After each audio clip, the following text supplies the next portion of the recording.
It's got some smoke for all that. I wish I can call in. Well, you can hit the panel. You ain't got to call in. You can hit the panel if you can. You know, you can hit the panel.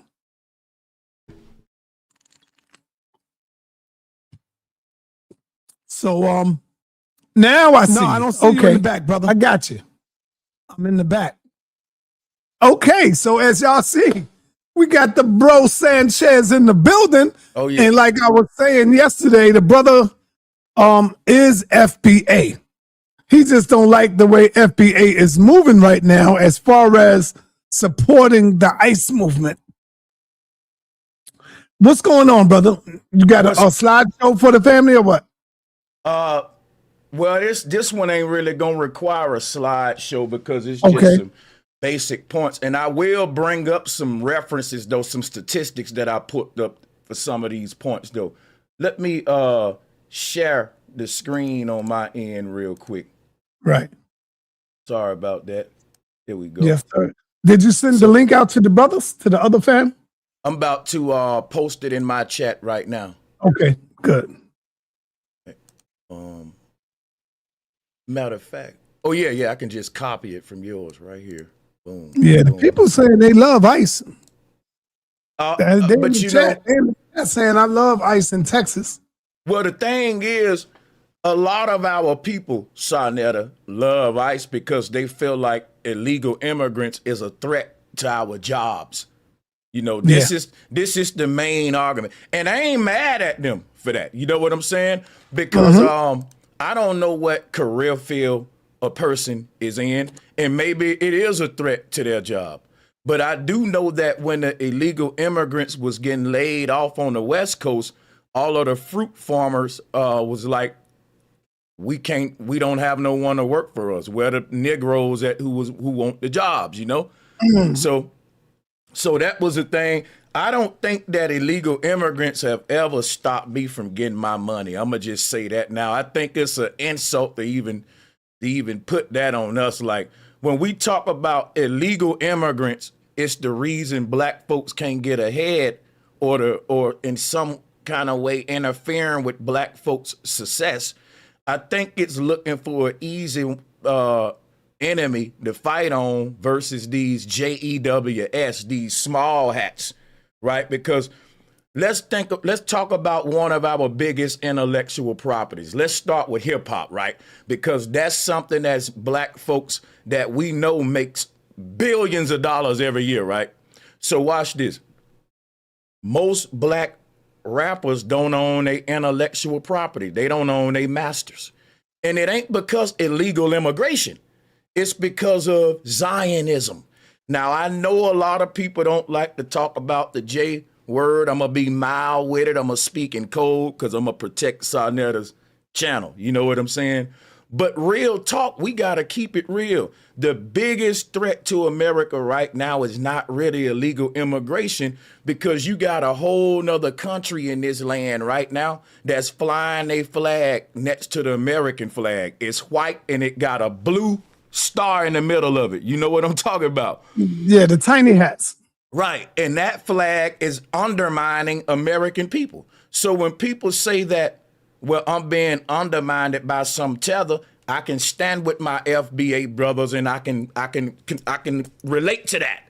But if, you know, and not all people too, we call in tethers, just the ones that undermine us. What FBA is saying, Saneter, they're saying we support ICE because they're getting the tethers out of here that be talking crap about us. You see what I'm saying?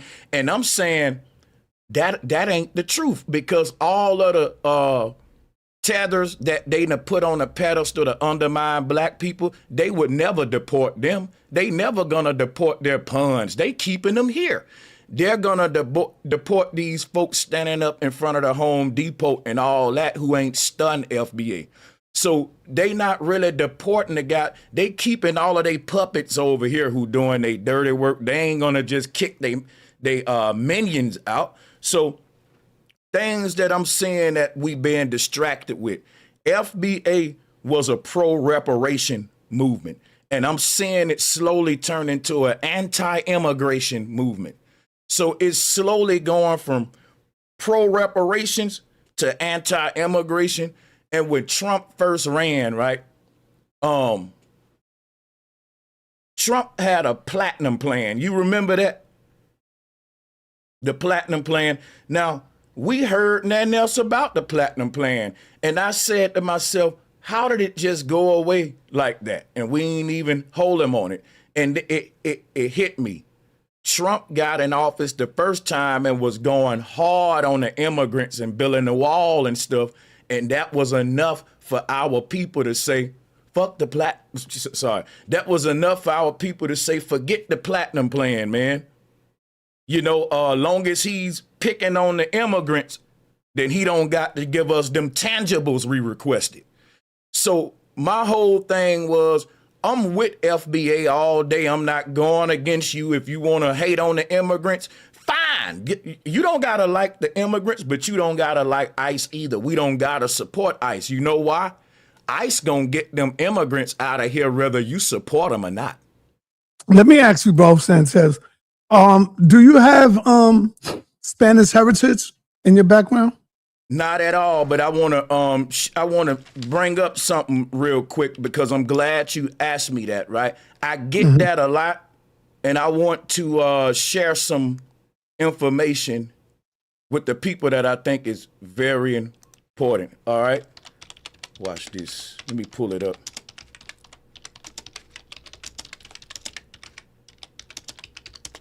So what people don't know about Black Americans, Saneter, and especially a lot of FBA people, they don't know that our people have a hell of a lot of Spanish and Latina names. I'll give you an example, Saneter.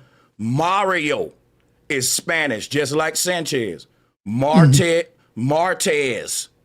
Cortez, DeMarco, Marco, Angela, Angelina, all of these are the same place my shit come from. Antonio, Miguel, Rafael, Daniel, all of these are Spanish names. I got a homeboy named Victor, right? That's a Spanish name.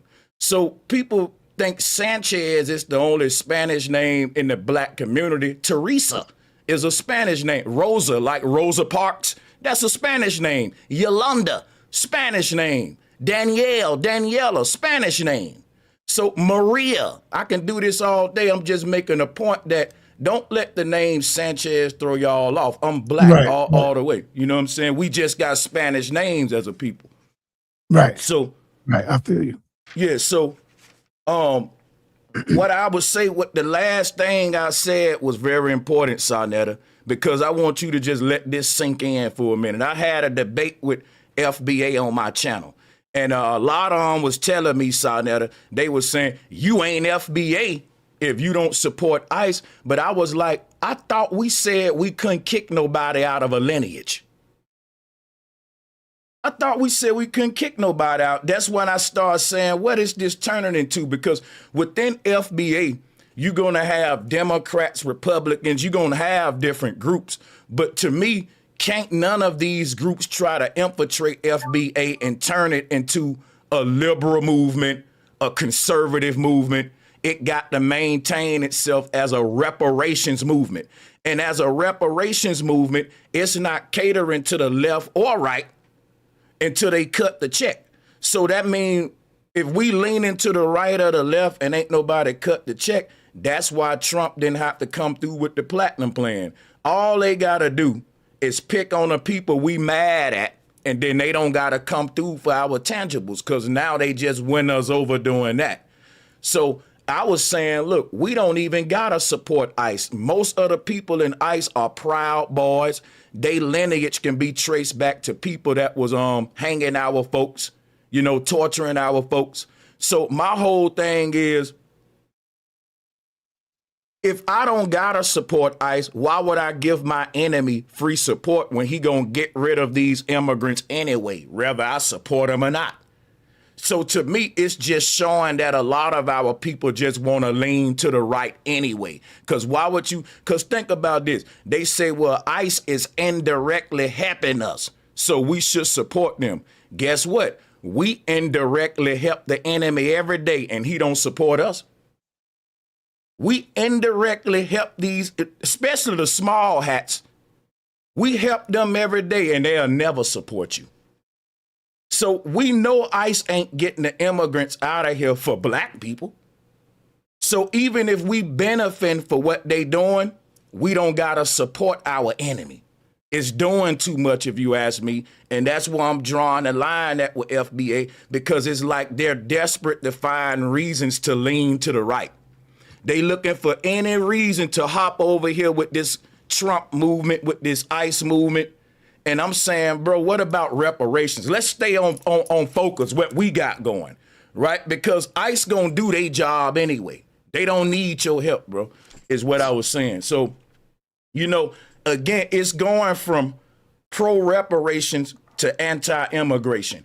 If you on my side, the link is pinned. This is an open call. So if anybody on my side would actually like to hop on here with me and Saneter right now, come on up, because I know I got a lot of FBA people on my side that disagree with me. So they'll be hopping on in a minute, by the way, Saneter, and we're going to get the smoke going. So come on, my FBA brothers. I'm FBA. I love y'all, but we wrong about this one, man. And so my whole thing is this right here. Illegal immigrants ain't never stopped the black man's paper in this country. You'll be lying if you said that. We gonna get money regardless of illegal immigrants. So if you want to talk about what's stopping us as a people from getting to the next level, it's them small hats. That's why you can't own football teams, basketball teams. That's who's setting a threshold to keep you right here and not go no further. Immigrants ain't got the power to do that. So I'm not saying you can't be against immigration, but I'm saying we kind of doing too much as far as giving ICE support that it just don't need and ain't work for, ain't deserve. Our support is valuable at this point. So we got to think of it like money. Keep it in your pocket. I ain't going to spend my money if I ain't got to. If somebody tell me that shit's free, then I'm going to keep my money in my pocket. So if ICE going to get the illegal immigrants out of here anyway, keep your support, save our energy, and let's use it for us. You see what I'm saying? Because it once you know that, now you're just voluntary over there with the Proud Boys for what? And they'll say, well, we're supporting ICE to make them mad because they was joking on us when, you know, the man had his foot on our neck, right? So, but I would say, well, that to me is kind of childish then, if we're just using the slave master to get back at each other. That's like kids that's getting a whooping from their parents and they joking on each other while the other one getting his butt whooped. You know what I'm saying? So that's how I look at that. It's like a slave mentality to where the slave master now got us beefing with each other because we can't see that the country being ran to hell by small hats who using our young kids to go fight, who using our tax dollars and resources to go and take Greenland, the Gaza Strip, and you ain't gonna reap no benefits from none of that. You ain't gonna reap. Yeah. Let me ask you, what do you say to people that say more black men need to join ICE? Well, what I'll say is this. What happens is, because I'm not going to say they wrong, I'm going to just tell you the problems that be with that. Yeah, that's a good idea when we say, well, black folks, let's infiltrate the police department. Let's infiltrate ICE, right? That's a good idea. But the problem is we can't just join these agencies and departments and not speak out. Right. So who bold enough to do that? Are we going to get a bunch of black guys to join a police department and be vigilantes for black people and literally speak out against them racist white boys in that department? Are they going to do that, though? Because if you just going to join and maintain the same system, we just giving them more numbers. I don't mind us joining these things and really being that good cop that say something, though. If that's what we saying do, then let's do it. Don't just say that, then we get with these forces and then just go along and get along. That's what my answer is. Yeah. So, but here go another thing, Saneter. They say these illegal immigrants taking our jobs. The truth is that artificial intelligence is about to take all of our jobs. This is facts right here. They already got bidding contracts on the table because they about to replace doggone near the whole workforce with automation systems and robots and stuff like that. So while we were, and the jobs that the illegal immigrants get, we don't want them anyway, because they're under the table jobs that's cash money, and they measly hard laboring jobs. These people can't get legit jobs because they don't have the proper paperwork. So they end up doing work we don't want to do no way. If you're a black man in America and you compete with an illegal immigrant for a job, I hate to say it, man, bro, you can do better. It's better jobs for us. We ain't no lower class citizens, man. We been here. So we don't really got to compete with them for fruit picking jobs and, little bitty, Now, some dudes with felons, they may disagree with me. They probably say, well, man, that's all I got, these low level jobs. You know what I'm saying? But I do think if anybody want to come in, you got to cam up so I can see who you are. You got to cam up. Let me see you. I like what FBA stand for, and I think it's going to grow strong. I hope it do. But I do see that it can be compromised by there being different people in FBA with different political viewpoints, religious viewpoints. You may have it infiltrated by Christians. The Christian FBAs may start bringing the Jesus into it. What I'm saying is FBA having all these different mindsets in it because it's a lineage, right? You can be whatever ideology you want. And that's kind of a good thing and a bad thing. And the bad thing about it is, can you really be whatever ideology you want in FBA? Because if that's the case, then guess what? I can be a KKK member in FBA. If we can be anything we want to be in FBA, because this is what they was telling me yesterday. They was saying, but brothers can support ICE if they're FBA. They can be whatever they want to be. And we can make that argument to get out of certain situations, but it's going to shoot us in the foot if we say anybody can be whatever they want to be and be in FBA. That means they can be a tether and be in FBA. So what is the code then? Why have a code if anybody can just be what they want to be? Because the reason gang members have a code because they say, nope, if you snitching, you can't be in this gang. If you snitching, if you doing this, you can't be. That's to protect the group.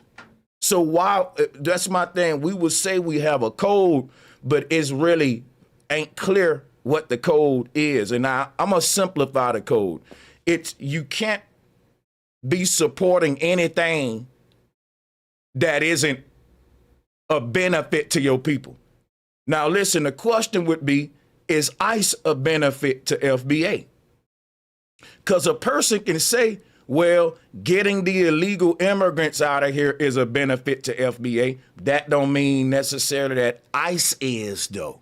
So meaning if your police department was kicking out the illegal immigrants, would we fall in love with the police now? Because y'all like to say F the police. We don't like the cops, right? So ICE agents are beyond police officers. They like government agents. It's the next level to being a police officer. So my thing is, if all it takes for us to be down, right, and support the police or law enforcement, it's for them to, like a lot of brothers was joining, they was saying, but Sanchez, these Hispanic gang members, they shooting up the blacks, these gangs and stuff. But check this out, bro. I hate when they bring the gangbanging in it, because why do gangs want the help of the police for their street beefs? That shit ain't even gangster. Why would gangs say, I'm glad ICE is here? what kind of gang? You might as well call the police on niggas. So it's a lot of double talk going on. It's a lot of desperation to hop on the right train. And I want to get ahead of it and call it out before FBA fully turn into a we're turning into an anti-immigration movement. All right. So before you get ahead of it, let me ask you, how long do you think ICE will last? Because Trump got like 2.5 more years, right? Or 3 years. He got 2.5 more about years. 2.5. And Trump is the one that set that whole program in motion. Check. Yep. So when Trump is gone, I assume ICE might be gone. They might stop that. You think it's going to go on? I think it's going to be like the war in Iraq. One president put our troops in Iraq, and then each president behind him, for some reason, never pull them out. Give them an inch, they'll take a mile. It's like a war front. Once my enemy gain a step forward and we move back, he gonna hold that down. I don't see them removing ICE because they don't have to. The people are already saying we so happy that ICE is here. They're celebrating it. We're asking for more policing, and we don't even know it, under the guise of get the illegal immigrants out. So I don't see them. Yeah, I think it might even get worse with ICE, to where they start checking IDs out at a certain time to make sure that the original people there ain't immigrants, like to where y'all now got to go through painstaking ID checks and stuff like that. It may morph to that. So what if I say to you or ask you, do this somewhat remind you of slavery when the European was coming in, snatching up black people, snatching up people and taking them somewhere else? Do this somewhat remind you of that? It definitely does, but here go the cold part. It reminds all of our people of that, and that's why we're celebrating that it's happening to the immigrants, because we're saying they celebrated when it happened to us. But what immigrants was here when it was happening to us? Now we go on to where I like to go right here so we can point out the hypocrisy right here. Because the people that's kicking out these immigrants, Saneter, them was the people that was beating on us and whipping us. And guess what? The immigrants that they kicking out was here before them. So that's what I'm saying is, if you think, if we step back and look at what we're doing, we're siding with the people that hung us, burnt us alive, castrated us, just because they kicking out some illegal immigrants who we think are taking our jobs. So my thing is, the people that's taking my job ain't a bigger enemy to me than the people that took the lives of my ancestors, man. You feel me? And then the way that war work is like, if me and Saneter beefing with each other, but me and Saneter also beefing with Billy down the street. If Saneter catches Billy slipping and do something to him, that don't mean me and Saneter cool. Me and Saneter still beefing. I don't care that he beat Billy up and Billy's my enemy, because he's my enemy too. And I don't like Billy either. But see, the thing is this right here. Black folks will say white folks hung us on trees. They did all that, but they kicking out our enemy. So now we gonna support the dude that that ain't gangster. That's why people don't take you serious. It looks very goofy. It looks like you ain't militant. It looks like you looking for a way to not have to fight the big dude. Because the easier fight is the immigrants. And you looking for a way to get on the team of the big bad bully, which is ICE. The system that is oppressing not only them, but us. Now, guess what? I don't care about illegal immigrants getting kicked out. I want to let that be clear. I don't care nothing about it. What I care about is us supporting the people who kicking them out when they're I'm with you on that. Right. When they're going to kick them out without our support. Right. So it makes it look like we just want to now be Republicans and we need an excuse to do it other than, telling the truth that it was all along FBA was going to go from pro-reparations to anti-immigration. You know, so that's what I'm saying. And ain't nobody joining, man. On my side, the link is pinned. I'm going to see if they can, because I see people talking crap in the chat. They might be scared. Yeah, I need y'all to cam up if you coming in. I need to know who I'm speaking to. I need to see who I'm talking to, because you see me. So ain't no hiding over here. You got the cam up. If you want to come in and speak, you got to cam up.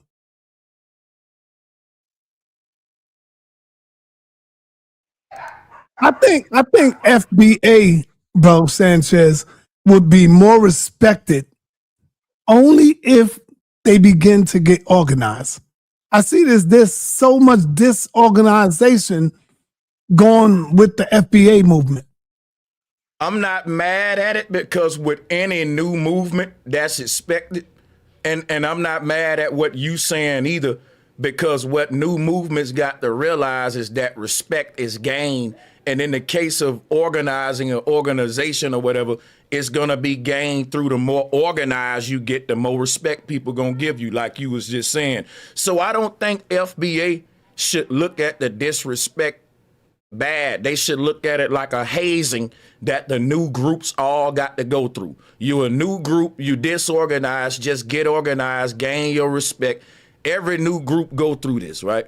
So my thing is, I'm not mad about, because they ain't gonna stop it. FBA gonna grow. It's gonna get big, and that's what's up.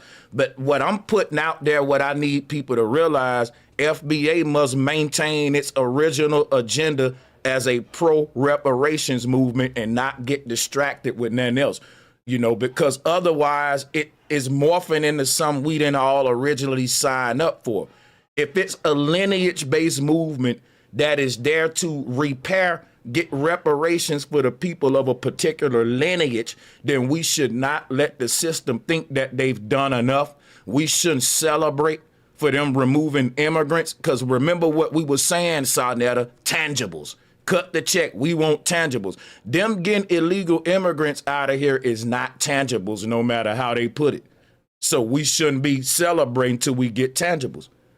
We should stay strict to what we were saying. Stay on, to me, that's called staying on code. Staying on the mission and the agenda. We ain't an anti-immigration group.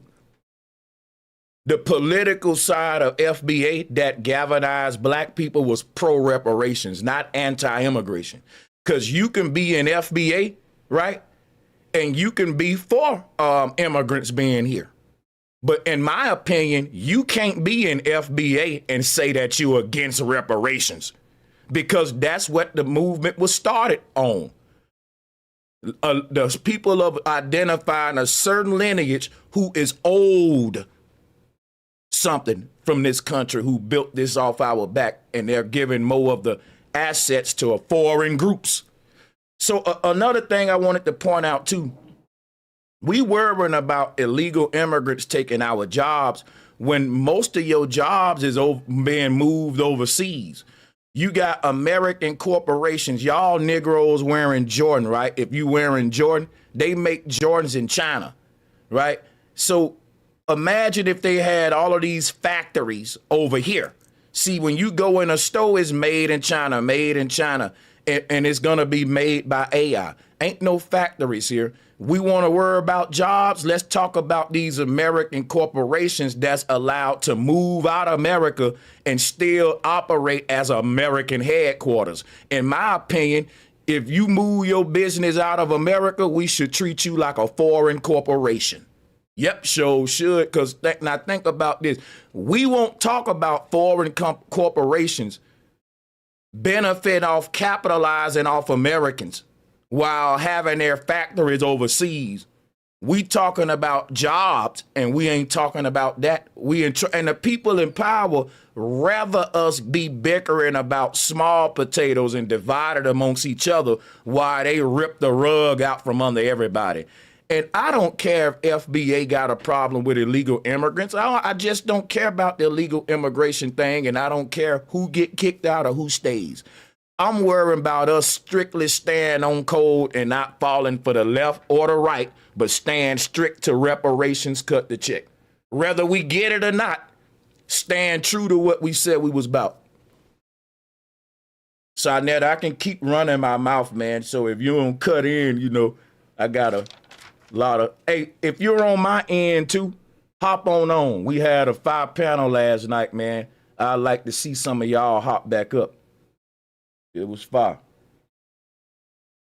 So I'm going to just keep on going here, man, because about these corporations having their businesses overseas, that is why, what you think happened to Detroit, the automobile industry? It ain't that we don't have an automobile industry. It's just that we have a bunch of American cars that ain't made in America. So all of the stuff we consume, all of the corporations that are doing business with us, they're not really employing us. So watch this. It's not that people taking your jobs in the form of illegal immigration. It's that the corporations already move all the legit factory jobs overseas. These the jobs black folks wanted. We want the automobile job. This is what made and stabilized the family in Detroit, stuff like that. The factory jobs, that's the big money.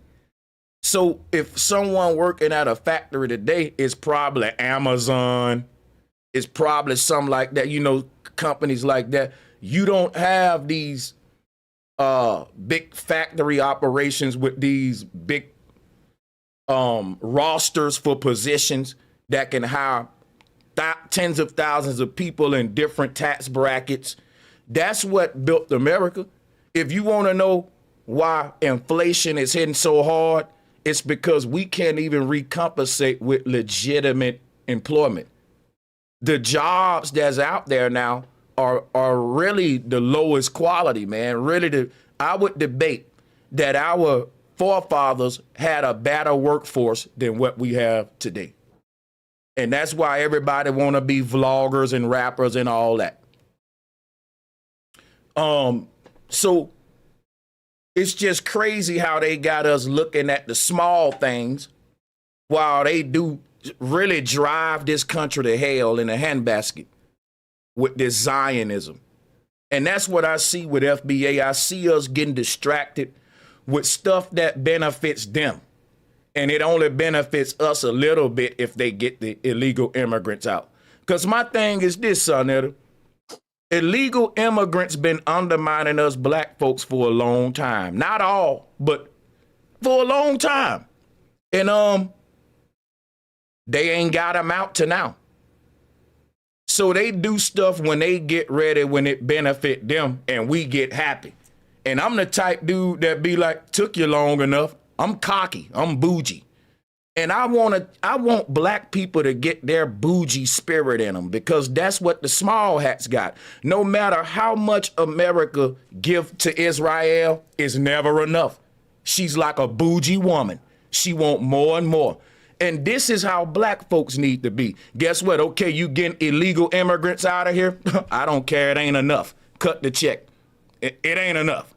We got to be bougie, black folks. We got to demand more, because they can give you crumbs and then we start doing the Tootsie Roll. You know what I'm saying? Yeah. Let me ask you this, brother, and I want your take on it. And not just because I'm sitting here in front of you. Some people get it mixed up. Some say that I'm FBA. Some say that I'm not. Tariq Nasib, I spoke to him. He said, nah, you FBA, sir. And then some others say you're not. That's what I mean by organization. Y'all need like a 10-point program when you're moving in, so everybody can be on the same page and follow some order here. Yeah. So let me ask you. My father is Puerto Rican. My mother is African American. I've been living with my mother all my life, not my father. What would you say that I am? And keep it a buck. I mean, you're not hurting my feelings. I just like to see where your take is at. And this just my take. Yes. I look at you as, you know how we look at a mixed kid that's half black, half white. But the MITS kid is in a good position because they can identify with whatever part they want, and they don't gotta choose one. They can identify with both. You in a good position because you are FBA. But guess what? If you don't want to identify as FBA and just go with your Caribbean background or whatever, then you can do that too. You know what I'm saying? But the thing is, if you were to identify as Caribbean and FBA, you couldn't undermine your FBA side with your Caribbean side. Nobody'll be mad at that. I'm pretty sure it's some guys in FBA that has like Jamaican mother, you know, Haitian mother, but their own code. Their own code. You can have a dude that got a black mama, black daddy, and saying, listen, I'm over here with the far right Charlie Kirk people. I'm against these Negroes. So I look at it, I look at the code. The code. At the end of the day. Okay. So let me ask you, here's another question now. I got to ask you this. With FBA on the rise and coming in as a new movement, could this be more confusion? Because we already have the biggest identity crisis when it comes to people, family, right? We are Hebrews, Muslims. We claim Native American. Oh, I'm Kemet. I'm ancient Kemet. I'm African American. I'm ADOS. I'm black. Now we have FBA. Is that more confusion that we going by? Because now we have something else to fight towards. What are we going to be as a people moving forward? I think we can look at FBA as a broad umbrella to cloak all of us under. You can look at it as no different than Pan-Africanism, you know, because all of these groups you just named are exclusive identities for certain groups of black folks, right? But we don't have nothing that just cloaks everyone under one umbrella but Pan-Africanism. And when it does that, it don't put FBA in our respected position based upon how much these other groups benefit on us. That's benefit from us. That's why FBA said we're going to delineate. We're going to make us an exclusive identity. And guess what? We're going to unite with other groups under that identity versus just black people, right? And that way we can have something to galvanize. Because the thing is, I don't think it's really division. I think that all black people got it. Ethnicity. You ain't just black. You're either Jamaican, Haitian, you're something, right? And for so long, black people in America, listen to what I'm calling them, black people. Why? They don't have a exclusive ethnicity. So it's just like going to Africa and calling a person just an African. What else are they? Are they a Nigerian, Kenyan, Libyan? Because every African have an exclusive identity under this African umbrella. FBA would be like the Africans in the land that they just call Africans, nothing else. And then one day we would say, hey, let us come up with a tribal name for ourselves like the Dogon, like the Ashanti. We still Africans, but now we have a exclusive name than just African. That's just a general umbrella. What kind of African? You know what I'm saying? So yeah. All right, but let's check this out, man. You got ADOS versus FBA. The white boy is on the outside saying, look at these niggas. They both fighting for the same thing, but they fighting each other as well. We can't respect that. They can't even get along with each other. Well, think about that, brother. Now, who's the white man going to respect more? ADOS or FBA or none of them? Until we can unify, until we can unite, like the so-called small, like the baby cat hats, you know, when they went and fought for theirs, they was unified. We fighting each other and we have different names targeting the same thing. Like, why would the European respect that? I'm gonna answer that. And when I said we still Africans, I think a better word I should have said was we're still diasporans. That's more. And I want to say I support them both. I support them both groups. Yeah, Me too. So the thing with FBA versus ADOS, that ain't a thing. It's really FBA and ADOS. So you have two groups working toward the same thing in probably slightly different ways. That don't make them in opposition to each other.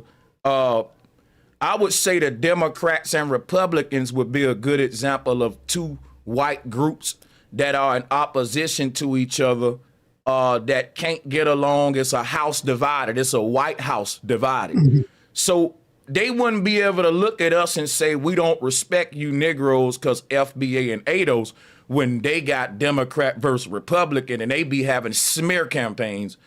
That ain't what FBA and ADOS is. They ain't against each other. They just two different groups with the same goal, if you want to be truthful about it. Well, I got to disagree with you because remember, Yvette, what's her name? Yvette, what was her name? Yvette Carnell. Yeah, Yvette Carnell and Tariq Nasheed had fallen out. And that's when Tariq Nasheed came out with the FBA. And so now it was split off groups now. You see? So they split off amongst each other. So look, I would some say with FBA, some stayed with the ADOS. I would say, from how I see it, Yvette and Tariq had beef, but that don't mean ADOS and FBA had beef. Right. And if Tariq come on here and get into it with you, Saneter, I'm FBA and I ain't gonna be into it with you. That's Tariq. Tariq can't have FBA fight for him like an army. We just a lineage. And Tariq beef is his own beef. FBA don't gotta help him with his fights and none of that stuff, you know. So the thing is this.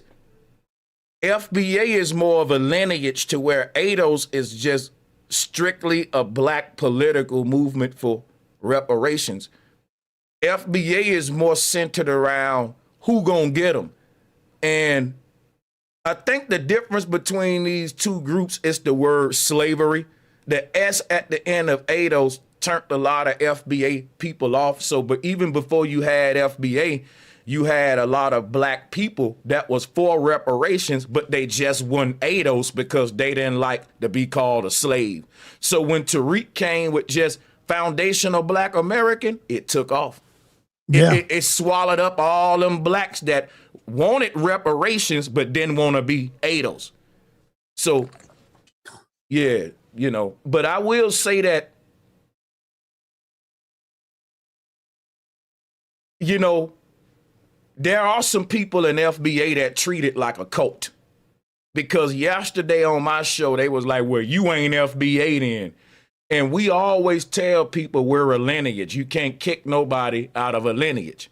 So that's what I was trying to tell folks, like when I come with what I'm coming with, watch how many FBA people say he ain't FBA. If y'all do that, then guess what? It's going to prove I'm an experiment right now. I'm a real living experiment right now. Let's see is FBA really about what you said. Because if you come at me saying, well, we kicking him out and all that, it was a cult. It's a cult. But nobody got the right to kick you out. If you FBA, you FBA. Right. That's what I'm saying. Yeah. When I was telling them cats that I don't rock with ICE, they was like, you can't be FBA and not support ICE. It kind of, yeah. Remember when Joe Biden said you can't be black if you don't vote Democrat? Right. That's what it made me feel like. Yeah, that's crazy. That's crazy right there. But now let's talk about ICE for a minute because we got both of these titles in here. And so when you see ICE, you don't think that they are being too aggressive towards the people? And not only that, they are not only targeting immigrants now. It's like they targeted everybody, even African Americans and Africans, brother. Yeah. And Africans. Yeah. They targeted this sister I know where she was traveling to Miami. She was light-skinned, But they pulled her out the line and she almost missed her plane. And the only thing that got her free was she had to show her passport. And she lucky she had her passport because she had an ID that wasn't updated and she was showing that. And they was like, yo, this is a fake ID. Wow. And she said, oh, hold on, wait a minute. You know, I got my passport. And so she showed her passport and that's what saved her. It's so weird that our people would say, F the police, but we love ICE. And the reason it's weird because a police officer got a badge number. He got to show you his face. An ICE agent can come up to you with no badge, no identification, with a mask on. We're talking about a vigilante group. This is a militia, man. A government militia, and we don't see it that way. We think they on our behalf. Guess what, man? If a police officer beats you up in the alley, you can remember his badge number, name, all that, and at least go and do something about it. If an ICE agent beats you up in the street, he don't have to identify. He don't have to tell you who he is. It ain't the same as dealing with a regular cop. So that's why. But didn't the court no longer told them that they got to wear a mask? They got to take their mask off, right?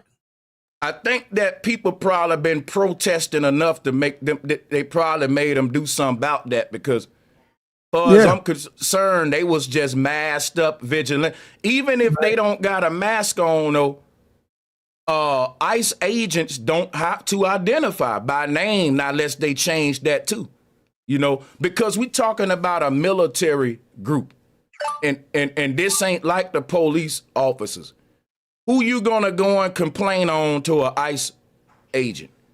You gotta go to the ICE agency in your neighborhood or whatever, make a complaint. It's gonna be worse than the police department, bro. They got each other back way tighter than the police department.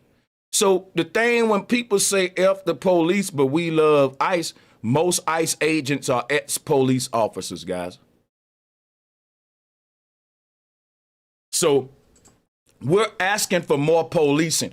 Saneter said they made an African woman show her ID. That's the beginning of what I was telling y'all. You're going to have a real ID. If you walking on the street past a certain time, they may say, look, brother, hey, where you going? Let me see your ID, man. Why? Because we making sure you ain't no illegal immigrant. Now, you don't want that kind of world where you got to have curfews and ID, but guess what? We're asking for it. They saying, wait a minute, y'all want us to get the illegal immigrants out, right? Then shut up. Show me your ID. We doing this for you. You asked for this. And that's how it's going to end up being. So right now, we may say we love ICE, but ICE has repeatedly conducted warrantless detentions, meaning ICE is detaining people without warrants, y'all. And don't nobody care about it because they ain't the regular police. We would go crazy if it was a regular police. ICE can get away with beating a nigga up today, y'all, because black folks behind them. They'll say, what you do wrong? He must have did something wrong. Listen, ICE has made a mistake and arrested plenty of U.S. citizens, plenty of them. And what they do, they just turn you loose and send you on your way. Now imagine that. Imagine you in your crib, some Mexican dude you got cutting your grass, you didn't know he was illegal. ICE come to your goddamn house. They don't just take Julio up out your yard. They raid your whole house with your kids, everybody at gunpoint, like y'all selling cocaine up in there. And guess what, bro? So you may say, well, they let me go at the end of the day. They just took Julio and they left me alone. But your children was traumatized. Look at what you went through. And God forbid, if you would have been moving or doing something crazy, you could have got shot in that ICE raid. Now, we don't say much about it because it ain't happened to us. But if this stuff become regular, it can happen to you over time. I just think that we shouldn't be supporting ICE like that because they're going to do what they do anyway. Check this out, though. But isn't they breaking all the rules that's dealing with the Constitution? They breaking up. It's like they tearing down the whole Constitution. See, if the police and the government and all this got to follow the Constitution, how come ICE don't? Yeah. Because you know that they was kicking out folks just for speaking out against the system if they're an illegal immigrant. Because my thing is this. Y'all let these illegal immigrants over here. And then you tell them, if you're speaking out against the government and we find out you over here illegally, we gonna get you. So my thing is, okay, yeah, they over here illegally, but that ain't why y'all kicking them out. You kicking them out for speaking out against the government. Because my thing is this right here. Why is ICE all of a sudden kicking these illegal immigrants out after all this time? Because y'all think it's because of Trump? No, it's because they don't need them no more. All of the work that the illegal immigrants is doing, they finna have government contractors with AI and automated systems to do that. But check this out. The reason they kicking the illegal immigrants out, because the illegal immigrants are speaking out against the government. We will say, okay, you got illegal immigrants over here undermining black people, so we glad that ICE kicking them out. But that ain't what ICE doing. ICE kicking out the illegal immigrants that's speaking out against the government, not that's speaking out against black people. They gonna keep them here if they speaking out against you. All of the coons and uncles and sambos and all these dudes that's undermining black people, the white man ain't getting rid of them. He keeping them right here. So the fact that y'all think that the white man is about to kick out the minions that he got on his payroll to undermine blacks, that's funny. He ain't doing nothing for you. He kicking out the people that's threatening him. And we like to have an illusion of inclusion, thinking that this devil doing something for us. So that's what I take on. That's my take. All right, we got one of the House of Consciousness members. Yo, turn on your camera, brother. So salutes to FBA, but we off cold with this ICE support. We got to stay focused on reparation. Yes, what's going on, my brother? Seven Asar. Unmute yourself. Yeah, I'm handling some business, so I can't stay on camera, brother. Okay, unfortunately. Got you. Do you have a question, Brother Sanchez? I didn't really get a chance to listen to everything you saying, but from the topic that you're saying, as far as FBA supporting ICE, I'm 100% in support of you and against these brothers supporting a regime that's terrorizing people, not only the immigrants, the innocent immigrant people that they're brutalizing, but also the American citizens that they are brutalizing. And it's all in the plan of Trump to foster his dictatorship agenda. And when black people are complicit in this, right, it only aids in their own destruction. And and this is one of the problems that I have with the FBA movement, because the lack of leadership and organization has created this hysteria, right? And their attempt to say that they don't need leadership or organization just shows how failed this movement is, because there is no movement or no people who have established lineage or anything about themselves that didn't do it without leadership and organization. And I think that's why we have these issues with these brothers from FBA. But I do have a question for you. Before you ask your question, I'm just going to say one quick thing. You right about the no leadership.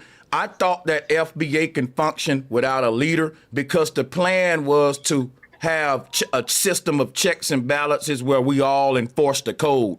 When you hear a brother say you off code or on code, see, if you don't want to have a leader to be the face of your movement, then you can have code enforcement among all the members where we stay on one page. But if we ain't gonna have a leader or code enforcement, I'm with you. It's just it's all bad now, you know. Yeah, because it's hard for, like, if one FBA member says this and then another FBA member says that, where do they go to for correction, right? Where do people go and say, well, who's telling the truth, right? Usually, like, I'm gonna give you an example, like Nigeria, right? Nigeria is a country, but it also has a lineage.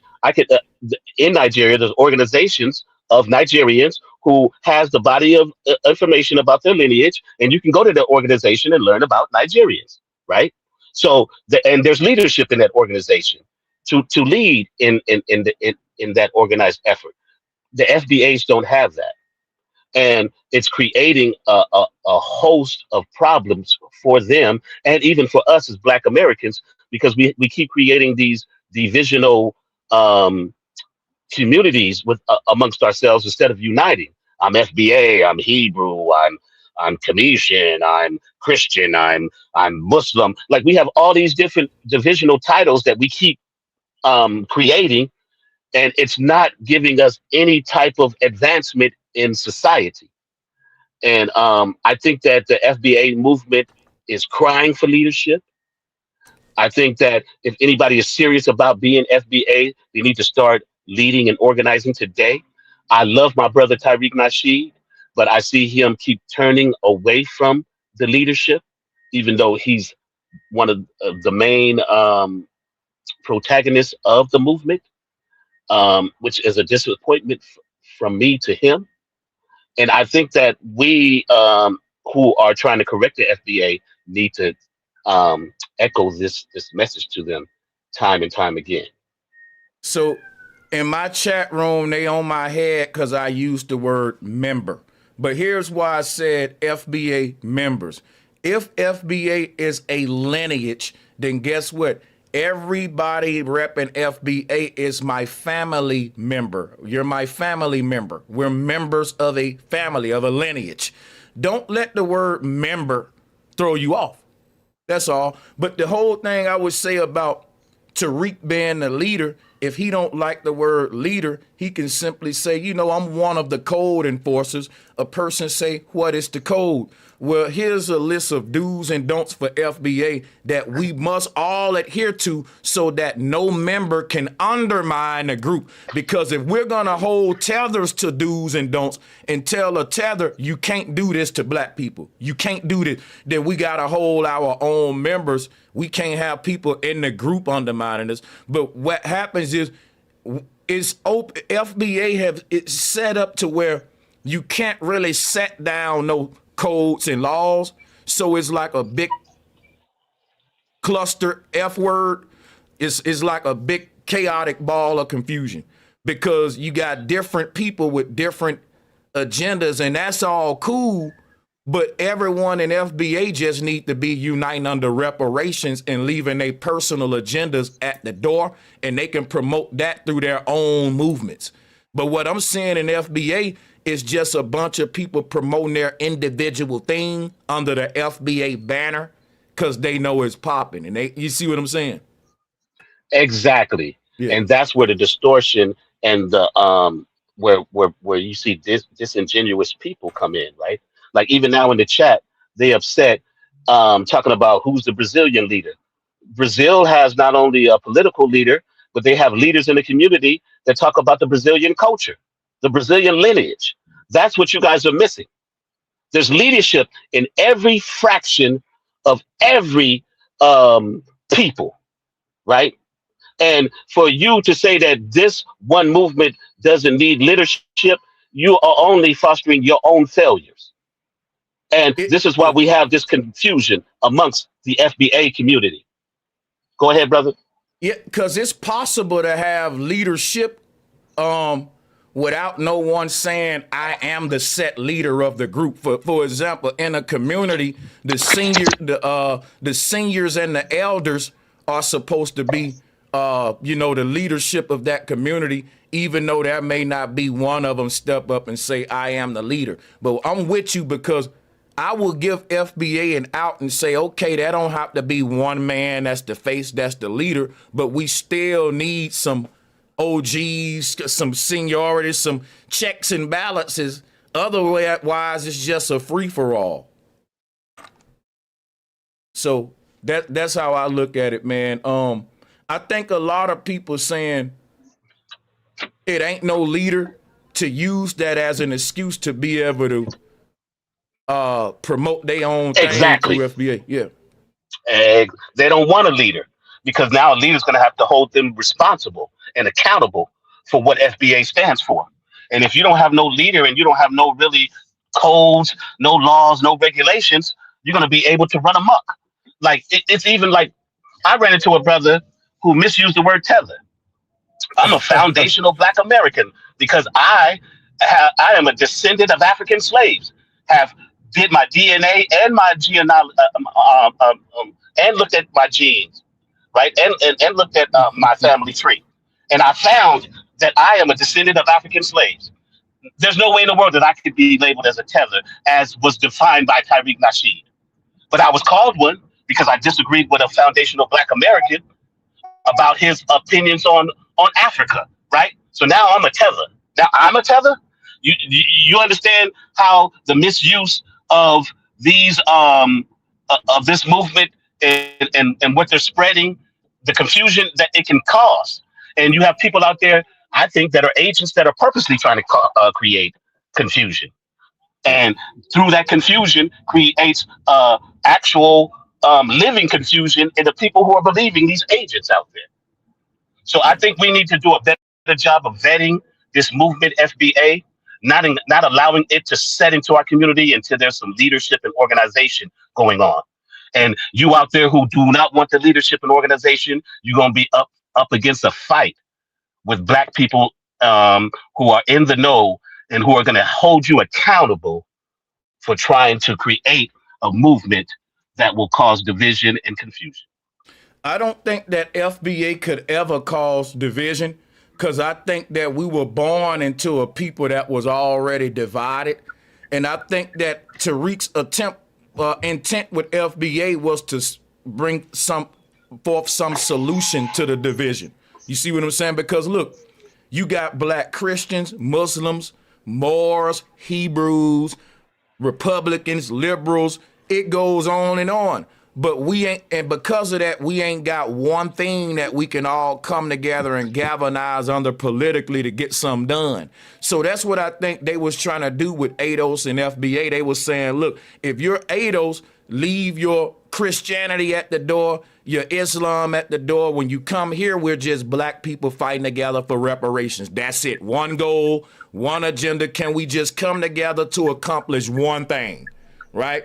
And so you can't, if everybody coming to these groups trying to push their religion, their political party. And in the case of FBA, I see a big influence of like Black conservatives taking over the FBA movement, and it's turning into an anti-immigration movement versus a pro-reparation movement. That's my opinion. So I really want everything that you said, brother. Yeah. Everything that you said, brother, I agree, and you're agreeing with me. Yeah. Right? Because of course, we're already divided, but we don't need to create more division in our community, right? Because we already got people that are Hebrews and Avos and all of these different titles that they're holding that's dividing us. We're going to create more titles to divide us. Let me ask you. Even more division. Let me ask you a question. But hold on, I just want to say this one thing because you said something that was important. The FBA moniker is now being taken over by black Republicans, like you said, Aboriginals, Hebrews. You have all these other different fractions that are trying to take ownership because there's no real leadership in the movement. So their actual movement may be taken over by another one, right? And if we want the FBA to be really what Tariq intended it to be, we have to fight for that. And that only can come with leadership and organization. Go ahead, brother.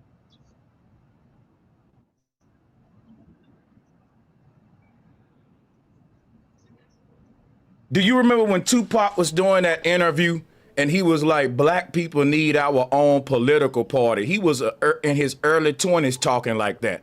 Yes, he was. He learned that from his mother, yes. So I don't see if Pac probably would have started a movement back then, it would have been similar to FBA.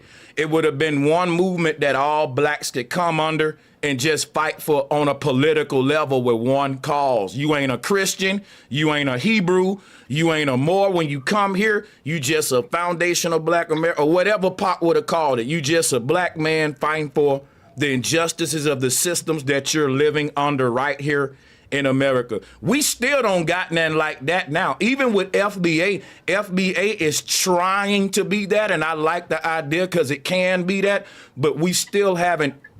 We don't have that yet. You know, and I don't know if it's gonna be FBA or what group it's gonna be, but we need that. All right. Let me bring on Dr. Reggie real quick. Thank you, my brother Asar. Good questions, man. Good dialogue. And don't go nowhere. You're still here. Dr. Reggie, what you got to add on to this with Brother Sanchez? Well, good to see you, Saneter. You're looking pretty healthy, looking pretty good. Much respect. The little cough. Much respect to you, Dr. Reggie, man. Salutes to you, Dr. Reggie. Sanchez, good job. I generally understand your sentiments, but I've been, I'm 60 plus years old, and I've been around a lot of movements. Now, ADO started for reparations. They figured that they had a new way to do reparations, or at least to lobby for reparations. And at that particular time, certainly was around the federal reparations movement. The reparations movement has changed because of a number of things. I think that you know. One, the Pelman Farmer, the verdict for the Pelman Farmer last reparations case in the appellate court, where Posner said a harm to your ancestors is not a harm to the descendants. That's pretty much a law. Because it's referred to defeat all other reparations cases. So reparations in the federal has moved to local reparations. They did not really adjust to that. They was trying to lobby with Elizabeth Warren. Now, the Tariq Nasheed, our good brother, was involved in in ADOS, and then he left to create his own movement. The problem with both movements is that they don't have a strategy for reparations. So they're just using it as a kind of a horse and carrot motive.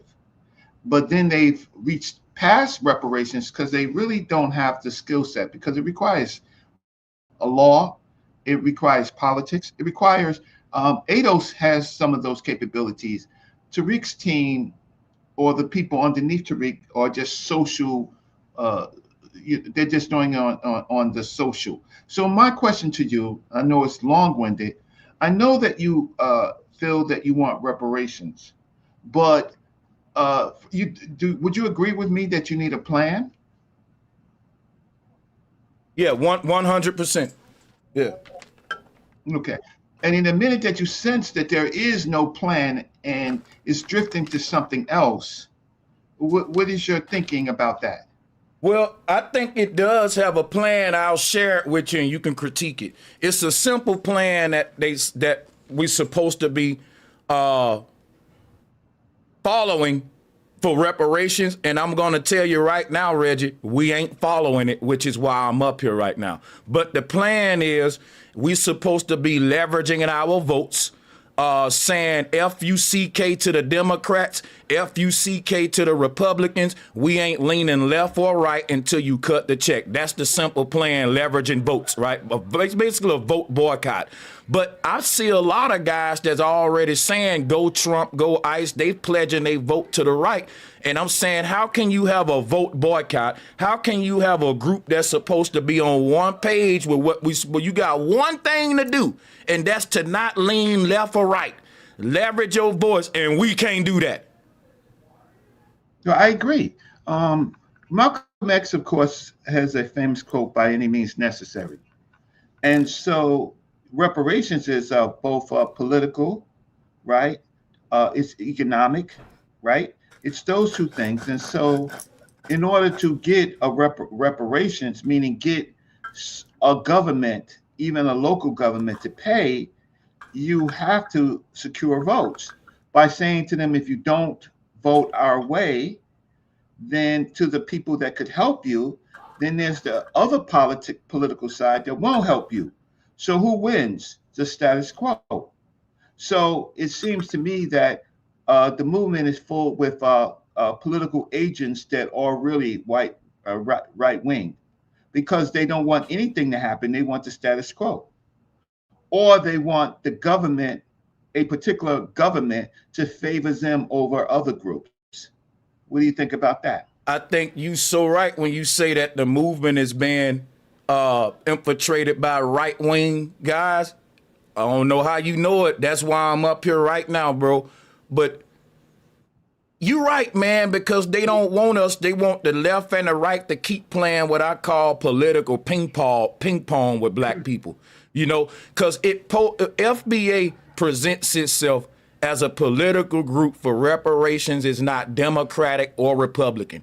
But can't nobody in FBA lie like right now we ain't really like a ICE group right now. We're on some far right anti-immigration stuff versus being in the middle pro reparations. Well, that's why I'm interested in listening to you, because just as a learning exercise, just to see that there are people who have called themselves FBA because they care about the legacy of Blacks in America, right? That's facts. And that we have our own particular culture that is definitely separate from Africa. But to go as far as to spend and waste your time fighting with the right against Africans when you're not promised anything, right, from the Republicans, then it tends to me that you're just that group of people that are what we have called Negroes and Uncle Toms. Now, there has many been people, because of Saneter's platform, that's come on Saneter's platform. There was there was pro-Trump, right, and anti-Kamala Harris. Not looking at, well, what's the what would be the best choice, a Donald Trump or the typical Kamala Harris? They attacked her for not being Black, but many of these groups that attack her for not being Black, like, for example, the Hebrews and groups like that, they are imposters to they're culture vultures to another group of people whose culture. So they make themselves, they make the ancient Hebrews Black because they're Black, but they're culture vultures because they still don't follow that culture. They might read the King James Version, which is the Greek, and then English, Greek, Latin, and then English version, and really the white man's version, right? And then they try to make King James Black. Yeah. So they're able to make white people Black, but a woman whose father's Jamaican, right? Yeah, man. And so continue on. I didn't want to disturb. You know, you know they made Abraham Lincoln Black now. Oh yeah, president of the United States that they don't understand was an ambassador to Liberia. They make him Black. They do this because guess what? They're really either agents. I'm talking about certain social media people.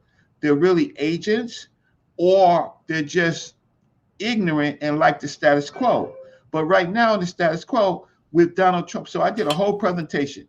Donald Trump is saying he's seizing all this revenue from on the guise of drug trafficking, but there are victims of drug trafficking, and that's us, right?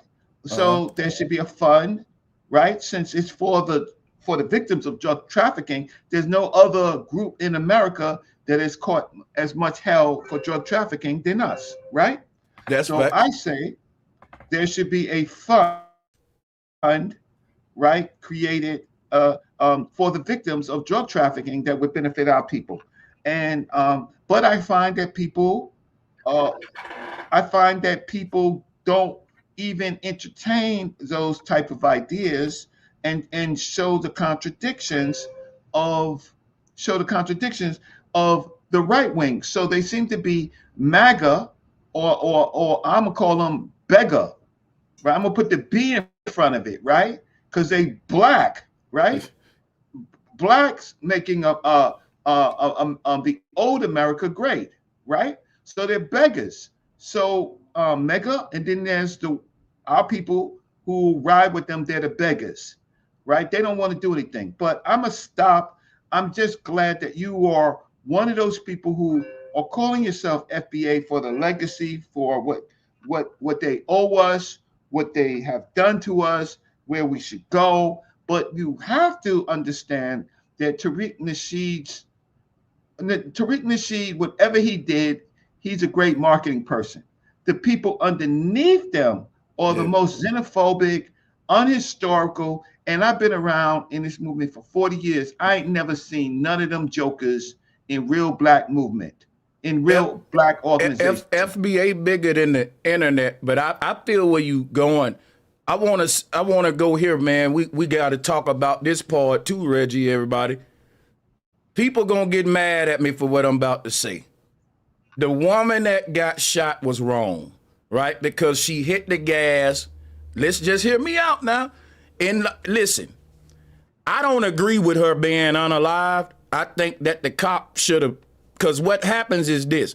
Cops get drugged by the car, so they have passed a law to where if the cop tell you to stop the car, put it in park, and you slam on the gas, they can use lethal force. Now, listen, I don't agree with the cops using lethal force every time, but that's a law that they pass. And I agree with our people knowing the law, so you don't get shot up thinking that the car ain't a lethal weapon. A lot of our people don't know that they can get shot up by pressing on the gas. I'm here to tell you today, if the police tell you to put the car in park and take your foot off the gas, if you hit that gas, it's like pulling a gun out. That's something very important. People die like that, and they don't know the law. So that's why I said the lady did, and I don't necessarily agree with that law. They would say, but polices get drugged all the time. Well, they in a dangerous damn career field. They signed up for it. Whoop-de-doo. You know, that's kind of how I see it. But again, I'm not an ICE agent. You know the cops gonna want the law to work in their favor. But the thing is, she did hit the gas, and I knew that them racist white cops was gonna shoot her. It was sad, but she was wrong. No, stop. Wait 1 second. Because she didn't know the law. She didn't know. You're not even in the conversation. I am in the conversation. I just heard Reggie. You just popped in. I just wanted to ask something. Reggie, but I wanted to jump in after him, Reg. Come on. Right, but that's something that you wanted to do. But before you got on, I was talking to Brother Sanchez. Well, what that got to do with anything? You can't let Y'all not having a conversation. Reggie land in, and you just hop in. Salutes to you, Just let him land on that. Then we can keep it moving. Because I know this is. Reggie gonna talk you to death. I knew this one was going to be heated. Sanchez, you can turn on your camera. Hey, Sanchez, yeah, I'm about to come back up. Let me put this incense out. Oh, yeah, brother. Do your thing. They treated her like they would treat black people with no discretion. You're right. And that's all I really want to say. But you know what? I'm going to just listen, because there you go. That's just how it works. Yeah, this is going to be a deep part right here. It's game at this point, though. Reggie, you did a whole lecture just now. You made your points. All right, don't address Reggie. I'm addressing the person that addressed me. Let me make my point. I'm simply saying Reggie got off his clean points. Sanchez got off his clean points. Let me get off my clean points. That's not the actual law. Okay? The car being a lethal weapon, there's not that. There's certain criterion to that, right? That actually did not fit that. So, no, first of all, police officer is directed not to stand in front of a car. That's the first thing. First point. Second point, it barely hit him, right? So under no circumstance do you shoot a person in the side of the head like that. Now, as African Americans, we see this all the time. It was shocking to see a white person shoot another white person like that. We've been seeing that type of thing happen. Mm-hmm. So I don't know what the uproar is. That's how they operate. In all our communities, we never get the benefit, right? So I'm just saying, as a human being, right, there has to be, where's the benefit to that? Like meaning there's a law, there's the letter of the law, and based off of that, the lady shouldn't have got shot up like that. But we never catch that. People ignore the law when it comes to us. Yeah, so I agree to that point. Right? And a lot of things that I'm not gonna sit there, right, and see what I saw. Because if it happened to white people one time, it's going to continue to happen to us 30 times. So whenever we see the wrong going, we got to fight that. I agree with that. And one more thing to add on, I'm going to let you go, Sanchez. I'm going to let you go. When y'all look at the video again, you could see that the car passed the police. It passed them. Yeah, it And when you was look at messed it in up. slow motion, you'll see the car past him, and that's when he's just shot her. Bow, bow, bow. I think it was 3 shots he shot in there. And then he said stupid B word. He said stupid B. Hold on. You know what? So as human beings, right? When a person makes you mad, right? Somebody do something to you, you felt that they wronged you. You be like, you do it. And you like, B.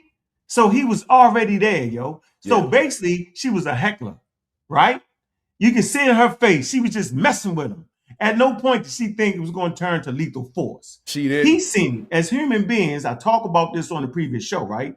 It's called the theory of the mind. We think we know what another person is thinking. So based off of her smiling, based off of her just cracking jokes, at no point was she aggressive to the point where the police felt like his life was in danger. It's crazy. Now, this same police officer that shot the lady, a week before that, he got drugged by a car. So I think he was paranoid already. And my thing is, if he just got drugged last week, it should have been some kind of let's let him. That let me know he's a gun ho cat. You just got drugged next week and you in front of a car again. He's one of those kind of white guys that's waiting for you to do something that where he can get away with killing you. And she didn't, and that's what we dealing with. That's why I said we gotta learn from that lady. Cause I know a lot of folks, I'm watching videos every day of people pull off on speeding tickets and they ain't getting shot, but they could, and the police can beat it. You know what I'm saying? So this is a learning lesson. People don't like when I say she was wrong. That don't mean I'm taking up for the cop. It's mean I'm saying you need to know the law. She was probably thinking, I'm mad, I'm just gonna send them on a little chase right quick and maybe I'll cool off and stop. She wasn't thinking, when I hit this gas, that's my life. She wasn't thinking that. Heck no, you're absolutely right. At no, but that's the point. Like that happens to us and our community on a regular occurrence, right? So the fake outrage by people that look like me and you is wild, right? Because this is what we talking about, right? Like, okay, I know your police. I know there's certain rules and regulations of a person trying to escape in the middle of a crime and they use the car as a lethal weapon. The police got a right to shoot you. But this lady was just being smart alecky, haggling the ISIS police, right? And she tapped him and she hit him, right? When she tapped him, he know he wasn't wounded. Yeah. Pumped him, right? He was already reaching for the gun. Y'all seen that, right? Yeah. Why are you reaching for the gun? You should have been getting out the way, bro. It was like he didn't want the lady to get away. And then he called her a B. Because first of all, human beings will frustrate you at times. We get frustrated all the time, yo. Sometimes with these calls, we get frustrated, yo, and you wish you could smack the heck out of them. But you know, this is, you know what I'm saying? Yeah. You know, there's something you can do. But go ahead, Reggie. Jump in, Reggie. Before you start talking about brother Reggie and acting crazy for no reason. Well, I tell you, and how big of a problem, do you think illegal immigration is to black people? I don't. First of all, they don't even occupy the spaces that we want to even occupy. So I don't actually have a problem with that. But I know it's rules and regulations, and I think people should follow rules and regulations. That's what I think. I'm saying if there's rules and regulations, right, you can't get mad. That's my point. If you get caught doing your thing, you can't actually get mad. That's all. That's my point. I got a little pushback on that because that's what they was telling me. I was debating FBAs on my channel. I'm FBA, by the way. But Cats was joining, and they was like, you know what I'm saying? It's rules and they ain't following. But remember, it was a rule where it was okay to treat us a certain way, though. The same people had rules again. That's why I said we playing a crazy game trying to help them enforce these rules that don't even benefit us either. You know, because I think that's the point. The point that you're making is the point. The ICE. Hey, Reggie, let him finish first, and then you could go in because you cut him right off. Just let him finish, Reggie, and then you go right behind him. Okay, and I'll just land right here then. The reason why I'm saying we playing a crazy game, getting behind ICE, because what happened on my show yesterday, I had to ask these FBAs. I said, listen, bro, you think if you didn't get behind ICE that they wouldn't kick the immigrants out? And that's when they get quiet. Take the mic, Reggie. You got it. Salute. Okay, so I was saying that's the point. And Saneter, when you moderate, you expert moderator, but then when other people come on, right? Then you should moderate this. You should moderate the same, right? We're all grown people here, right? So the point is, Brother Sanchez, is the exact point is that white people didn't think that the ICE situation could come back home to them. That's why they're at mass, because it came back. They thought, in a sense, that they was reading the headlines on the so-called illegal immigration of people of color. They found out that it came back to them, that it hurt their civil liberties, and that's why they're up in arms. The other part of it is what is happening with the Somali immigrants in America, in Minnesota. First of all, we never asked them to come here, right? We never asked that group of Africans to come here, right? They came here for America's position because they were always going to send them back, because they was going to westernize this group of Somalis, right? And send them back to destabilize Somalia. So we're looking at it as, oh, they're just attacking them. No, they always were going to send that group back, right? So that's why you have this whole division with Somaliland. So you have a Western fed, like cattle fed group of Africans that were brought here and put in places where Black Americans live, to hold this group. And so the attack on them is really just a facade, because when you listen to them back in Africa, we don't want to be here. We want to go. They want to be westernized, not necessarily Americanized. They want the Western creature comforts, and they will fight and die for that. So that's what I have to say about that. So we didn't ask for those groups of people here. They never integrated with us, right? They're not Pan-African, right? And we have no control of them coming here or leaving, right? But they're in our space. And unfortunately, we have this thing where we look at skin color and we don't look at anything else.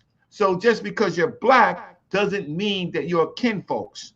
So we should have it has nothing to do at all with us, right? And it has nothing to do with Pan-Africanism, because they're not Pan-Africanists, right? Or they're not Black nationalists.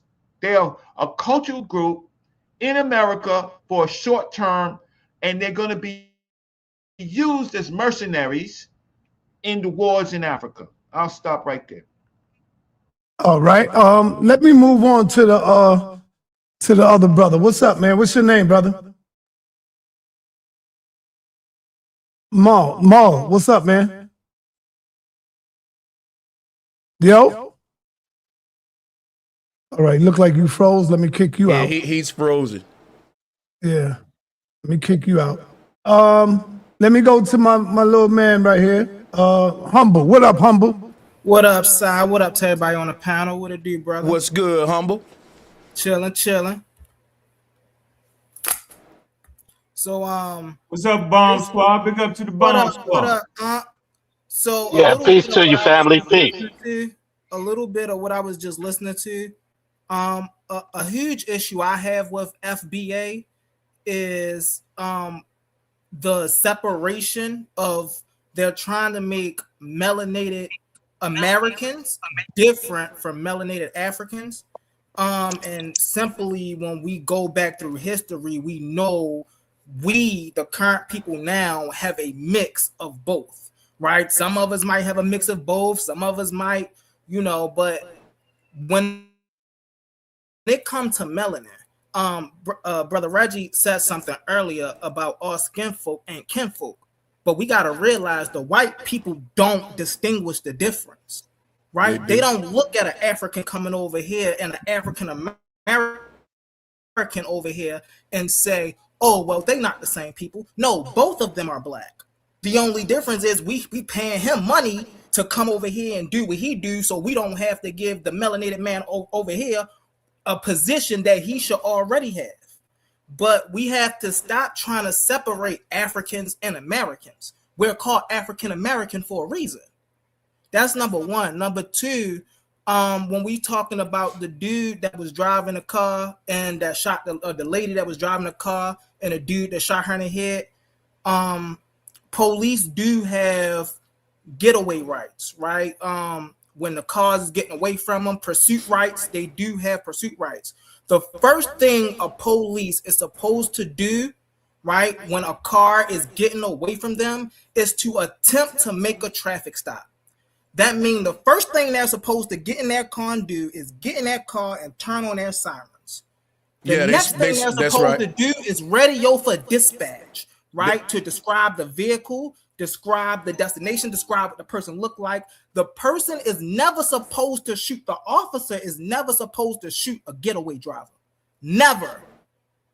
Unless they feel like the car is going to. Unless the car is an illegal threat. But if the car is a getaway, see, is a difference between a getaway driver and a legal threat. A legal threat is a car that's trying to hit you, coming towards you. Yeah, you're right. A getaway driver is someone who's getting away from She you. was definitely a getaway driver. He probably the But most there's could a have big happened. difference. Maybe she would have got his toe or something rolled over, but it wouldn't have been that big. There's a big difference in what Brother Humble was saying to that incident. Everything that he's saying is correct when it comes to a police officer, but ICE agents go by different standards. As a matter of fact, this administration's ICE agents don't have no badges, don't have the same demands that a police officer has. So that's why there's so much protest, because of how this administration is handled. So do ICE agents not have to follow No. human Nope. natural rights? Guess what? They don't have to Let follow me tell you. Let me tell you how crazy Not, it is. not by bro. this administration. This administration is allowing them to violate people's constitutional rights. And So guess why are they here? because They guess here with what? no jurisdiction? They're here to militarize American people, and we've been warning that this was gonna come, and they rolling it out in a way that we don't even see it. We looking at it like an illegal immigration thing when it's really a police state we about to enter. Right. No, it's being seen because we understand that Donald Trump is trying to enact the Insurrection Act, which will allow him to militarize the cities. And he needs a riot, he needs commotion, he needs unrest in the streets, because that's the only way that he'll be able to have full control and autonomy without the checks and marks of the Congress or the Supreme Court.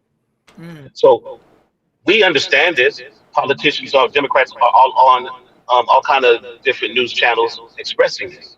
So there's an effort and a fight against Donald Trump's efforts, but it doesn't mean that he won't succeed. So our community has to be conscious in his efforts to try to militarize and change the way this country is ran. Right. Because it's not going to benefit us if we go into a dictatorship. Right. And people don't see that. That's what ICE represent the beginning of. It's crazy that they don't. I got a question. I think I heard Brother Sanchez earlier talking about something with us in voting. Brother Sanchez, what's your point of view on our people in voting? Because I think I heard you talk about something about and that. this is where FBA come into play, and shout out to ADOS too. I'm gonna just say FBA ADOS, right? So the thing is, if our votes are really powerful, that like our money is, we don't spend our money any kind of way. We keep it in our pocket and we be wise with it. So I think all our relationships with these white folks in politics in this country has been us playing like a pimp that got one hole going from this pimp to that pimp to back to this pimp to that pimp. I would agree. You see what I'm saying? And I thought that FBA was on some, you know what, we ain't getting pimped no more. The hell with the left and the right. We leveraging our votes, and we don't care who you are. As long as you cut the check, then we rocking with you. So if our votes, now that crazy part, if our votes is powerful, then this leverage and boycott would be successful. If it's not successful, then that let us know our efforts at the ballot box was always a game anyway. So we can't lose with this. And the Let me reason I interject in asked, this. Let me give you some real info on politics, because our vote is powerful, but we don't utilize it correctly. There was a sister that was on the PA show the other day, and she had a great idea, and she's correct.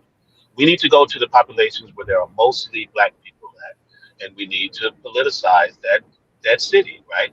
Create political capital, create an economic stronghold, and then you'll be able to vote for that city's whatever they need. They'll be able to vote and use those tax dollars to keep the people that you want in power in power. You have communities all over this country from different ethnic groups who actually do that. I mean, how many people can go into a city and every building they go into when they go in the city, it's in a different language? That's because that community has controlled the political power in that community. Our community is the only community who doesn't take advantage of their vote. Our politics are more powerful when they're local. Federal politics are only are affected by the local politics So that vote for them. let me ask you a quick question. You think if we did the vote leveraging thing on local levels in our communities, and that will have more of a benefit? That sounds like Indeed, because our judges, we would vote the judges that we wanted in. We would vote the mayors that we would want in, and I'm not talking about the ones that other political parties pick for us, but what the community actually picks for themselves. And it would even go all the way up to the Senate.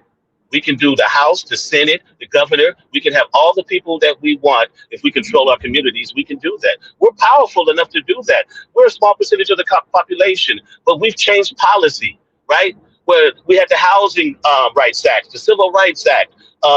We had all of these. We even abolished slavery with our efforts, right? So it can be done. We just got to stand up and do it. All right. And we cannot. Yeah, let me bring on Diesel real quick. Diesel, you want to say something? Yeah, can you hear me? Yes.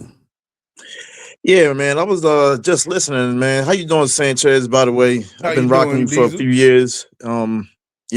Flat power, FMFP, you know what it is. Oh man, knock it off. Anyway. Come on, let Flat the brother. power, my Anyway. brother. Flat power, my brother. Anyway, listen. Anyway, I wanted to address something.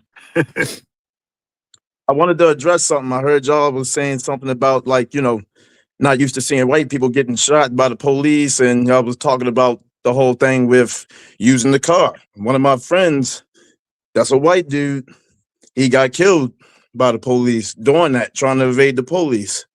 So it's a real thing, like you were saying. I just wanted to kind of like get that out there, like, it's an actual thing that happens, but you don't see that on TV though. They won't show you that. Yeah, it happens a lot because you know what? We think that a lot of dudes come from the era of outrunning sending the cops on a car chase. That's slowly going away. If these cops want to, they can kill you right there now, and you just lucky you ain't got some dirty cop nowadays. And a lot of our folks don't know that you speeding away is lethal force, because the police, if he's holding on to your door, right, and you speed away, he can get drugged a little bit, and that can be his defense in court, that I was holding on to the car. And guess what? We know that a lot of this stuff is BS, but these cops is racist, and they're gonna use it, and they're gonna get off anyway. Exactly. It's just something. It's just a reason, just another reason, to kill somebody. I don't think we argued that. And nobody actually argued we not used to white people shooting white people. Matter of fact, more white people shoot white people than white people shoot black people. That's it. More Koreans shoot Koreans. So more crime is committed within your own demographic or ethnic group than outside of it. So no one actually argued that. I would like to sharpen up a little bit and say that the conversation we're having, do your own due diligence to look up the actual laws and rules and regulations. It's essential to this conversation. And I would like to add this tidbit to it. Scientific literacy actually helps you make proper decision making and understand your community involvement and your politics.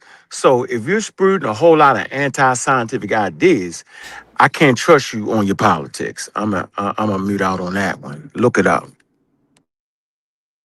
I hear you.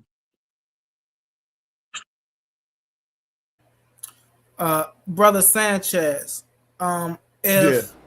if our vote is as powerful as some people claim it is, how much more powerful do you think our vote would be if we decided not to participate in vote?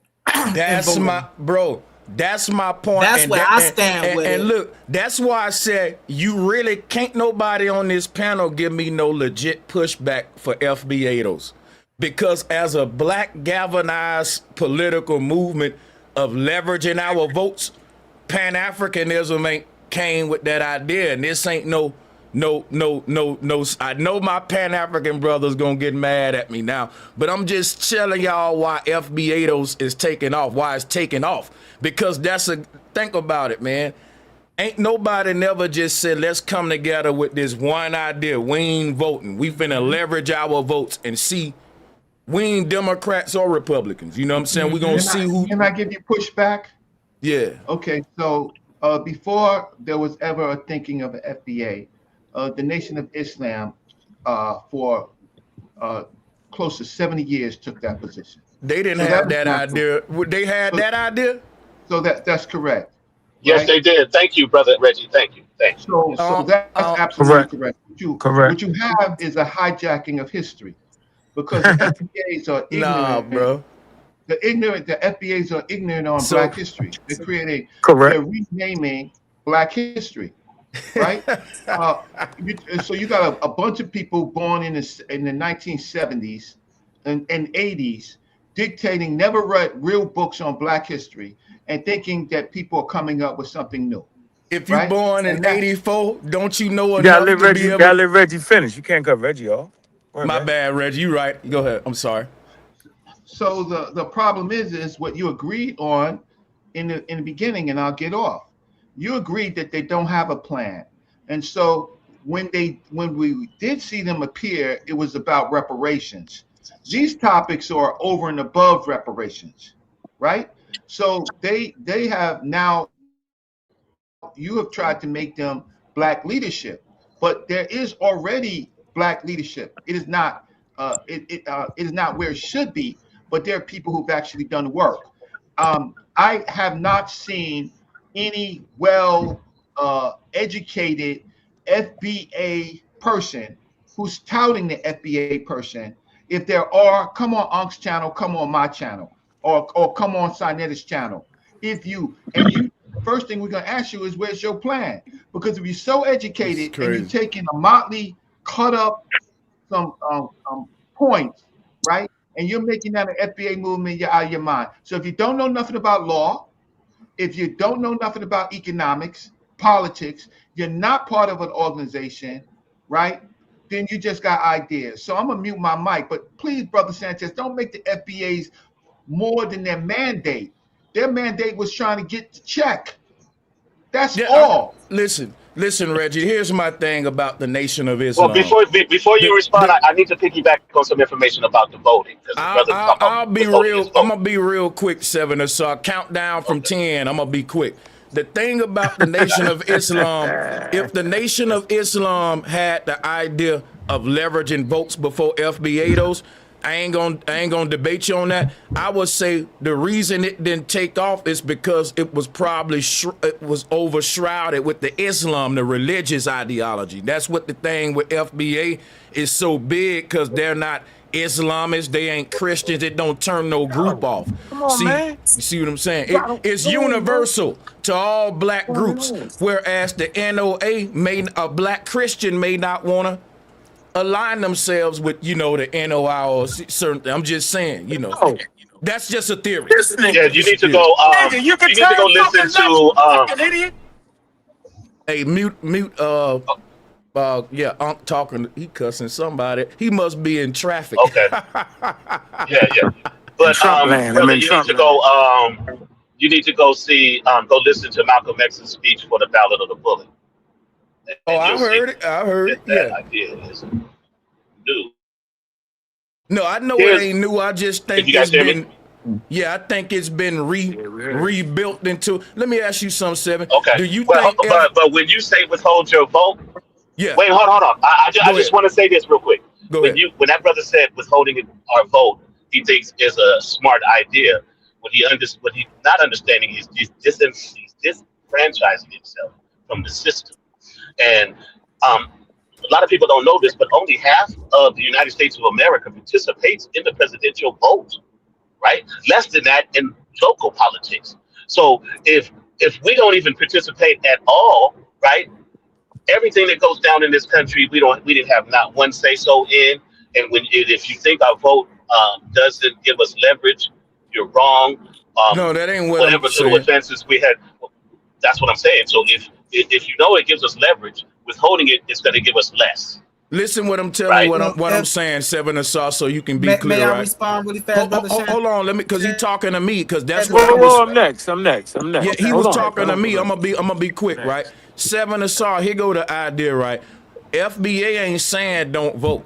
They saying don't vote until the person that's making their promises to you come through on them. And I agree with that, because if my vote really got power, you'll give me what you said you was gonna give me for it. Because guess what? My money got power. And if I want to buy a t-shirt from Humble, then he will hand me the t-shirt and I'm gonna hand him my money. A good, smooth transaction, right? So it ain't that I won't vote. It's that I ain't finna let you play me now. Give me what you said, and you making a lot of promises, right? And everybody else go the same way. They let them fulfill the promise first, then they get behind a person. And I think we should play like that too. Now, I agree with you that we shouldn't just vote for policies that don't benefit us, right? But we've actually voted for people who actually went through with the policies that benefited us. What we have to do is create the leverage, like other communities, like the LGBT community created leverage, and they have all of these things. You have other communities that created leverage. We're not good at creating leverage because we're not as unified as those other communities, right? And we that's have to where we have to be the five fingers that That's create crazy, the fist. man. And we cannot actually utilize our voting power as it should be with this unity that we have in our community. Seven And that Assault. goes for Don't you anything agree? 40, that we 50 trying to years do. ago. Don't No, you we did agree? not. We never were unified in a front for us and used our political power as leverage only to get the Civil Rights Act, the Housing Right, all these acts that we did. That was our leverage power. That was our marching. That was our blood, sweat, and tears that changed the way that society was run for us. So those are examples in history that showed that we had political power, we used it as leverage, and we got what we want. But now that we're more educated and we're far removed from that, we use that as a learning tool to advance even more our efforts to create the leverage to get us even more what we need to. But the only way we can do that is creating political capital and economic power. That's the only way we can do it. And the only way we can do that is through unity. I'll close now. So, but don't you agree though that, you know, if we're gonna leverage our vote like you were saying, then it's important to let all parties know we ain't no easy spenders. You gonna have to work hard to get this vote. Now we don't give it away easy. Facts. That's what And I you was do saying. that locally. You do that locally. And when you start, like I said, when we start voting people in that are actually for our agenda, and those people start getting stuff done for us, then that's when the political capital starts mounting up, right? Oh man, they can get this done. Oh man, they did this favor for them. It moves up the ladder, brother. That's how politics works, right? So we have to get in control of our communities to create this. Right now, we have no control. We've never had any control. When we did for the 13 years, right? When we created Black Wall Street, they were discovered. But we're 100 and some years away from that now. When We you can say return back to that, when you but say we got to now learn from that. when you say we need unity in this area of politics, don't you think that's what FBA and ADOS was attempting to do? Now you may critique them No. and say, well, you don't think so? We need unity within our community before we can get any unity within any other aspect of society.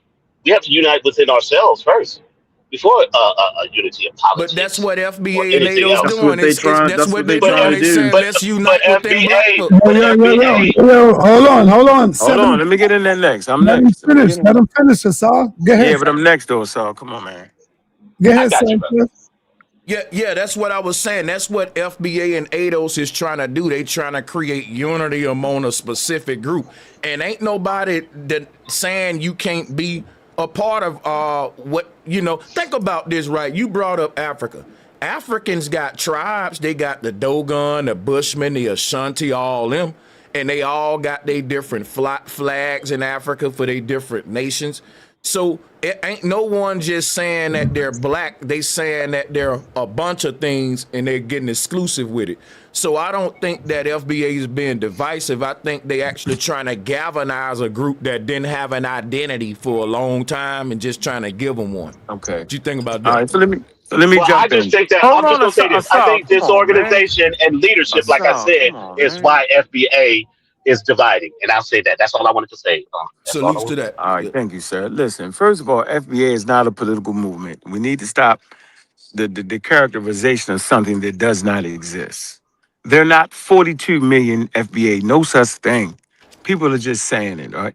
And information is based off of pseudoscientific information. First of all, African Americans Reparations ain't are the group. pseudo. Hold on, let me make my point. African Americans is the group that we're talking about. And it's clear what the definition of an African American is. Those that was enslaved and brought to America and had an ethnogenesis in America with Europeans and some indigenous tribes. That's what an African American is. And you can jump in there and think that FBA it's just a bunch of people talking. So last time I checked, the ethnogenesis of FBA is pseudoscientific, right? It's a pseudoscientific idea. Nobody who is grounded in science and political understanding would ever accept the group making stuff up. Can you Nobody tell actually me the does that. pseudo You have no claim? power.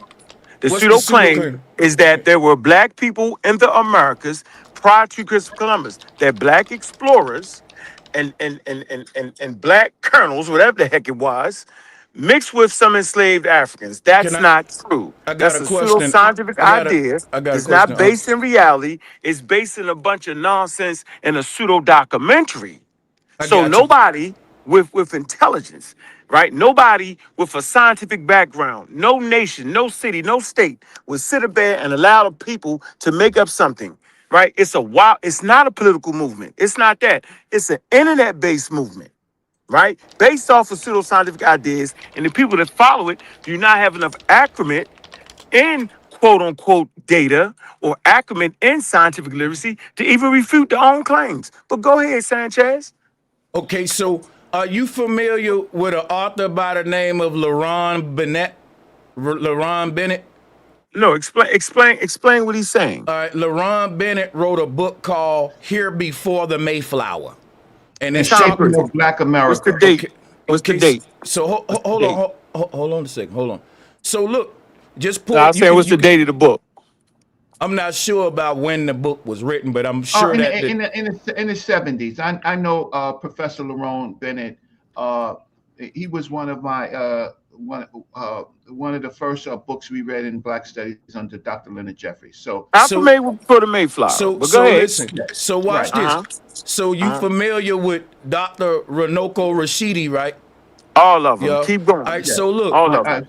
I these know him are these personally. are two brothers that I'm referencing. I'm just pulling them up as reference points to Uh-huh. that was always teaching about the black presence in America Cool. way Cool. before Columbus, way before slavery. And I can screen share right now too. I don't know if the screen share is open, but Uh-huh. Yeah. I got You can images of screen share if you want, Sanchez. No, we're familiar with the author, Sanchez. okay, but I just want to show you a picture of Runoko Rashidi next to this statue so you can see like hold Yeah, on a we know. second. We all know who he is. We all know who he is. Because Yeah, we know because who he is.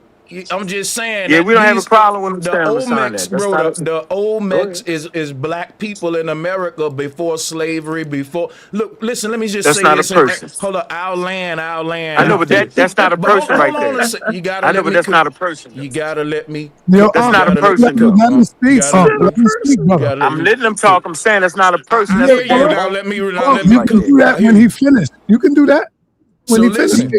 So check this out, right? Black men in America, we get fades, right? We get. All I want to do, and it ain't gonna take me nothing but 30 seconds, right? Watch this. Black men in America, no one else in the world, right, get a fade like us. This is an exclusive thing to America. And all I'm saying is, we got statues right here of this same hairstyle with statues of a black man. Now, a person may say, look, this ain't a human and all that, boom, boom, boom. But Renoko Rashidi is the one I'm referencing. I'm not debating y'all. Y'all are debating teacher Rashidi right now because I'm just giving you his stuff.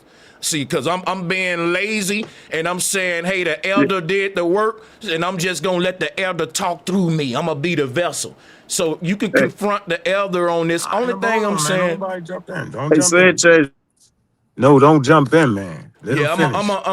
I'm a ride off the work and the foundation of the elder who said we was here before.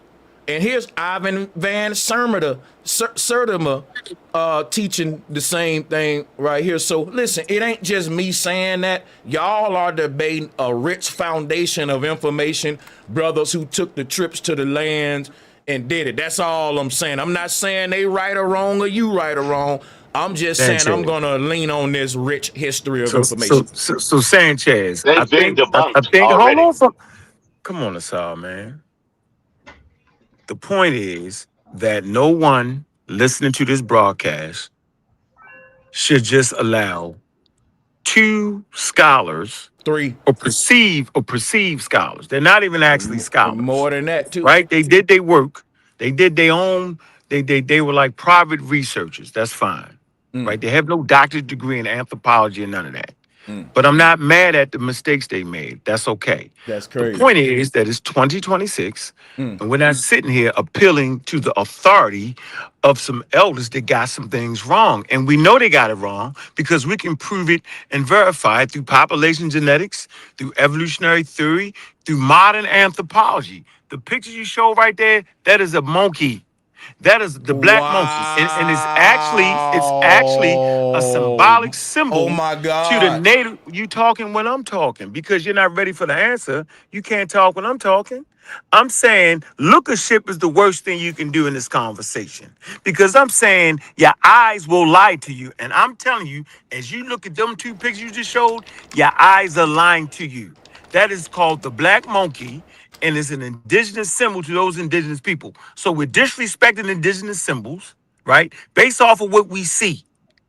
We're seeing Hey, it hey, wrong. hey, Ah, you And I'm making man. my point that never heard that at one. no I know at you no point, playing. at no point, at no point do we sit here and listen to Ivan Van Sertima or anybody you name because the verdict is in. The only people argue this is FBA. Nobody can verify and prove what you said. Now I'm willing to put it on. Hey, Sanchez, you know we already got it in before. We could do it again. I'm saying that's called the black monkey, and I'm saying I can prove and verify This a that through monkey with modern a high top anthropology. fade. This a I'm monkey with Hey, a saying but high top look, why fade. not? look, Why look. not? Hey, real quick. First of all, hold on. Don't nobody call my name to try to dive I in the want to know who conversation. gave that Let me monkey fin- this let good me ass finish. lineup, Let though. me That's a finish. fine Let me lineup finish. on that I monkey. know it's. I know you're gonna win that part of it, but why don't you show the whole statue? Is that a human line there? So you basically saying that's a Negro head on a monkey body. So that's what we doing now? This is. Is that the game we playing? Well, Is wait a that the minute. What? misinformation But we wait, promote? wait a minute. We see the Minotaur. We see the Sphinx in Egypt. Why it can't No, be no, no, true no, no, here? no, no, no. That's not what I'm Why it saying. can't be true here? I'm saying that in that All particular right, region hey, where the hey, statue was found, hold up, what y'all. that is, Hold up for a minute. Hey, Unc, do you have a source that you can show us right now, brother, showing us that this is a monkey? Yeah, hey, with a high bro, I'm top in my fade. car. I'm in my car. And I'm saying is on my broadcast, I have showed this before. I'll I pull it got a up. Tell show. me what to I put will have a in. show tomorrow, and I I'll will pull it show up. y'all that. I'll pull it up for him, This sir. That particular monkey is sacred to the society that y'all now stealing from. Now we have. All right, hey, Sanchez said he will pull it up for you. He don't listen. Listen what I'm trying to tell you. The point I'm making here is he who laughs, laughs, laughs, laughs. Okay? So think I don't have it. And I'm saying we're Last the doing what best. colonialism did. Colonialism made up stuff. Is that not why we're here to fight that? That's why FBA is a pseudoscientific organization, because they don't know the difference between a monkey and an African American. First of all Africans don't nowhere look like that, which is racism in its own right. The Negro does not look like that. They made that up. That was racism in early anthropology. I'm going to say it again. Africans in Africa do not look like this. I don't know why y'all keep come on, following man. the racist I gotta pass the tropes mic. that are produced. All right, Reggie, go ahead. You got the floor, Dr. Reg. Okay, thank you so much. So, Brother Sanchez, how are you again? I want to ask you a question. I'm good. And just please answer the question. I got you. The foundational Black Americans, who are they? The foundational Black Americans is in the name. What you asking me? Like, Okay, so these are the people that built America. These are the people who were enslaved to build America, right? So these are the people that did our. Let me answer your question. The foundational Black Americas ain't limited to slavery, because the Olmecs was never enslaved, but they was here since the foundation of this. They built the first civilizations on this land. You know, so when we talk about the pilgrims coming to this land and starting civilization, what they did was just integrated themselves into civilizations that was here. Let me finish making my point. Okay, so we're talking about the United States, so we're not talking about no Olmecs. And when we refer to the foundational Black Americans, we're talking about those talking about the land. We're talking about those Africans who are the foundation of what we are, because they gave their lives. They fought in the Revolutionary War. They fought in the Civil War. They fought in all wars. They gave us great invention. I'm with you. They went by the names. You ain't hearing me though, Reggie. No, because what I'm just trying to say is you're trying to make everybody in America, right? Everybody in the Americas the Black man of America. I'm not trying to make everybody an Olmec, if that's what you're saying. Yeah, the Olmecs are not in the United States. So, but listen, I get what you're saying. It's because the Olmecs, when they was in this land, it wasn't called America. It wasn't. But they weren't in the United States under. So we go back to reparations. Reparations is for those people that were tied to the enslavement. I get what you're saying, but guess what though? The people who were, this is what I'm saying. That when the pilgrims came over here, the founding fathers, quote unquote, who came and founded the land, when you talk about the word foundation, foundational Black American, the word found is in the word foundation for a reason. Is deeper than the person who, it's deeper than the people who built the foundation. Is who was the first ones to find this land in the first place, and it wasn't Columbus. There was people here before Columbus, so you didn't find nothing. That's like you saying you found my. So I understand, but let me finish, and then I'm always short.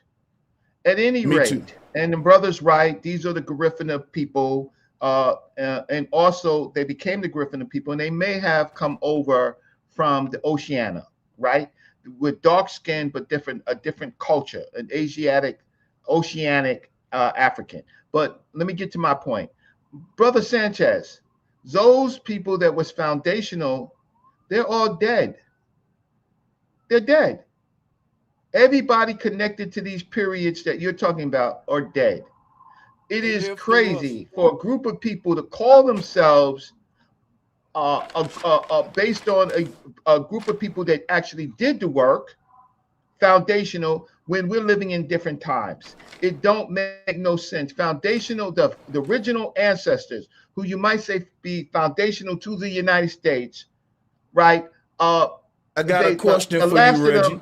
The last of them are dead. So you're misusing words. You're misusing compound words, and you do not you. But the people that thought about this, you do this in junior high school. In high school, you start to read dictionaries. You understand words better. Certainly in college, the people that created foundational Black Americans either did it for in their ignorance, or did it for a particular purpose to psych you out. Now I'm gonna listen to you, good brother. What do you So want to say? when you say that the Olmecs are dead, my ancestors will always live through me. So one thing about our ancestors, they will never die. They live through us, and that goes for my African ancestors too. Because I would think that at some point, every human is related at some point because we all one big species. But that's a whole nother conversation. Someone is at the front door. Okay, so I made my Hold point. on. Even Let if me. they You live, gotta let me land, Reggie. You gotta let me land because somebody just got a DoorDash or something, but it interrupted me. But the thing is this, right? It'll be like the person who's a comedic guy saying, well, all the Egyptians dead, so your point is null and void. No, the Egyptian person gonna tell you they still living through me. We are the Egyptians. So no, I don't agree with that dumb shit. But hold on, what I'm saying is this though. My grandmother is dead, but I'm still a representative of her. You But see you're what I'm not saying? her. But I'm not It's saying her, I'm her. dude. This what I'm telling you right here. You gotta let me speak too, because I just let you speak. What I'm saying is this. I am my grandmother's DNA. I am my grandmother's lineage because that's what FBA is. It's a lineage-based group. So what I'm saying is no one forget their lineage, just like the Jews don't let you forget the Holocaust, right? So that's all it's saying is that I would never say my ancestors is dead. I would say, yeah, physically they are, but spiritually and genetically, they live through all of us, in my opinion, my humble opinion, and I'll just fall back. Okay, my last words on that. Okay, so Sanchez, you got a great mind. You could put some things together, right? That's why you're brother Sanchez, right? And that's why, you know, we like when you come on this platform to examine the things that you say. You didn't create the FBA, Right.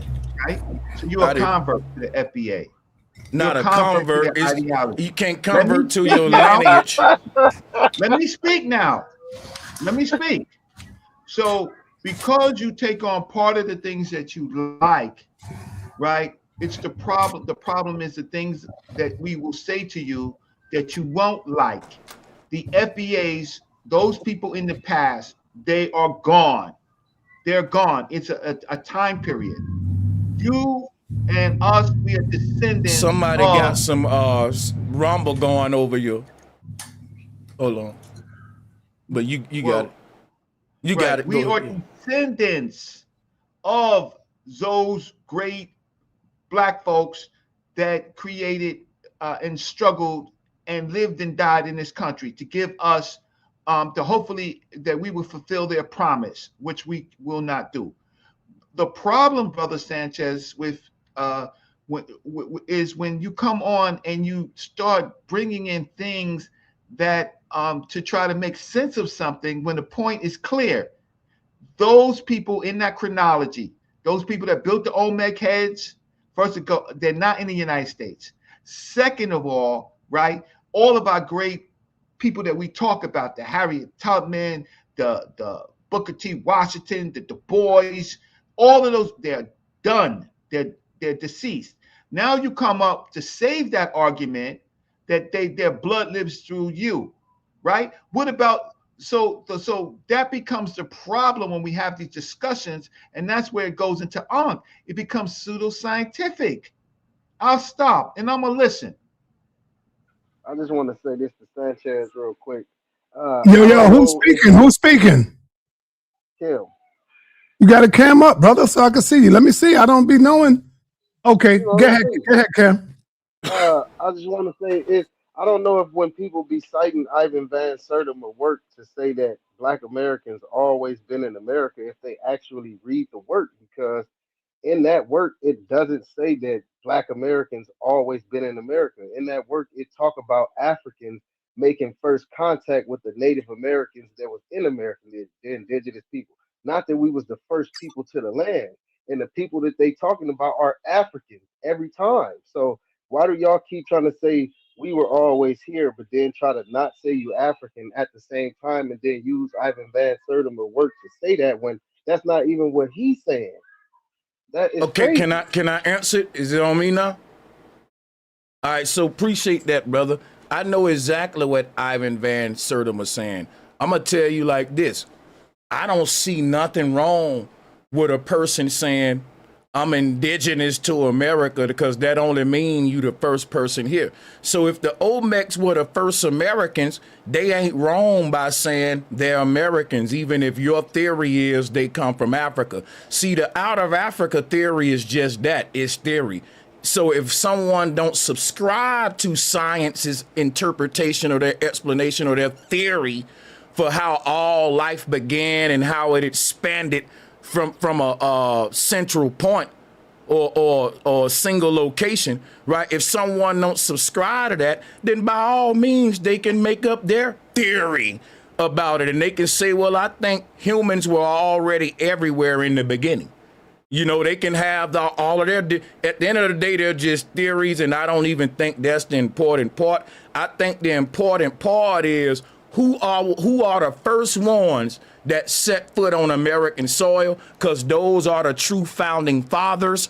And so my whole thing would be the people who claiming that they found something are ignoring the people who was here before them. So even if you want to believe that those people came here from African, it don't change the fact that the people who saying they founded this land are lying, and that there was a great black civilization here. And that's what I'm doing when I pull up Ivan Van Sertimer or Runoko Rashidi. I don't have to agree with them guys on everything to agree that, guess what, the people who saying that they was here first, they lying, because here go research of people who was here before them. Now we can debate on where did the Olmecs come from, where did the black guys who was here first come from, and that'll be a whole nother portion of the debate. But what I'm trying to establish right now is that Negro presence, black presence was here, and it was established before the Mayflower, and that what was being denied by Reggie at first. He denied that, and I got to pull this up to show where you're wrong before we move forward. That's it. No, what I'm saying is, even with using those words, you still misrepresenting what the work is saying, because those works aren't saying that the black people, the Africans that came to this land, was the first people on the land. The work talking about them making contact with the people who was on this land Who first, was and here that before those them? people who let me African finish, presence. and those Africans that made contact with the indigenous people, they saying in the book that those people came before Columbus. Not that we was always here, we was the first people here. So I'm saying you still not even using the work right in the way that the people who wrote it. Okay, so watch this though. Then That's a great point. here go to let me and the brother Bill, bro. You I know, but don't run fall that back. stop sign. Stay there with him. I'm not. I'm gonna stay there with him. Fall back. Here go what I don't get about Pan Africans, right? Somebody mic loud in the background, but check this out. I'm gonna use the Pan African theory, what y'all teach, to show you where y'all ain't sticking to y'all own theory. Nobody's a Pan Hold African up, though. bro. Yo, why you Hold do that? on, bro. Why Yo, you can't just let me build, please, bro? brother, you gotta stop cutting in. Let the brother finish, and you can add on when he finished. But I got the sister next. Yeah, I forgot. I lost my mind here in we the go, middle bro. of the lie. My fault. Okay, bro. Thank you, bro. Right. So people who subscribe to the out of Africa theory, they say that Africans had already populated every continent before any race showed up. That's basically what they say, that the black man went around the world and created all civilizations, and that the white man is the Johnny come lately. So what I'm doing, I'm gonna use the out of Africa theory to show you where they being hypocritical, right?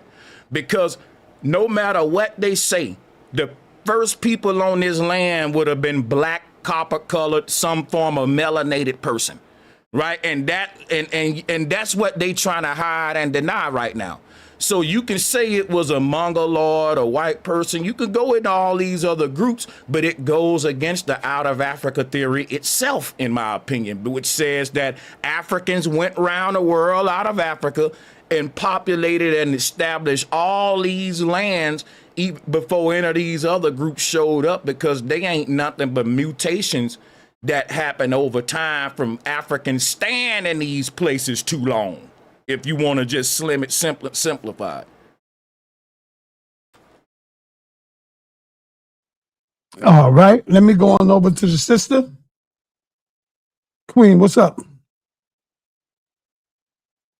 Unmute yourself.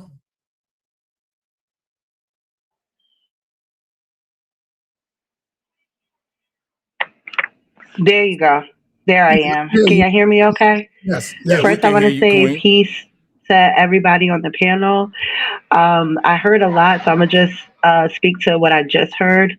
When it comes to the out of Africa theory that people love to use, they forget that once you get out of Africa, you kind of you have admixtures with other like things out there. You have Denisovans, you have Neanderthals, that's all being mixed in with these black people that change those haplogroups. It's not the same A00 or, you know, the E that leaves Africa that is making it to America. By the time they make it to America, you have a whole lot of Asian DNA in you. You have a whole lot of Denisovan DNA in you. So just to put a blanket statement on, oh, these are just black people or they just have black features, because I don't know if you ever looked at a Mexican who is indigenous of the Mexicans, like they have those same broad nose, high cheekbones features that we have. So you can't just go by the features on the statue and pretend as if that statue means that that's a black person of the same line as you. And that's where I kind of like that's why I distance myself from the FBA movement, because within it kind of does roll off of just looking at things and not necessarily having the information on the things that you're talking about.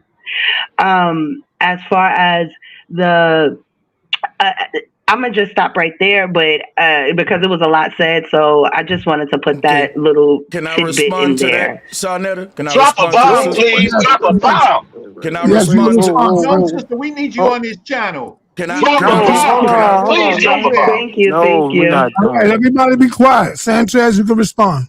Well, why you let him And respond when I need to and I want respond to next, ask, yo? and I want to ask you a quick question to the sister before I go on my little response.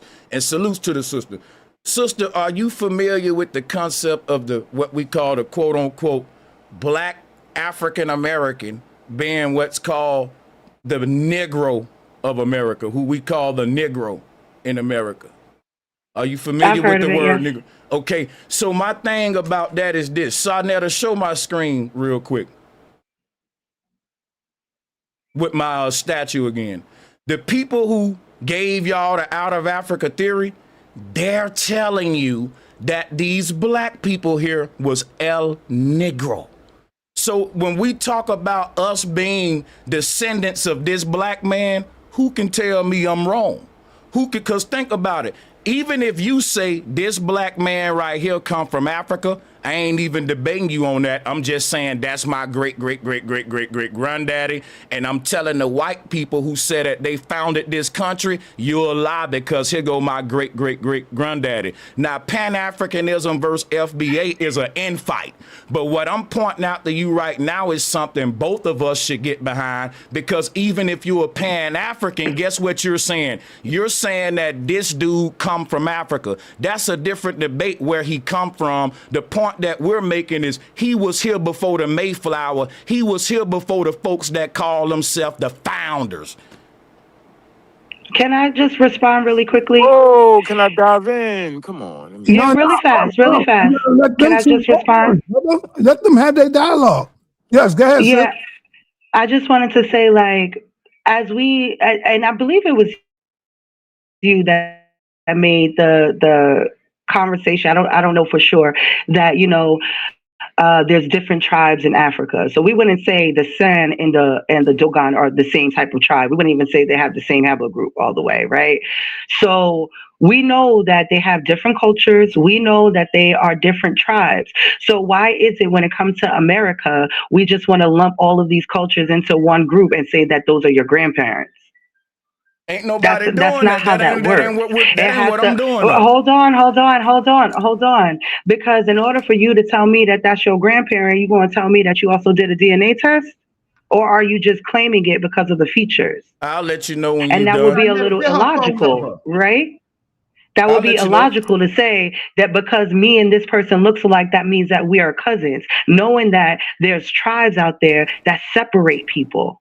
Especially when you're talking about coming from West Africa, because that's where, the transatlantic slave trade comes from. And the people that migrated from Africa through Asia, met Denisovans, stopped in Mongolia, went across the Bering Strait. That's a lot of generations before you get to South America, whether you're talking about going through the Bering Strait or going through the islands in the southern, right, in the Pacific. Either way, you have different cultures that's happening. So you can't just claim all of that as yours So without the so DNA test so to prove that Sarnetta, you are one of those people. I'll Get respond that to sister's let me number. respond to her without them cutting in with the little pom-poms too. I want to have a civilized conversation back and forth. So the thing is this, she going off one account of history, right? She's glued to one account of history. And when she tells me that have I done a DNA test to prove that I'm that man on the screen, that ain't even the point that I'm making. The point that I'm making is that the white folks who said that they were the first ones who founded this. They call themselves the founders, right? They're not. They're not the found. If both of us can agree that the people who said that they discovered this land were lying because there were a Negro group here, then I can ask you, who was that Negro group here that was before the Mayflower? If you say that group come from Africa, fine. The whole point is this: if you say all of us are descendants of Africans because of the out of Africa theory, then I can claim this as my forefather just like I can claim an Egyptian pharaoh. We do that every day. Niggas say we the Egyptians, we the pharaohs. Ain't nobody testing their DNA. All of us, if we going by the slave trade, we didn't even come from East Africa. We come from West Africa, but we still claim Egypt. So my thing is this right here. No one is doing a DNA test when they put their Egyptian garb on, because if they did, they would have to put on they would know that they come from somewhere in West Africa according to the out of Africa theory. My point is this right here though, when they wear the Egyptian garb, they're basically saying that the Egyptian people that are on that land ain't the real Egyptians they false claiming. So when we say, listen, these pilgrims that's claiming this land like they the real Americans or they founded this joint, they are imposters. Now as black people, we can go argue among ourselves about where did the first Negro people come from who was here. But first thing first, let's let the folks know in power, y'all ain't find nothing. And that's all I'm saying. I think the division need to stop, because all we doing in FBA is saying some of us come from Africa, some of us always been here, some of us believe in out of Africa theory, some of us don't. But the point is, behind the whole movement is we were here first. We as in the Negro group. I get that. And I understand that. But I think you misrepresented who I was as a person, right? And what my ideologies are. I'm following the topic. And this is what you presented, right? So even in this idea that, the white people, the European, the Spanish wasn't here first. There was people here. I'm cool with you on that. Where it delineates for me is when we try to superimpose ourselves into other people's histories. When it comes to the Negroid being the first people, okay, that's fine. We can talk about that all the live long day. But are you that? No. And especially you saying like you being an indigenous person only, that doesn't make sense to me. You have at least over 400 grandparents between now and the 1700s. So you're trying to say that every one of them's name was Eagle Flies? I don't think so. I'm pretty sure you got some Tyrones and Jeromes and Jacksons all up in your lineage. I ain't There's no denying Tiger none of that, Lilies sister. in your lineage. So this is where I'm confused with the FBA movement, right? Because a lot of it is talking about how you're not of African descent or trying to I haven't separate done that yourself from though. Africa. So you're Sir, misrepresenting me now. sir, I let you misrepresent me on silent. I just presented my stuff. I didn't I misrepresent get you. that. I get that. I'm just saying when you presented, I was quiet. That's all I'm saying. So so I'm gonna just land my plane with this because we've been talking for a while. Is Facts. if you're not talking about the mixture of Black Americans in this country, you are lying to Black Americans. You have Indigenous American blood in you. You have West African blood in you. You can even have East African blood in you. You won't really know until you do your DNA test. But this idea that you have always only been here and all of your ancestors' name is riding with wolves, that's not true. And you're basing your You, ideology on lies, and uh, that's where the more learned people are catching up on, and that's where I land. and Thank I you. saw you got to let me land, and then we can move forward. Here's where she's misrepresented, because I never misrepresented her. I didn't even deal with what Cam she's up, saying. cam up. I'm about to cam up right now for you, but I want to screen share though. Put the screen share on right here. So here's the thing. I'm not basing it on nothing but what the scholars taught. That the Negro had the first presence in America. I don't care what y'all say. When you deal with the out of Africa theory, it states that the first people arrived in America was melanated. Let's use the word melanated or Negroid. You got to put a foreigner here first and be divisive, which is why I'm rocking with FBA, because all FBA doing is saying, look, the people who saying that they are the founders of this land, they ain't do no DNA test. They just claiming it. You got a whole group in power called Israelites who get their identity from the Bible, and they ain't doing no DNA tests. So my whole thing is we got rich research that shows that Negroes was here first. I'm not trying to debate with my brothers and sisters about where these Negroes come from, who I am, and who you is, right? I'm trying to debate to the world that the people in power here is lying about who they are as the founders of this land. So I think that we spending a lot of time going through circles arguing with each other about who we are versus putting these imposters on the stand who's saying that they founded this country, saying that they ain't who they saying they are. So I'd rather argue with the world about the white people in power here not being the real fathers or founders versus argue with y'all about what the first Negroes come from and what about my lineage. Because the people who run this country, they got questionable lineage. They're foreigners. They ain't here. That's the point of mine, right? The point of my whole thing with FBA is some of us, hey, it's a lot going on in the background, Saneter, with wind and coughing and all that. When the sister was talking, everybody was muted. So I want to land my plane, but it's a lot of little side hate going on because I'm dropping bombs. So Everybody go on mute until I call on y'all. Go on mute. Put your hand down and pop. Check this out, right? This is why I say all these other groups is being divisive, because we got a group of people in here. No one won't question their identity. They're called Zionists. We was talking about them earlier, Saneter. These people got a fake identity that nobody questioned, and y'all questioning our real identity as the first Negroes in America just because we want to debate on are we Africans or not. Me as a FBA dude, I'm saying some dudes are from some of us are from Africa, some of us ain't. And you still FBA, everybody, and you may say, well, all of us from Africa because of the out of Africa theory.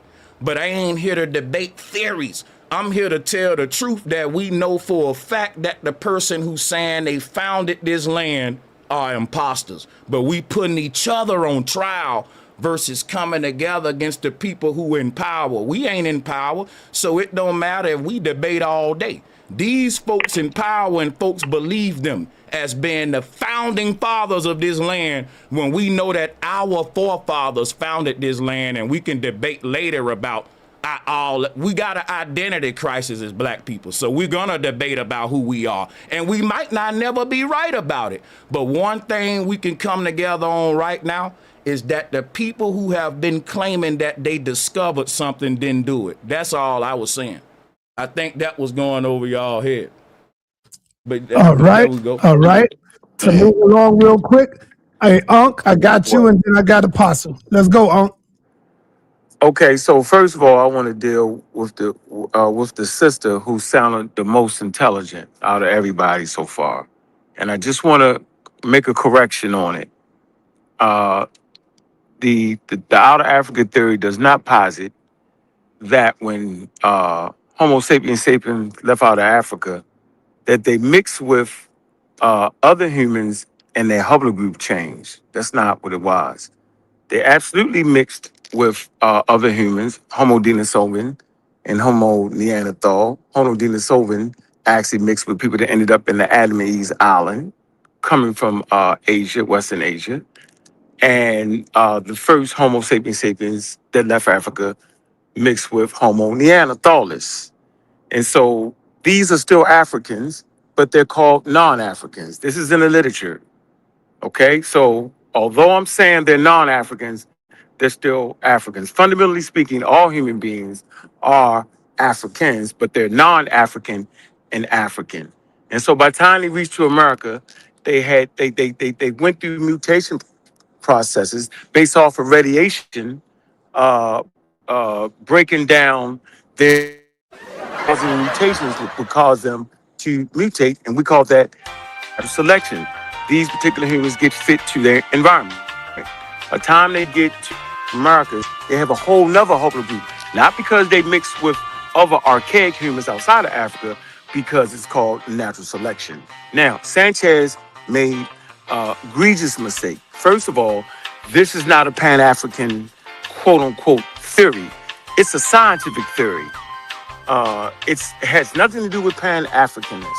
Has all to do with science and science literacy and Charles Darwin. So Charles Darwin came up with the first person to posit that humans started out in Africa. So it's not a Pan-African thing. It's not a FBA thing. It's a scientific literacy thing. So I want to be very, very clear. Second of all, humans is on this panel do not descend from that particular monkey that you keep showing.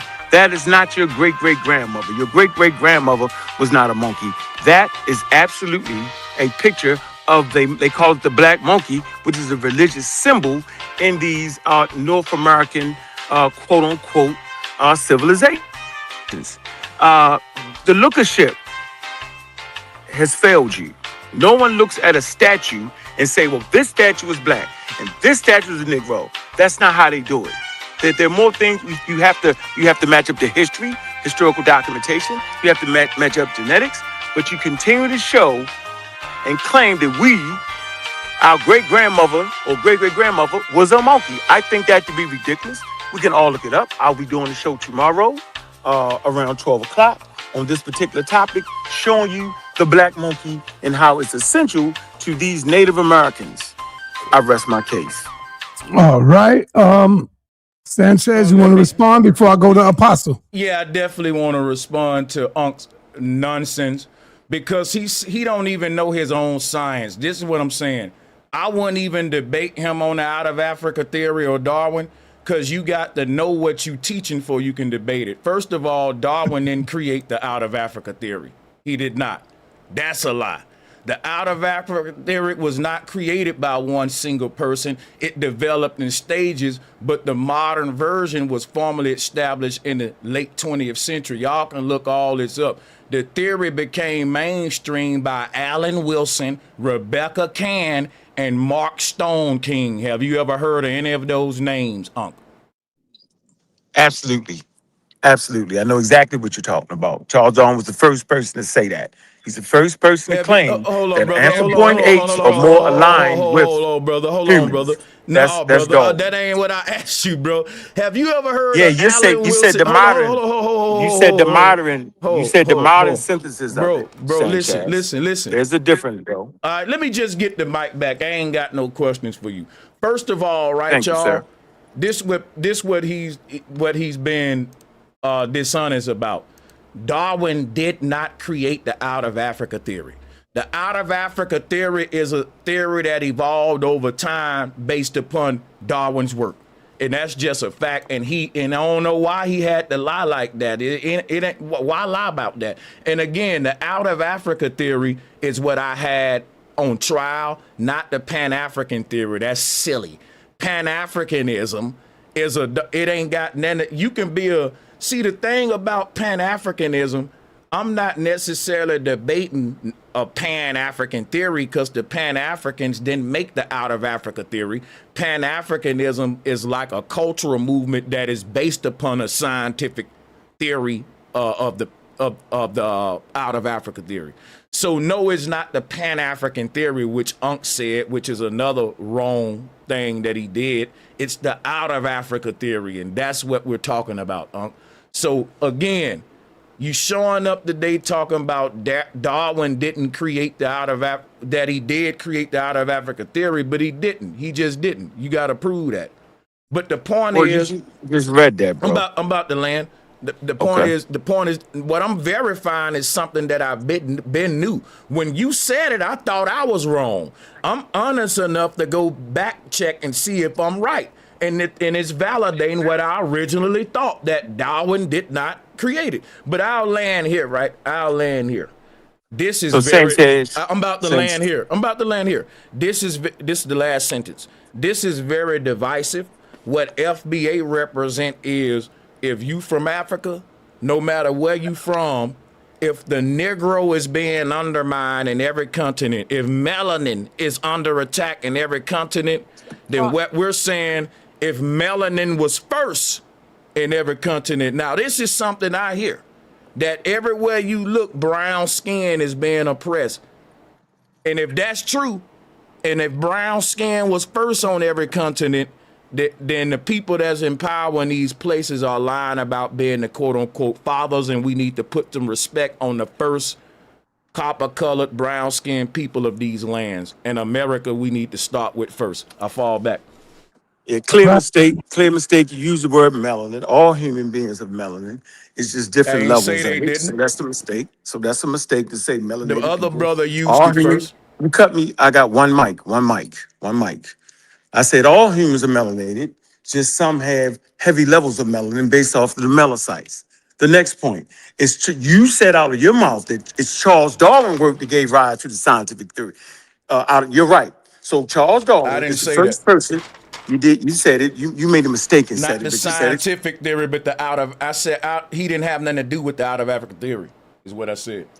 Okay, but the out of Africa theory is a scientific theory, and it was based off of Charles Darwin work because he's the first person to make a scientific prediction that said that humans are more likely found on Africa than anywhere else based off of the anthropoid apes, right? He made a scientific prediction, which is the greatest thing you can do in science, just to make that point relevant. And so you're messing it all up. You're confusing the audience. And this is the reason why FBA is pseudoscientific, because they don't understand the scientific theory. You disrespect scientific theories because you're scientifically illiterate on said subject. So you should probably just get off of that and stick with the FBA, but get out of the scientific history and historical accuracy because you're just wrong. I rest my case. I will be doing a show on the Black Monkey Can tomorrow. man I will Unc go at verify it? my point, Can man and I Unc will go tell at it you a little, sir? Let man Unc not have a for free, little not for spot. free, but not for Come free, on, Unc, not for man. free, Sanchez, You know not we for free. gonna now, Unc. You know, man, you gonna arrange some big shit for him. But let's give him a little free show real quick. Let's just a We little already free giving little. it to him. All We right, already giving it I to know him. you don't want the smoke. Go ahead, All I want right. the Sanchez. smoke But off top. I want the guess smoke what? on Let top, me We'll off go. top set of it my up. head. Let me go We'll on. set Let it me up. go We're gonna on. set it up, Unc. We're gonna set it up. Right. I'll call y'all. Let me get on Apostle. Apostle, what's up, brother? Thanks, Sai, for allowing me to come on. Shalom to the guests.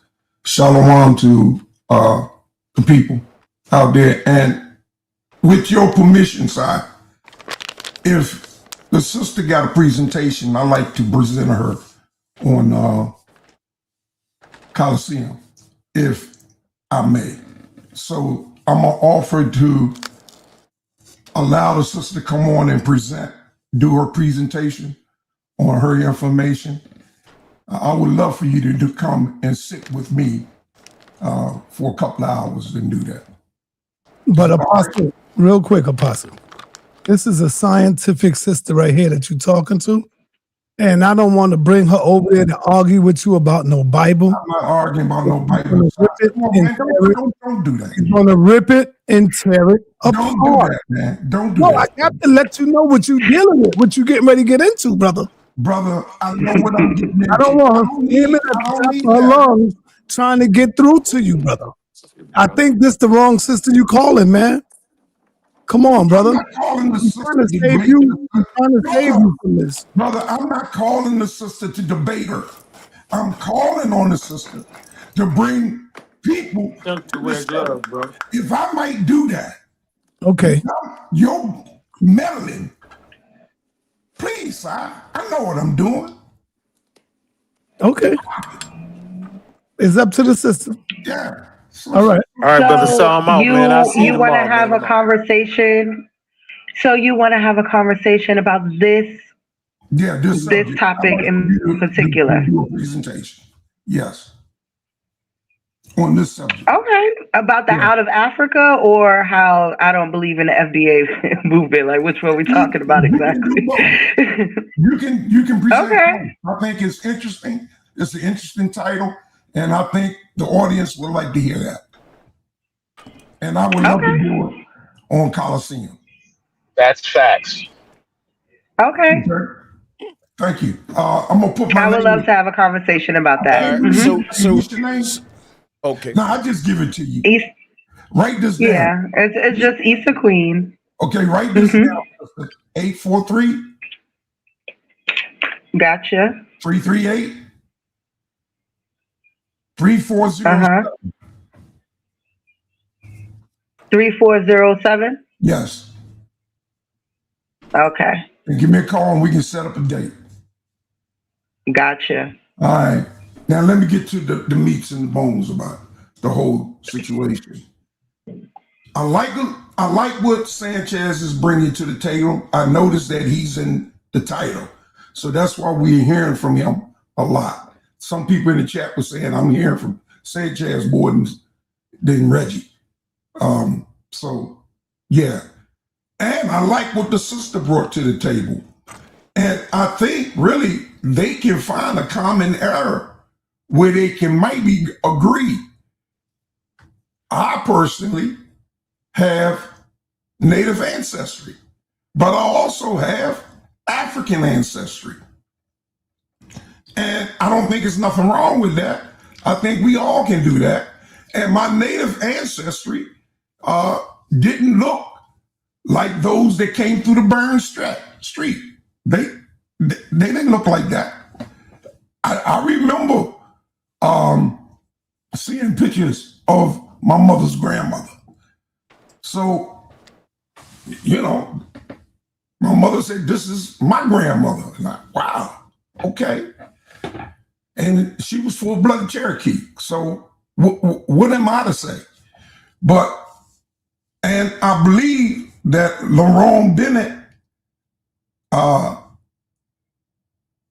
in his book, Before the Mayflower, which I did read, and Ivan Van Sertimer, which I did hear from.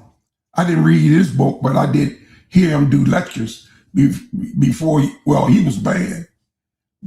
He couldn't come to America, so he did it out of South America. But about the Olmec hats, I was under influence that that's what Sanchez was showing. I didn't know he was showing a picture of a monkey. I thought he was showing one of the Olmec heads. That ain't no monkey. Depending upon when they were built, they look different. That's like the pyramids. Depending upon when the pyramids and who built them, they look different.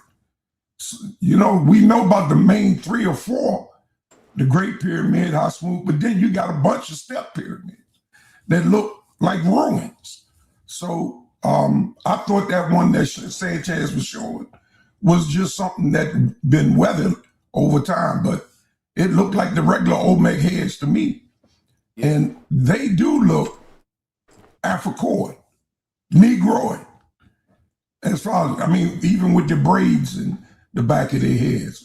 So Sanchez, I'm glad you're here. It's been a while since you've been here.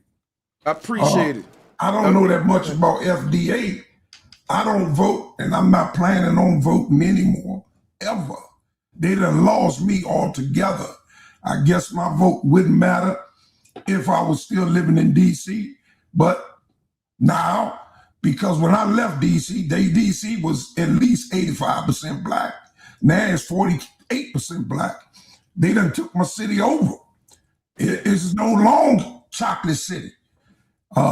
And where I live, it's all right-wing politics, local and federal. So I have no reason to vote here. I'm just glad that finally these Republicans are waking up to Donald Trump. And they're not afraid of Donald Trump primarying them. And they taking a stand today. And they saying, we're not going to allow you to do this. Trample on our Constitution by threatening us that you have somebody to primary us. Even the dude in South Carolina, the senator of South Carolina stood up. And he done flip-flopped all over the place. So, yeah, man, it's terrible out here, man, for a black man trying to make a living. Thank God I don't have to worry about that no more. I just want to make sure my check go in every month. That's All what right. I'm concerned about. Thank you, Apostle. Rob Noxious, what's up, man? What you got? What up? I want to give a shout out to Word Salad Sanchez, my #1 grifter. Hey, Saneter, can we get this white supremacist up out of here? This trailer All park right. trash up out of here? Okay, gotcha. I came here today for strictly my people. I don't need this. Because guess what? If he can call me a grifter among y'all, he can call you one, Saneter, if he ever get Right, mad I at agree. you. You know I what I'm agree. saying? I agree, brother. He's gone. All right. Let me get to God. How much you heard, God Energy? I'm actually late to the presentation. I don't know if Brother Sanchez supports Pan-Africanism or FBA. You know, I just wanted to come up here to hear what was going on. But I support Pan-Africanism all day.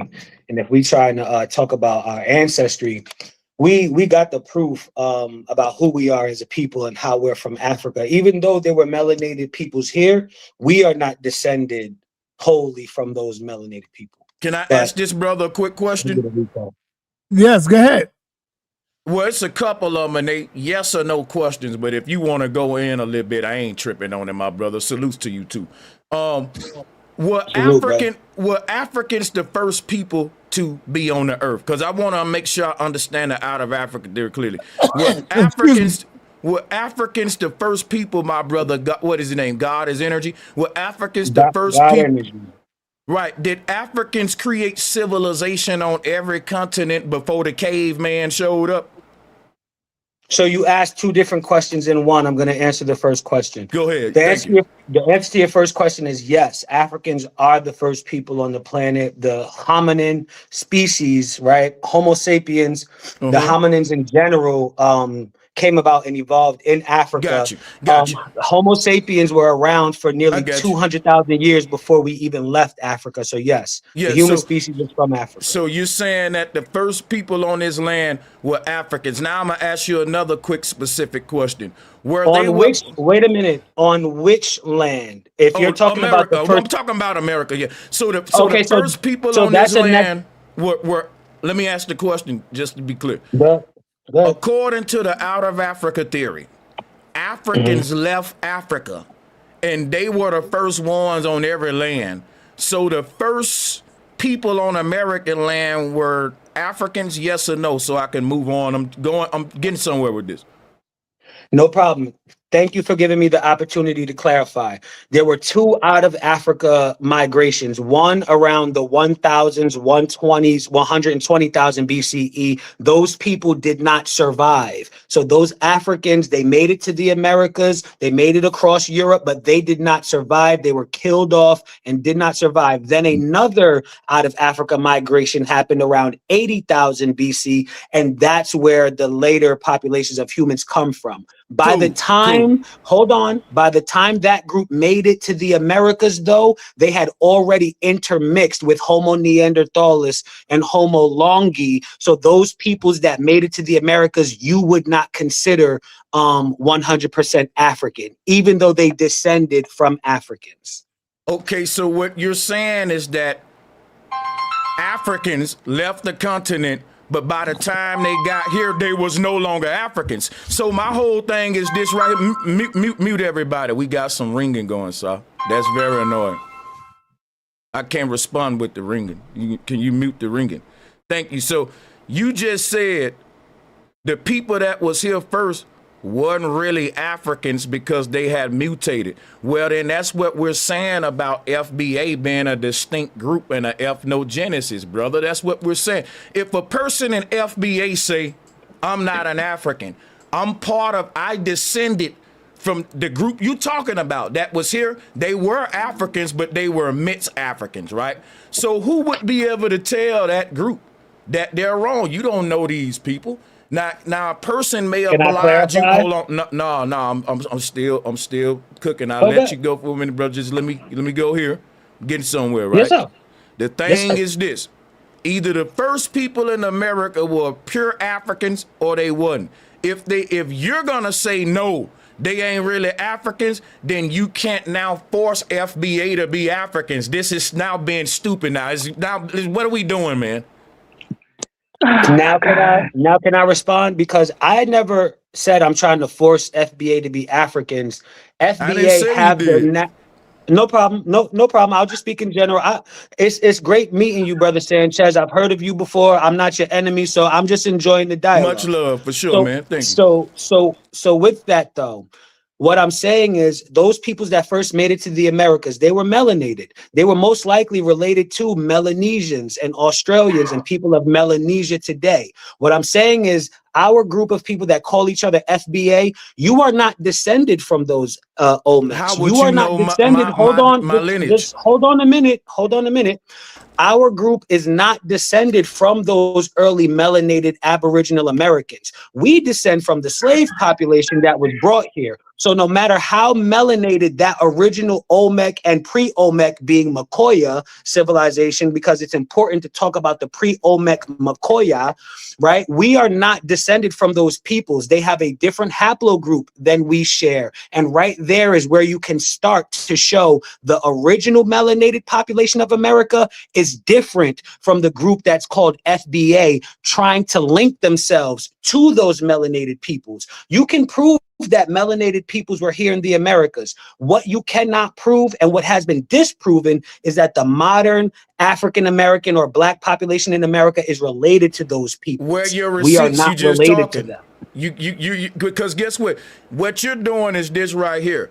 Everybody in the world, when they meet a person, they ask them who they are. They don't tell them who they are. Just like Sa asked me earlier. He says, Sanchez, do you have any, are you Hispanic? Because guess what? You can't just look at a person and tell what they are. You would be doing what they call lookership. So what I'm saying is if you don't know me, which you don't, I'm a stranger to you. You would have to ask me who I am. You don't know if anybody is part of the original haplogroups or the original mutated African that was here. You wouldn't know. Hold on, it's a lot of going on in the background too with folks breathing. Because every time I'm talking, we get phones ringing and big nostril breathing, like fogging up the camera going. But check this out right here. The point is this. You don't know who people are, and black people shouldn't be going around. Show me your ID like you ICE or something. Guess what we should be doing? Telling the people who saying that they're the first people of this land, that they founded this land, to prove it. Prove they was first. Because guess what? The people who in power here, which are none of us, they are the liars about who was here first. All of us agree on one thing. The first group that was here was some type of Negro. Because to me, if you a mixed Negro, you still a Negro. Y'all make the argument all the time that when white folks look at blacks, they look at all of us the same, no matter we FBA or African. So why try to distinguish a group now. If you're gonna distinguish the first American Negroes as their own group, then you can't really have a problem with FBA, in my opinion. It's hypocritical. Either they Africans or they're a distinct group due to ethnogenesis that mutated. Now, you saying that the blacks here can't claim the indigenous ancestry to this land, but at the same time, I don't think you can say that just because some people mixed. If you got a dominant gene, which is what the out of Africa theory is teaching, that at the end of the day, the African gene is the strongest, which is why they always show you these statues and they show you the Negro features overpowering any other mixture, just like the Olmec heads, right? The African side of it is overpowering, and the slave master would have said you a black dude and treated you the same. But when it come to us arguing about who are the original people here, it's like y'all want to give it to this strange foreign group besides our ancestors, and that start to look real weird to me. All right, Lisa Queen, let's go. Thank you. See, it's not strange. It's just being accurate, right? These people have a culture. They have a history. And the more that we superimpose our ethnic, ourselves into their history, it becomes an issue.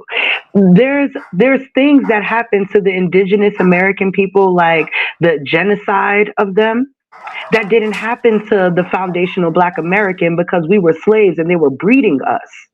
That's a difference, a big difference. When you look inside of the African American culture, the root of it is African, with the drums, with the way we dance, with the way we move our hips, with the way we move. All of that comes from Africa. And that's why I made the point earlier that if we were these indigenous people, why don't you see these indigenous traditions in the root of our Black culture? You don't see that.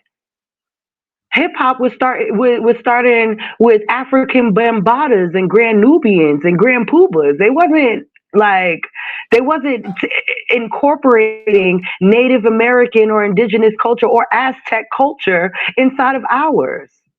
So just culturally, we link ourselves back to Africa.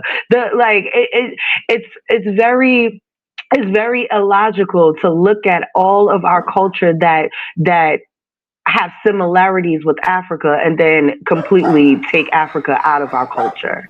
And then lastly, when we talk about these haplogroups and the out of Africa theory, and when I spoke about how we migrated through Asia, when we migrated through Asia, like God Energy was talking about, that's where the haplogroups explosions happen. That's where the mutations and the admixtures happen. So you're no longer dealing with the C1. Now you got C1b and C1c and C1d. Now you got D1. Now you got all of these other haplogroups that are exploding in Asia, and then they make it to North America. So there's differences between us, and it's not saying, that it's better or worse or anything like that. It's just to basically highlight that for you. And then when you're talking about, them being your ancestors, that's why I was talking about the DNA, because do you have C1, C1b? If you do, sure, that's your ancestor. But if you're not even trying to figure it out, I feel like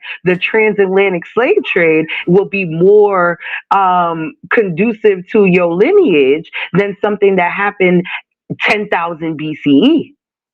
Okay, so and I'll just land there. Appreciate you for bringing her on. I'm gonna just correct her on something. Yeah, I'm speaking real quick. I'm responding to the sister. And then I'm gonna respond to you right after that. No problem, man. Let me respond to the sister. Too, y'all. I want to that ain't no problem. That ain't no problem. Y'all got it. Sorry, ain't going nowhere far as I know. So check this out, right? Let me correct her on something. Share my screen, Saneter, real quick. She wrong about Africa Bambaataa, man. Africa Bambaataa, guess what? He wore the feathers all the time. Because guess what he said? That the black man We talking about the hip hop black man, the one you just talked about with the African drums, that he's the original Native American too. That's why I'm saying I don't know if somebody trying to rewrite history or nothing, but the Africa Bombada that I know is not what you mentioned. In fact, it was very, very normal for black people to wear Indian feathers in early hip hop. I don't know what you talking about. Talking about we ain't claiming Native American stuff and then using Africa Bombada. Chill with that. I'm showing you right now, he's not cultural appropriating, right? He's saying that the black man was the first man everywhere. He's being greedy with it. I like that. He ain't letting no other group say that they was nowhere first. And I don't know why we only want to hold on. Africa Bombada wore Indian feathers all the time. Let's not trip on the Indian feathers that was worn by Bombada. The fact, Saneter, you from New York, you ought to know this. Look at here, man. This was a thing. I've seen that. Come on, you ought to know that. Our folks didn't say that we weren't the Native Americans. Why you think they took the Indian off the redskin hat? Come on now. So my whole thing is this right here. The sister just said it. If you got C1 in you, then cool. But that's what I was saying. You don't know who people are. You will have to go around and say, show me your papers, right? And then people will have to go in a room, do all that. And guess what? Even if a person say, well, I haven't done the research, guess what? If the people that was the first people here were Africans that mixed in with other groups, that's still my African brother. See, because guess what? If a brother come among me right now and he say, Brother Sanchez, I'm an African, but I'm mixed with, my daddy is a goddamn Laos dude, but my mama, she from Nigeria, right? I'm gonna say, bro, you an African, man. You still my brother, dog. I ain't really picking on people because they mixed and shit. Now, a lot of FBAs may do that. That ain't what I'm on. What I'm on is everybody that's calling themselves black and live in America coming together with one political agenda, no matter if they Democrat, Republican, Pan-African, FBA, Christian, Nation of Islam, Hebrew Israelite. We too divided. Now, maybe I'm wrong about this part. Maybe I'm wrong that FBA is the group to get us all together on one political agenda. But I don't think I'm wrong about that. I think it's very powerful. I think if everyone get on board with this leveraging the votes on a political level, we gonna really see what these people made of and if our vote is really powerful. I'm a firm believer in that. So when it comes down to why I'm behind the FBA thing, which is why we're here today, I think that when it comes to politics, the people who can relate to the first black people that was here should have a voice at politics. And even Tucker Carlson feel that way too, because I'm sure y'all saw the viral clip, but forget them white folks anyway. But anyway, that's my whole thing. I think that all black folks that live in America should have a unified political agenda. We're leaving everything else aside. And I would argue with y'all, I would say FBA is the best template for that right now. That's really what I want to get behind. Yeah. Sanchez.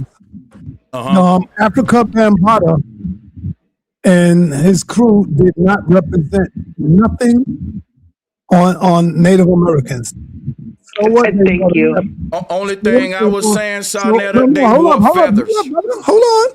So what? They may have wore feathers. That's just for advertisement and showing. That was just for just showing stuff. That's it. But they did not represent no Native American. You didn't hear Africa Bambaataa one time say anything about Native American. He talked about Africa though. But watch this, the sisters was saying something about cultural appropriating. When you say he's just wearing that for costume and no, I never said that. I never said that. Hold on, let me land my Can plane. I get my response, please? You got to have patience, brother. You hear me, Saneter, speaking to me right now and correcting me on Bambaataa. This is a lesson in hip hop that I need. I'm an MC. So my thing is this. I thought that when I saw artists wearing leopard, that was dealing with the Jaguar of North America, like our Native American roots. Now, maybe I'm wrong, but I remember a hip hop where the black man claimed the indigenous roots to every land. I remember that at one point. And there's a video even of us being the first Asians to start civilization in Asia. I forgot this teacher name, but it's a classic one. So maybe all of these old teachers weren't right. Rashidi. He's one of them, but there was another one did a verified presentation. I'll pull it up. It's called Sambo, the Black God of Asia, showing that the first Buddhas was of the black man. So it made me proud to know that my presence, even if you was Mitch, because the white man will look at us today. He don't care if you a Mitch nigga, you still a nigga. So my thing is, if that's true and y'all say it too as Pan-Africans, let's reclaim our legacy in all these lands. I ain't got no problem with niggas reclaiming Africa, Egyptian history, but I'm saying let's do that too with the land where we live at too, because I believe that the Negro was the first one here and that the statue that I presented earlier is my ancestor, regardless of if he's mixed or not. Because I still look at Africans who's mixed as my brothers too. I'm still a diasporan. Right. That's why he called himself Africa. Bambaataa. I'm with it for sure, but he wouldn't deny a brother like what you said. There still was some blacks who was here before the Mayflower. I don't think Bambaataa be mad at that. He'll say that's another testament of our rich history everywhere. Mm-hmm. All That's right, all we're doing. sister, you want to respond? Yes, I wanted to respond really fast. I'm sorry, God Energy. I just wanted to say, like, feathers are universal, and so is the leopard. Like, when you go into African history, a lot of the chiefs, you will have to hunt a leopard because they saw the leopard as one of the elusive hunters that can hunt from trees, that can hunt from the ground. They're just dynamic creatures. So everywhere you see this reverence for leopards. You also see this reverence for feathers, right? Feathers are universal. So you can't just look at feathers and say, oh, that's Native American. That's one. Secondly, I'm not stopping anybody's ancestry. As a foundational Black American myself, I have a whole lot of admixture in me. I'm Scottish, right? I'm Irish. I'm indigenous American. I'm African. I'm all of these things. So I'm never going to tell you not to do that either. But what I will say is trying to superimpose my history, because I have a very specific history in this country. I do. And trying to superimpose that on an indigenous sister that has a colonized story as well would be disrespectful to that indigenous sister. And that's what I'm trying to stop our Black people from doing, from imposing ourselves on their history when we have our own. And I'm down with you with trying to figure out that history. And I'll land there. And Saneter, I'll just say this, and I'll land too. I don't think it's superimposition. It's about me saying that ain't no such thing as their history and my history. We share a history as a people. Once you identify as my people, I feel like I share history with the Africans. See, I don't agree with all the FBA people. I feel like we share history as a people who Black no matter where the hell you at in this world. And I don't think we should start saying, well, that's your history and my history. Because if your history is rooted in the same oppression mine is in your land, then an injustice anywhere is an injustice everywhere, and we all got the same common enemy. So when we say that FBA is divisive, I would beg to differ, because FBA is saying the opposite of what you're saying. We're saying, look, I got a history, you got a history that may be unique, but we all share a history as diasporans. I don't think FBA is trying to detach from the diaspora. I think they just trying to have an identity to be able to compete politically in America too. You know what I'm saying? But that's a whole nother story. I'll just land right there, Saneter, because I know you want to move forward. God Energy, go ahead, brother. Peace, y'all. Yeah, the leopard skin, you could trace that through Africa. You could even trace that up into Turkey in Neolithic times. You could see it, the Amen priesthood, right? That was a symbol that they wore, the leopard skin. The Zulus today still continue that African tradition and wear the leopard skin. And actually, you can see it's largely part of the wider Bronze Age cultic system. That's why you can call remembrance to the jaguar cat skin cult in the Americas, or the tiger cat skin cult of Hinduism that you can see Krishna adorned with, right? So it's not even particular to the leopard skin. Largely, these ancient peoples had a cult revolving around the cat skin, and they picked the big cat of their area, whether it be the leopard in Near East, whether it be the tiger in the Far East, or whether it be the jaguar in the Americas. So that's more of a fashion of the time. And I do think it does speak to all of their melanated ancestry to that point. And I do know the extensive history on Asians arising Africans arising in Asia. The geneticist, Chinese geneticist,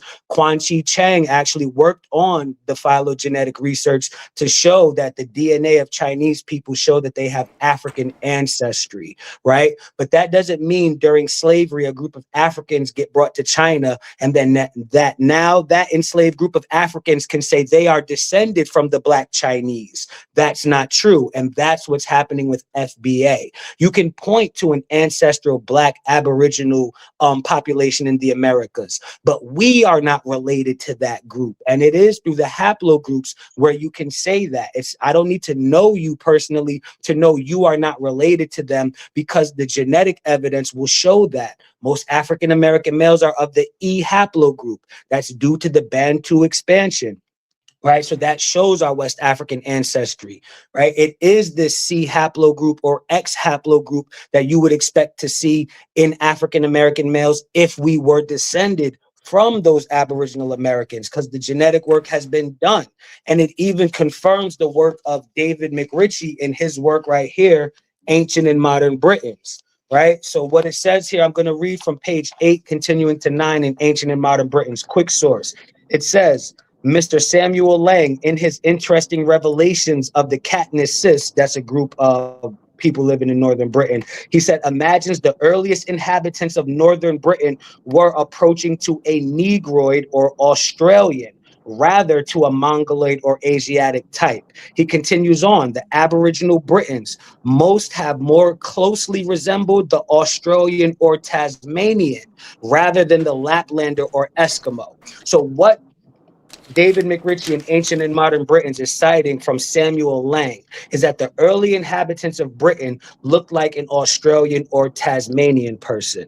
And you can see through this, the genetic evidence, through the phylogenetic research, it is this C haplogroup carried by the Aurignacian epipaleolithic peoples that you see in Melanesia, in the Australians. And it is the same C haplogroup that gets traced to the Americas. So the Black population of America is part of a superfamily that includes the Aurignacian Europeans, the Australians and Tasmanians, and the first inhabitants of the Americas. That's why the Olmec look like that. But it is Melanesian and Aboriginal Australian phenotypes. It is not us as an African-American, Bantu, Niger Kordofanian descended peoples. We are two different Black populations. So watch this, right?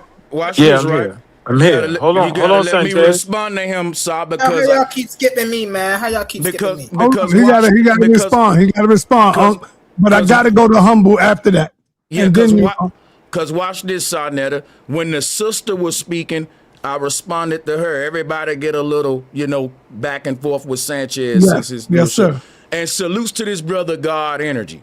What I want to say to him is everything he just proved is that he subscribed to the out of Africa theory, and that according to the out of Africa theory, the first people here aren't the same Black group that we're saying is FBA. I get everything he's saying. He's been saying that the whole show. He just brought his receipts, which is good. I'm not pushing back at him on that per se. I think he's missing my point here. When I say that when he say that we're a super family, he's telling me we're not the same, but he's still calling it my family. Now, here's the contradiction. When FBA say we're not the same, that was an ethnogenesis, and we ain't the same group, people will call us Africans, as if they know whether or not we got the C1 haplotype. The sister said she don't know. You got to actually go do the research. I agree with that. I don't think you can go by a theory to say who a person is, because they don't do that with no other group. Every other group in the world got to just do the due diligence and go through their genealogy. And you stopping people from doing that when you come with the theories, because they may not know who they are. You see what I'm saying? And what FBA is doing, we're saying, look, go and do your genealogy. You might not even be the first black man in America. You may be an African. So FBA is being honest. It ain't telling people you are African because of the out of Africa theory. It's saying, look, brothers and sisters, go and do your own research and genealogy, because you may be from Africa. Not all of us are, though, and it's something you want to know versus just believe through a theory. So that's why I say I'm not here to debate him on the out of Africa theory. I'm here to show why FBA is a relevant group, and ain't no one really going against that, which is why when I leave today, I'ma still rep FBA proudly, because I ain't here today to debate theories. I keep saying that.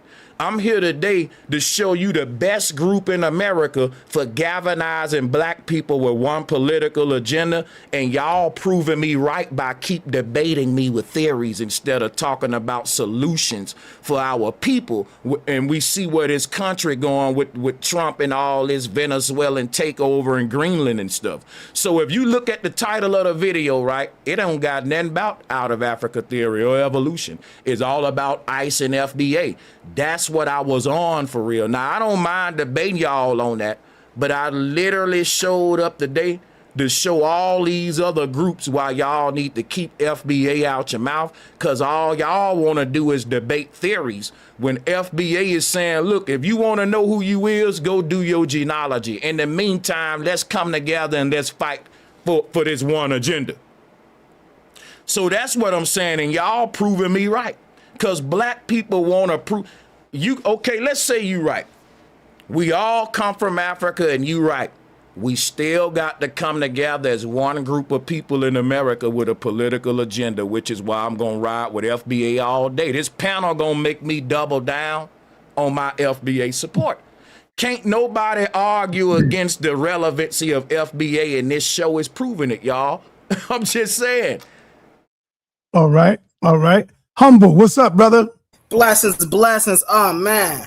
So, number one, I want to make 3 really quick points. I ain't going to take too long. Point number one, it is an absolute historical and genetic fact that the OMAC DNA is not West African or even East African. It is connected to Siberia and the Asian migration. That's a fact. That's not a theory, right? Number 2, he keeps showing this El Negro thing, right? And he keeps saying that this is our people. Now, y'all know how I rock. Hold on, let me get this real quick. Y'all know how I rock. So I had to just test it for myself and see what the brother was talking about. So y'all see, if I got the picture right here that he was showing, right? Where it says on the thing, El Negro. So I was wondering, where was this name coming from? If this is such OMAC, right? Where are we getting the name El Negro from? Right? And what I found out is the name El Negro is a nickname that the locals and the archaeologists gave that statue. That's not the real name of that statue. The original OMAC people would have knew the real name of that statue, but the El Negro is only a nickname because of the volcanic ash that is used that make it look black, not because of the skin complexion of whatever that is. It's because of the volcanic ash. That's number 2. And number 3, I gotta agree with my brother Unc on 1871. Charles Darwin made a bold prediction. He was the first one to say human life or human origins started in Africa. So the claims we're making are not theories. They are historical facts. And you can look these things up. Thank you for allowing me to speak, brother Side. All right, I Saw, land my plane with that. you know what we doing. We going back and forth, Saw. Let me get him. Bomb squad in the building, man. So watch this, Yeah, Saw. Sanchez. Watch this. He said that Darwin's claims are facts. Darwin's claims are just that, claims. Until you prove the claims, it ain't a fact. I'm getting wind in the background, but check this out, right? He was right. Darwin had claims. And that's why the out of Africa theory is called the out of Africa theory, not the out of Africa fact. 2 + 2 being 4 is a fact. Darwin's claims can't be fully proven, which is why, in my opinion, they're just claims. Now, when he said that the statue was nicknamed El Negro, that's besides the point. Why didn't they nickname it El Caucasoid or El Mongoloid? Because they looked at the Negro features. Let me teach you something, dog. Let me share my screen one more time, Saneter. Share my screen one more time. Here, go to the El Negro statue. Now, y'all, look at the lips and the nose and the damn high top fade. What other group you know got these features? Now, when they talk about Monkey. Now watch this. Can you read bro, that let me tabloid? speak. You gotta let me speak, brother. I let you speak, young man. Bomb squad. I let y'all speak. Mute up, please. Mute up. Mute up. Mute up. Mute up. I got a question for y'all. And it's a very simple one. I want you to think about it.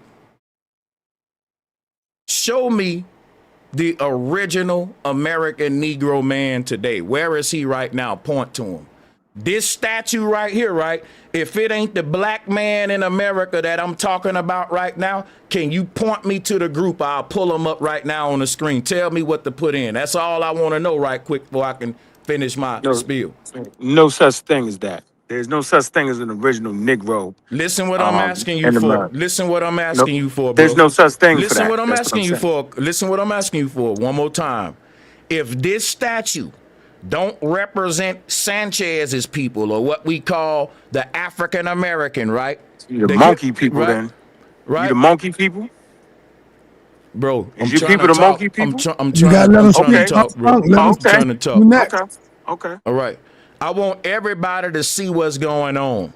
For them to get around what I'm asking them, because I'm asking them if this statue don't represent what we call FBA, show me the group it represent. And for him to get around that, he gonna go into monkey games. We gonna deny that this is a human being we looking at just so he don't. Bro, I never. Can I just now? Come on, bro. I let Yo, y'all talk, bro.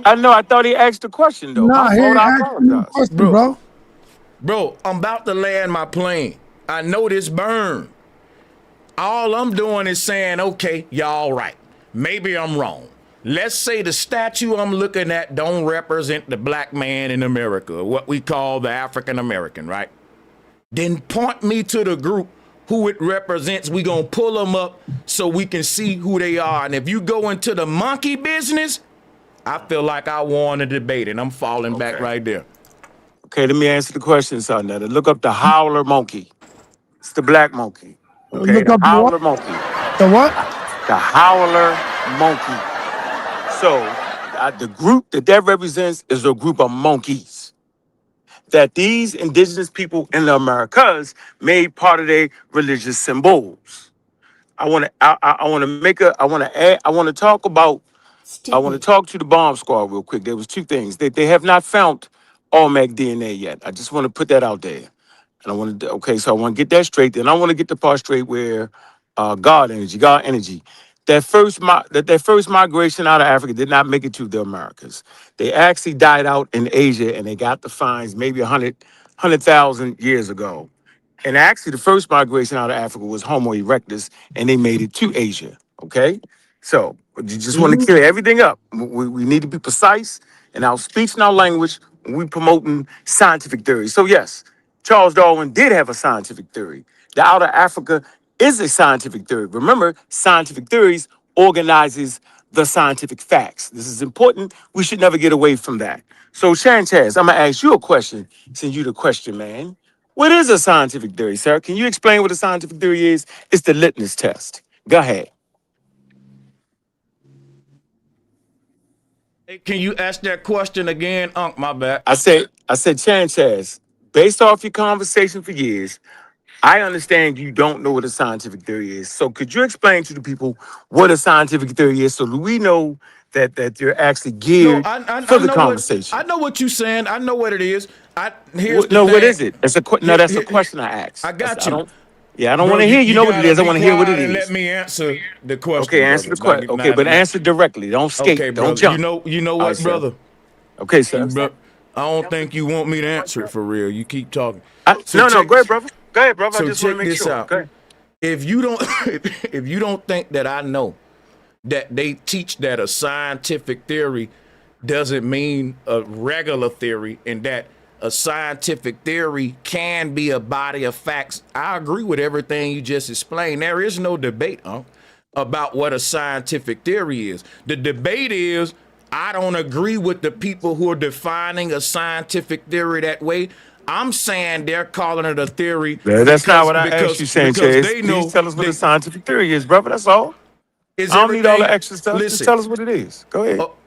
what they You can say read it it. from somewhere, no Oh, problem. I got you. I got you. I Okay. got you. Okay. But I Okay. don't want to read it from nowhere. Now, if you want me to, I'll do it. But I I want do. to I give want you. you to read it. I want to Read it give on you my. Wikipedia. Can I give you my definition, or you want We me to don't give want you your what? we don't want your definition because your All right, definition all could right, be any definition you all choose right, it to be. We're not. Yeah, that all would right. not be Fine. scientific No, of no, no, no, us no, or no, no, no, scholarly. no problem. We can, because I Thank you, don't sir. disagree with what theirs is. Here's the point: what you Okay, don't let's get. see if you don't. Let's read it. A All right, go ahead, sir. well-substantiated, comprehensive explanation of some aspect of the natural world built on a large body of evidence. Like I said, everything you were just saying, from repeated, tested, and observation, and explains how or why phenomena occur and allows for testable predictions, distinguishing it from a mere guess or hunch. Now, I know that they teach that a scientific theory is that, but I'm telling you, I don't think that the claims they're making and calling scientific theories are based on evidence and facts. I'm calling they bluff.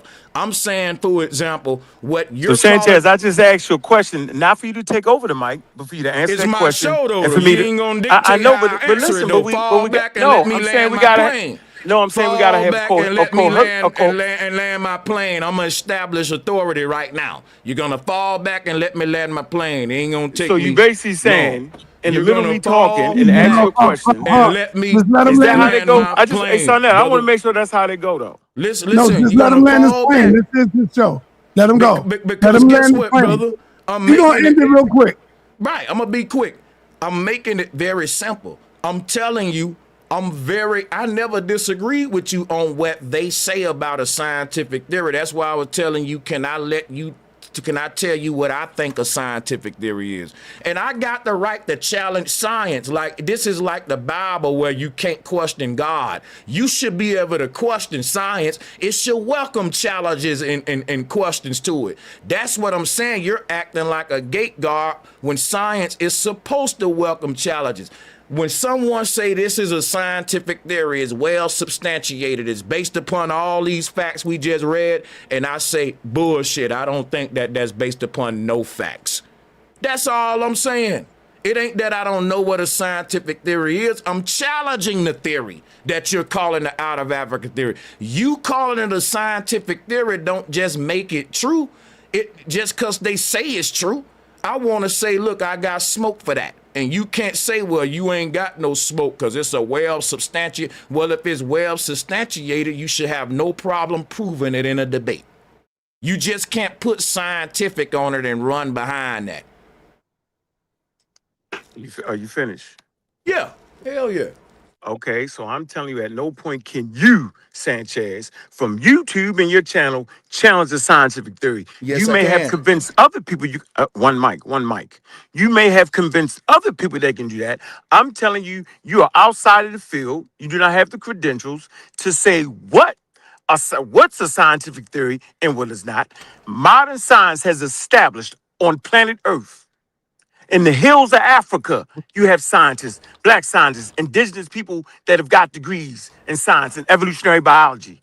In Kenya, you got evolutionary biologists that's born and raised and speak the language. In Australia, in Mesoamerica, you have people of color that understand science, and they have established hundreds of years, at least 200 years, that the theory of evolution is a scientific theory, and scientific theories aren't to be played with by everyday regular people like me and you. So at no point, you may have convinced your audience that you can challenge it, but nobody that sits at the foundation of world powers, that sits at the foundation of education would ever listen to that. That makes no sense. It only makes sense to the pseudos and the pseudo audience. Nobody sitting on here has the scientific data nor the scientific rigor to challenge any scientific theory. You're just talking at this point. So once again, why would you challenge a well-substantiated, well-organizing of the facts with just talking from YouTube, brother? Now That's watch my this. point. Now watch this right, y'all.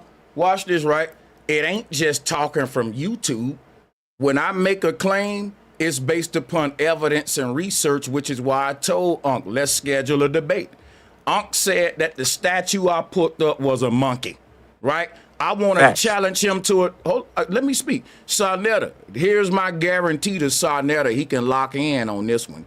You got me locked in with a debate with Unc Saneter when it comes to the El Negro statue being a monkey or a man. That's the debate, monkey or man. That's that one statue. I'm going to show you lied today. You agree with that? Yeah, and throw the outer African theory in there for not for now, not for now. But I want to say something else. Yes. But now we're gonna set that up because we're gonna promote it. Yeah, I'm saying, but throw that in there. But throw that in there too. No, just that one. But we'll deal with that on the phone with Saw. We'll set it up. No problem. But let me just talk about this right, right here. What you just said. Let me move on. This is my last line. I Can I speak Saneter too? Because I haven't spoke for a minute. No, I haven't spoken for a minute. So stop it. He didn't let me address the I only spoke once. All right, hold on. Me too, brother. But I don't have no problem with you speaking about it before He just called on my name. Apostle, I'm gone. I'm just saying I'm gone. Big up to the bomb squad, man. I appreciate your work. Keep fighting. I'm out. All right. Everybody chill. Sanchez, you was closing out on something?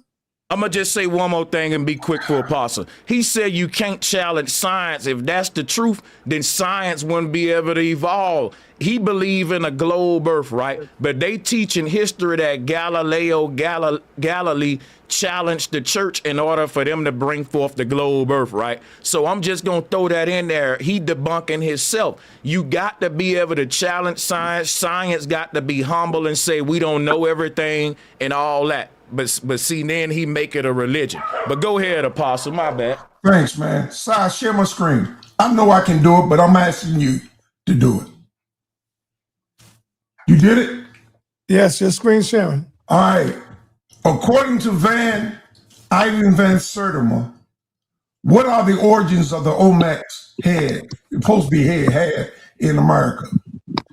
Ivan Van Sertima theory posits that the Olmec is a pre-Columbian civilization in Americas, were influenced by African civilizations, particularly the Nubians. He argues that the first contact between Nubians and Olmecs occurred in 700 BC, leading to the cultural exchange and the spread of ideas and practices. Ivan Van, let me see where am I, and practices, where am I at? Van Sertima's work has been influenced in the African American community, but it has been largely ignored by mainstream Mesoamericans. Critics have pointed out that no genuine African artifact have been found in the New World. Archaeology excavations, and the Olmec's heads are not African, but rather indigenous to the region. The theory has been described as an Afrocentric pseudo-archaeology, pseudo-history suggests that it robs Native Americans' cultures of their rightful history. Good stuff. Yeah, but I still agree with Van Sertima. I'm aligned with him and not with them. Because when you look at their helmets, they are exact to the Nubian culture. When you look up the Nubian warriors, they wear the same helmet. And also, half of them hair is braided. I don't know about Mesoamericans braiding their hair. Maybe they did. I don't know. I know the Nubians did.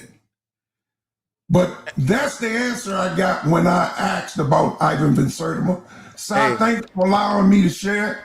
Can I holler at The rest of Apostle? you guys thank you for allowing me to speak. If you notice, I'm trying to turn a new leaf and not just jump out there like people are still doing, although they're not being called on.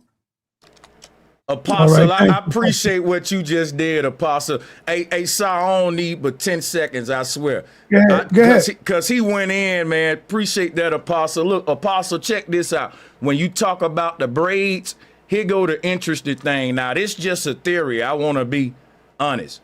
This is just me theorizing. We call braids cornrows.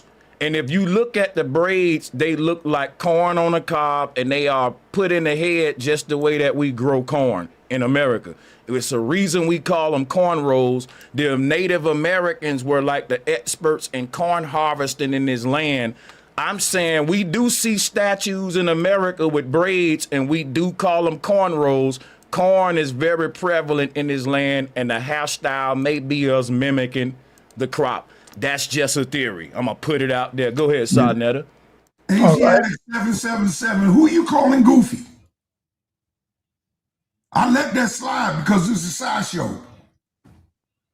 I don't know who you calling goofy. Go ahead, sir. All right. Okay. I'm ready to close out. I gotta have Sanchez. Can I say something? We've been here for a minute. Go ahead and say something, Seven. I just wanted to say something to my brother Sanchez, whom I really like. You know, I like you, brother Sanchez, but you know, you remind me a little bit of Inky. But I think there's something you have that's some better than bullshit him. was gonna come. Who is that? Who said that? Oh my! I don't know who said Shit, that. my bad. I apologize. Oh. My mic was unmuted there. Go ahead. Okay. What I'm saying is that when you speak, your voice sounds very reasonable. You have a very reasonable voice, but then your speech is unreasonable. Who you Right? talking about? My brother Sanchez. Okay. Because he's been presented with a lot of tested, well-organized body of facts. And when he makes a statement like, well, I disagree with that because I'm challenging it. But you're not challenging it with a well-bodied, organized facts. What you're challenging it with is a bunch of hypotheses that you've made up by a small collection of facts that you align with, right? And that's not a true challenge to a well-organized body of facts. This is why you remind me of Inky in that way. And secondly, I want to talk about how you want to. I think that you are being really genuine when you want to unite yourself with all different types of people because you adhere to that out African theory that we're all Africans. But you also are ignoring the data that they're showing you with the mixtures and the mutations, and you're ignoring that data, and you're not once again bringing a well organized body of facts to contest to that because it's about how you feel and not about the facts. And you also discount the people who actually um, have their own lineage, want to protect their own lineage, and when you try to claim their lineage, that they should be okay with you claiming it because we're all the same. Not everybody's going to feel like that, brother. And this is why you get a lot of pushback. And this is part of the reason of why I think FBA causes division because you'll infringe on people's lineage, you'll ignore body of facts, right? You'll contend in opposition with no real claim or information to do so, and it's causing confusion in our community. And what it is, it sounds like You a got lot to of wrap it people up so we just can get trying out of to. here with all respect. I'm Yeah, close. yeah, come on, I'm close it. closing right now. Yeah, I was just about to end. Right before he said something, I was just about to end. I was going to say that it's creating confusion amongst our community, and it creates a group of people who wants to stay in this lane because people don't want to agree with it. And I'm All right, so saying my let me piece. respond to that so we can get on close to getting on up out of get Yeah, I started. got to get the So sister real quick too so let me before all we right, do. let me hit him up and then we'll get the so let me holler at the brother real quick. I hear the sister in the background. Hold up, sister. Let me holler All at her right, real quick. be quiet, bro. That's Apostle. Oh, okay. So check this out, brother. When you said that we're ignoring the fact that the people here that were mixtures and mutations, no, I think you're being divisive. You're trying to separate us from brothers who are mixed and stuff. Saneter mixed. Saneter is part FBA and he's part diaspora and he's, I think, Caribbean, we established earlier. But check this out, right? I told Saneter, bro, you're still FBA. You're the one being divisive because FBA is saying all of us ain't from here, man. It's only the people, what they're doing is saying the people who from here, then you're part of the FBA lineage. You know, that's it. And the other groups may say, well, yeah, I'm black too, like you, my FBA brother, but I'm Jamaican. You know what I'm saying? And a Jamaican brother can actually support the black agenda on a political level, right? And still be a part of this FBA thing. No one calling everyone a tether. We're saying that if you don't want to be part of black people coming together in America for one agenda, then guess what? What are you doing? Now, another point that you made so we can wrap this up. You said that I haven't presented no facts. Brother, for me to present the facts, I would have to give you my DNA test and all that. I told Unc, let's set up a debate and let's prove that the statue he said is not a black man, is a monkey. So he haven't presented no facts that statue is a monkey. I haven't presented no facts that it's a black man other than it got a high top fade and it looked like a black man. So I'll give you that.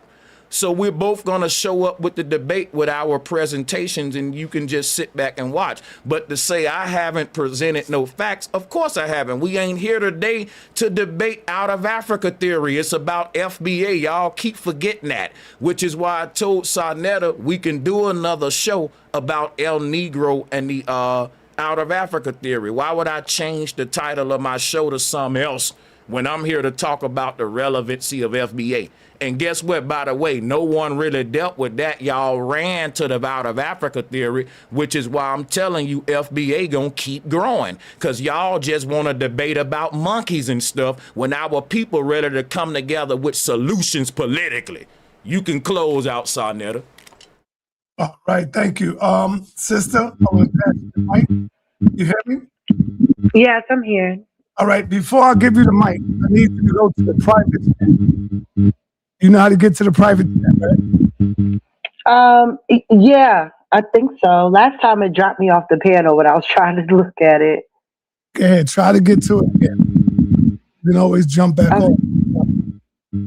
Okay, no problem. Let's see.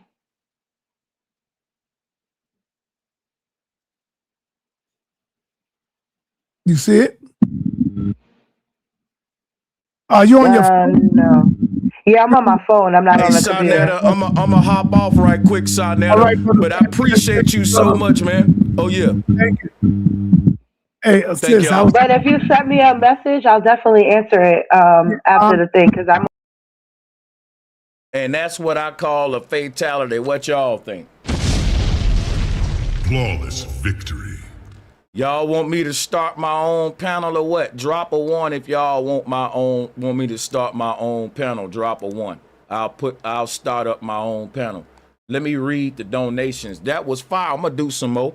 Shout out to Dreezy Dre, my brother, Awakening Minds. Bro, tell Saneter the video isn't live on his end. No, it was on his other channel. It wasn't on Saneter Studios. It was on HOK. Shout out to Know the Ledge. My bad, because I put up Saneter Studios. I should have put up HOK. Shout out to Know the Ledge.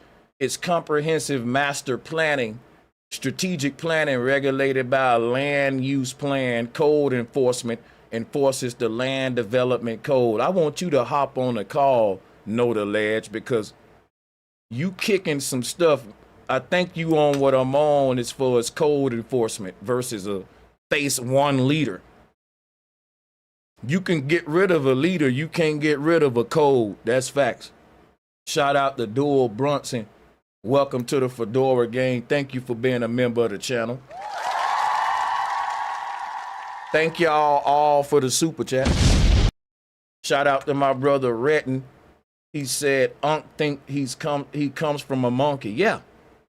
Oh yeah, it's sad. Shout out to Brandon Prather. Beat and teach my Negro for sure. Shout out to Adwoel. I hope I'm pronouncing that right. And I want to welcome you to the channel. Thank you for being a member of the channel. Shout out to Kiana Dream. Thank you for the donation, everybody.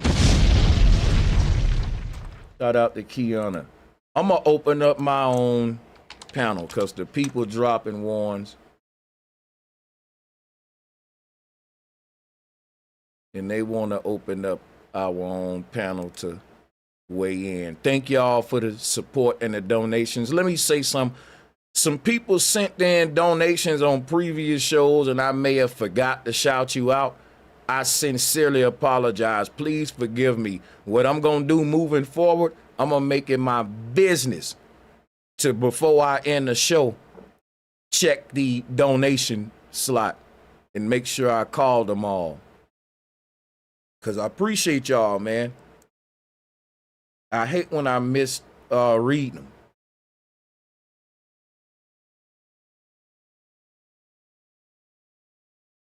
We opening up our own Zoom call right now, so stand by. I'm going to replace the link that's pinned to the chat with a new one, and that'll be to the new Zoom. And then we're going to do that right now. I'm putting it in there now. We had a lot of warns, so call it in. Come weigh in on the show. Come weigh in on the show.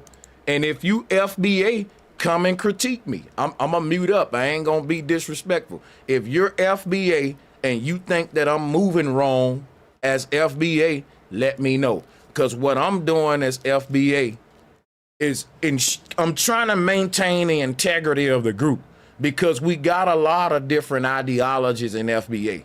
And we don't want neither one of them to take over. And I don't care what nobody say, the far right ideology is kind of taking over FBA just because it's the anti-immigration party. And I know FBA want the illegal immigrants out, but we don't gotta lean to the right because these ICE agents gonna get them out anyway. Let's stay on code, don't lean left or right, and state reparations, not anti-immigration. Shout out to Retton, where you stand. Thank you for joining, man. You man. did your thing, man. You hold your own, bro. I wish I would come. Listen, man. Them boys ridiculous. They had a stream a little earlier. Him and that bomb dude going back and forth talking a bunch of nonsense. I was hoping they came on there. You handled both of them, like, elegantly. Salute to you, I brother. appreciate that. Hell yeah, man. Salute to you. He bugging. Oh, got a certain. Why he hate you so much, man? Hey, listen, let me Every time tell you talk, something. He cutting do. you off. He's saying He stuff do. like, what he so mad about? Man, he's butt hurt. I don't know what you did to him, but he butt hurt, bro. You know what, man? I've been spanking Unks in debates, and Unk have begged Saneter to take them debates down. Let me tell you something, man. Everybody over there with Saneter that debated me, I beat them bad, from Reggie to Unk. So what happens is, you can't go to Saneter channel and find them debates where I'm beating them niggas. Even the Jabari debate. If them niggas thought that they won a debate against Sanchez, you think they would let Saneter take it down? Nope, never. They trying to rewrite history. They know I'm the boogeyman. That's why they hate me. Because no matter what, they know you just can't win against Sanchez because I got the truth. You niggas got the theories. You got the mainstream regurgitation. It's easy to repeat what we was taught versus challenge it. And Exactly. if I debate Unc, I'm going to ask him a lot of shit about his own theory that I know he don't know. The man said that's a monkey, boy. He want to be a monkey so bad, boy. Yeah, you want to That's be a a monkey. monkey. This man got a official, but you talk about all this hominism, and we come from these homonyms and these Homo sapiens and all sapiens. Like Right. they be trying to sound smart. Them boys be dumb, man. They just be Yeah. regurgitating. That's all they do. And they always want to try to give you pushback every time. Him and Reggie, they try to act like they're so sophisticated. Yeah, because Brother Sanchez and like, come on, man, the man right. Just admit it. Y'all wrong, man. Y'all still using that same And stuff, man. they tried to make it like the sister was going in and she wasn't Right. doing it. She was another Sneak dissing. regurgitator. The man said, don't challenge science. I said, boy, this dude right here crazy, dog. Don't challenge nothing. That's a religion.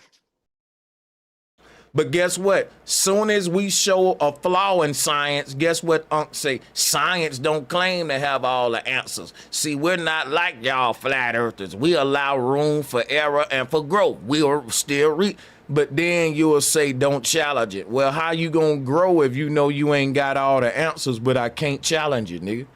It's hypocritical. Bunch of double talking. Yeah. Brandon Prather, welcome to the show. What's good? How you doing? Brandon Prather, how you doing, my brother? Yep. Can you hear me? Yep, loud and clear. Yeah, salute to you, bro. Salute to your panel, man. But yeah, just Salute. right quick.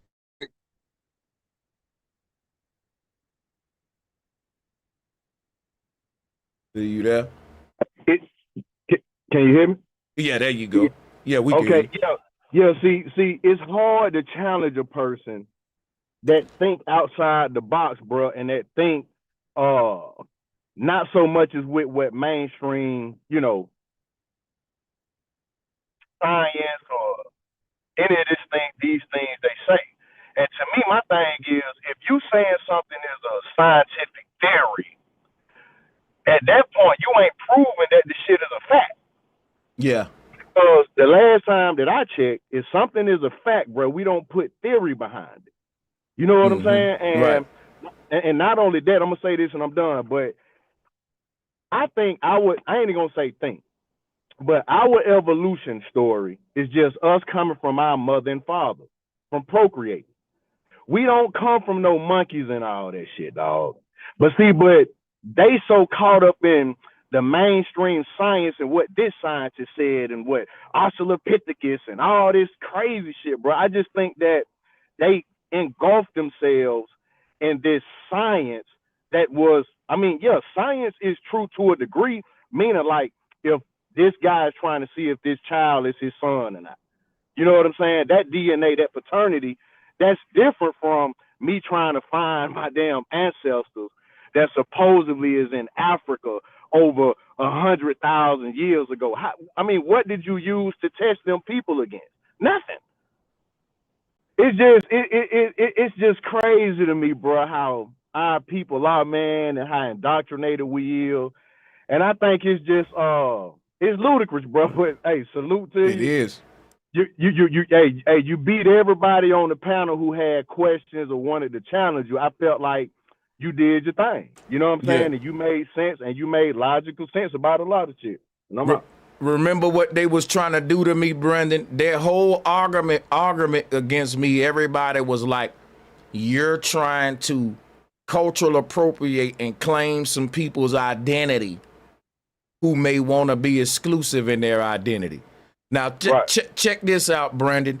They saying that when Black Americans claim the El Negro people, that's wrong because them people want to be their own group and have their own identity. Yet they telling FBA you being divisive for trying to be your own group. Right, same thing. I agree. Basically what it is, bro, it's like it's a lot of hypocrisy. You know what I'm saying? It's like you want to use the signs when it fits whatever, their narrative, what they trying to spin. You see? And claim some people's identity. Hey, you gotta end your YouTube feed when you join the panel, Riolo. Thank you for joining. Go ahead. Shout out Awakening Minds.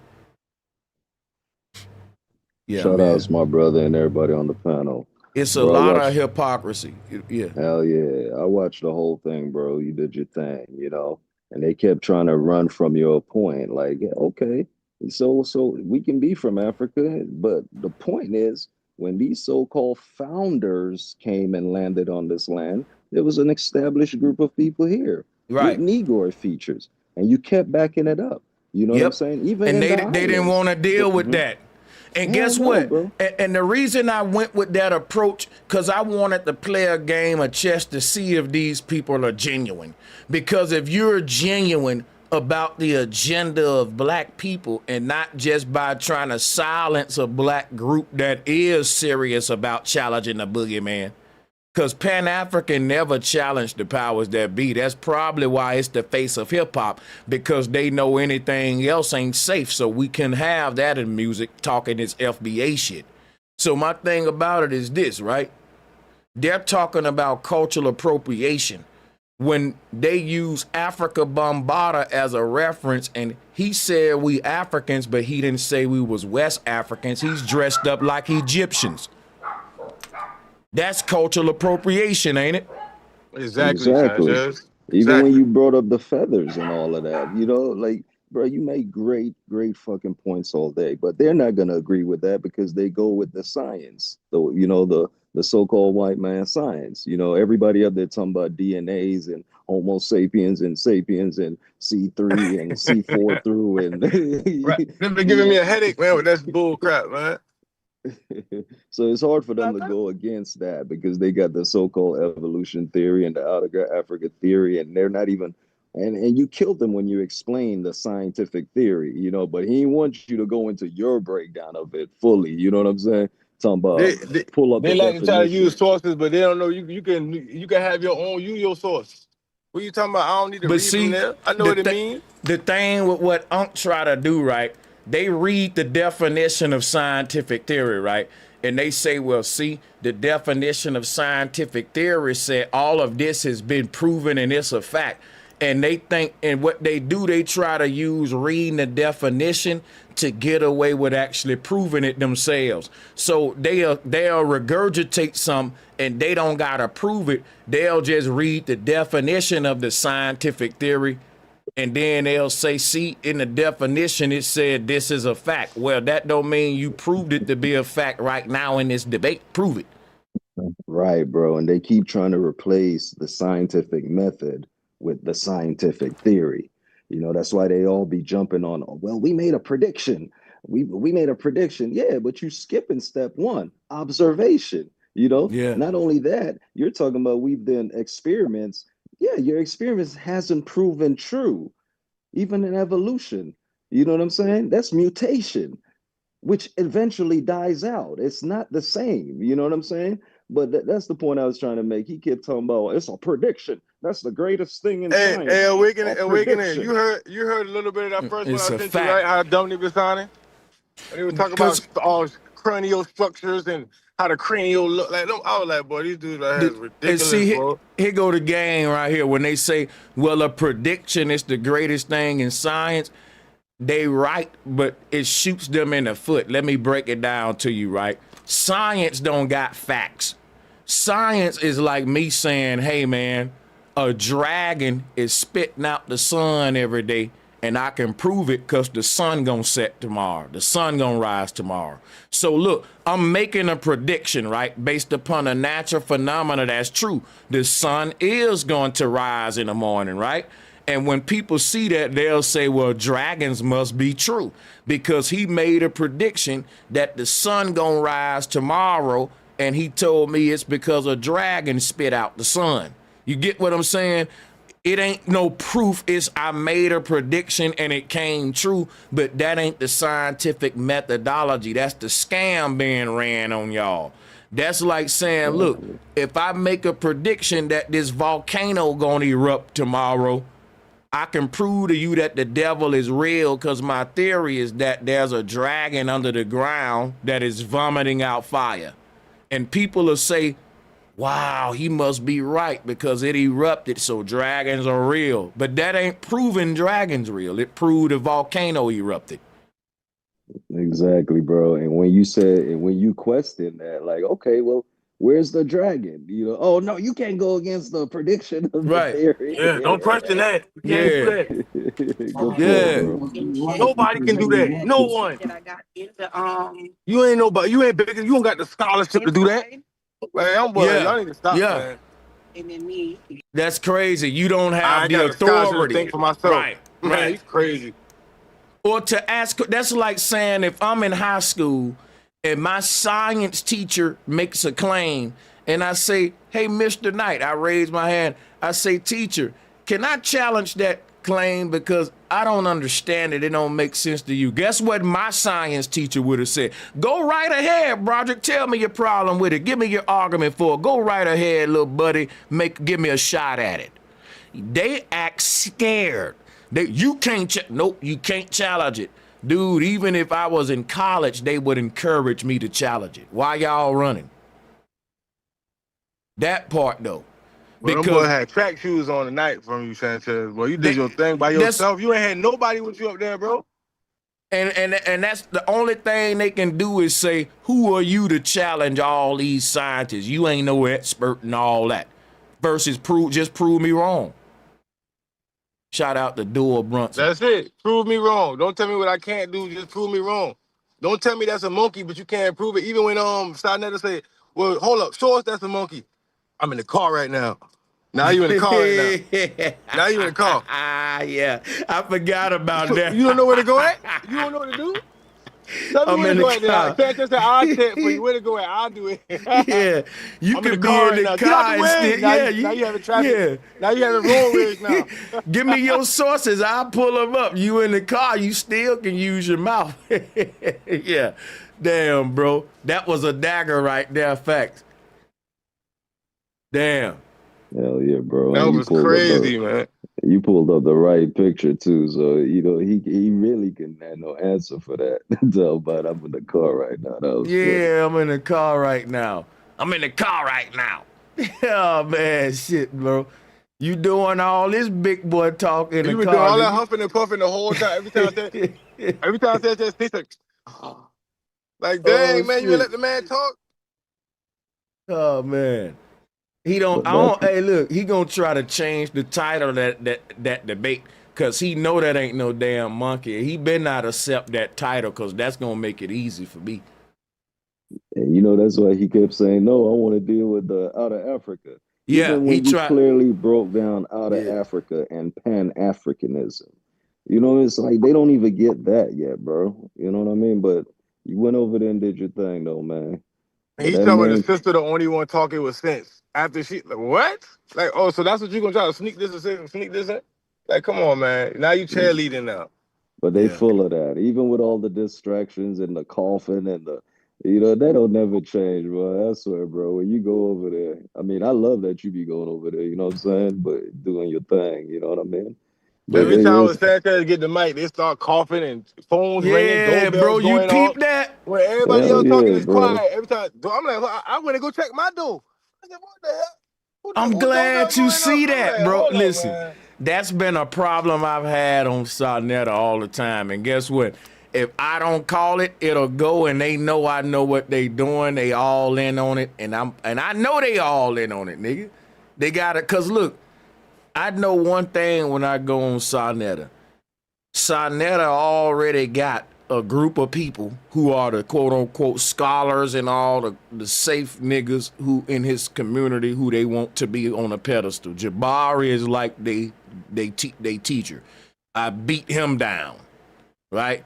So the thing is, the only thing that's all they got against me, bro. Now, if you thought you can beat me with facts, you wouldn't do all the coughing and all that shit. Soon as I get on the mic, niggas go to farting and shit.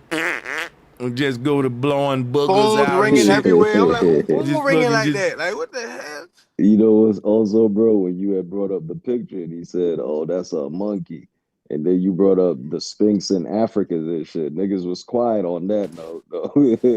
Yeah, right. Right. Niggas was quiet on that. Right. Note. But you already say you a monkey. Y'all say y'all homonyms and all these people. Y'all all these monkeys already. That's the thing. Uncle go up there and be like, that ain't a human, that's a monkey. Then they'll tell you that ain't a monkey, that's a human when they deal with Australopithecus. Right. And the amount of Put pictures it you could have backwards. pulled up, Yeah, though, yeah. like you could have pulled up plenty of Olmec statues. It ain't just one to like how they got Bigfoot and Sasquatch and all of that. It was just be one picture, a picture. You got statues. You can pull some up right now. You got Olmecs meditating. It's more than what they're trying to make it of. But boy, that point you made, my nigga, like, hey, I'm here to tell y'all, the people that's saying that they founded this land, they didn't found shit. And I felt like you really addressed that point over there. And they And didn't want to deal you with know that. why? I'm a chess player, and they know they can't play chess better than me, which is why they come with the interruptions and all that. And Saneter know I'm a whiz with this shit. I know the tactics.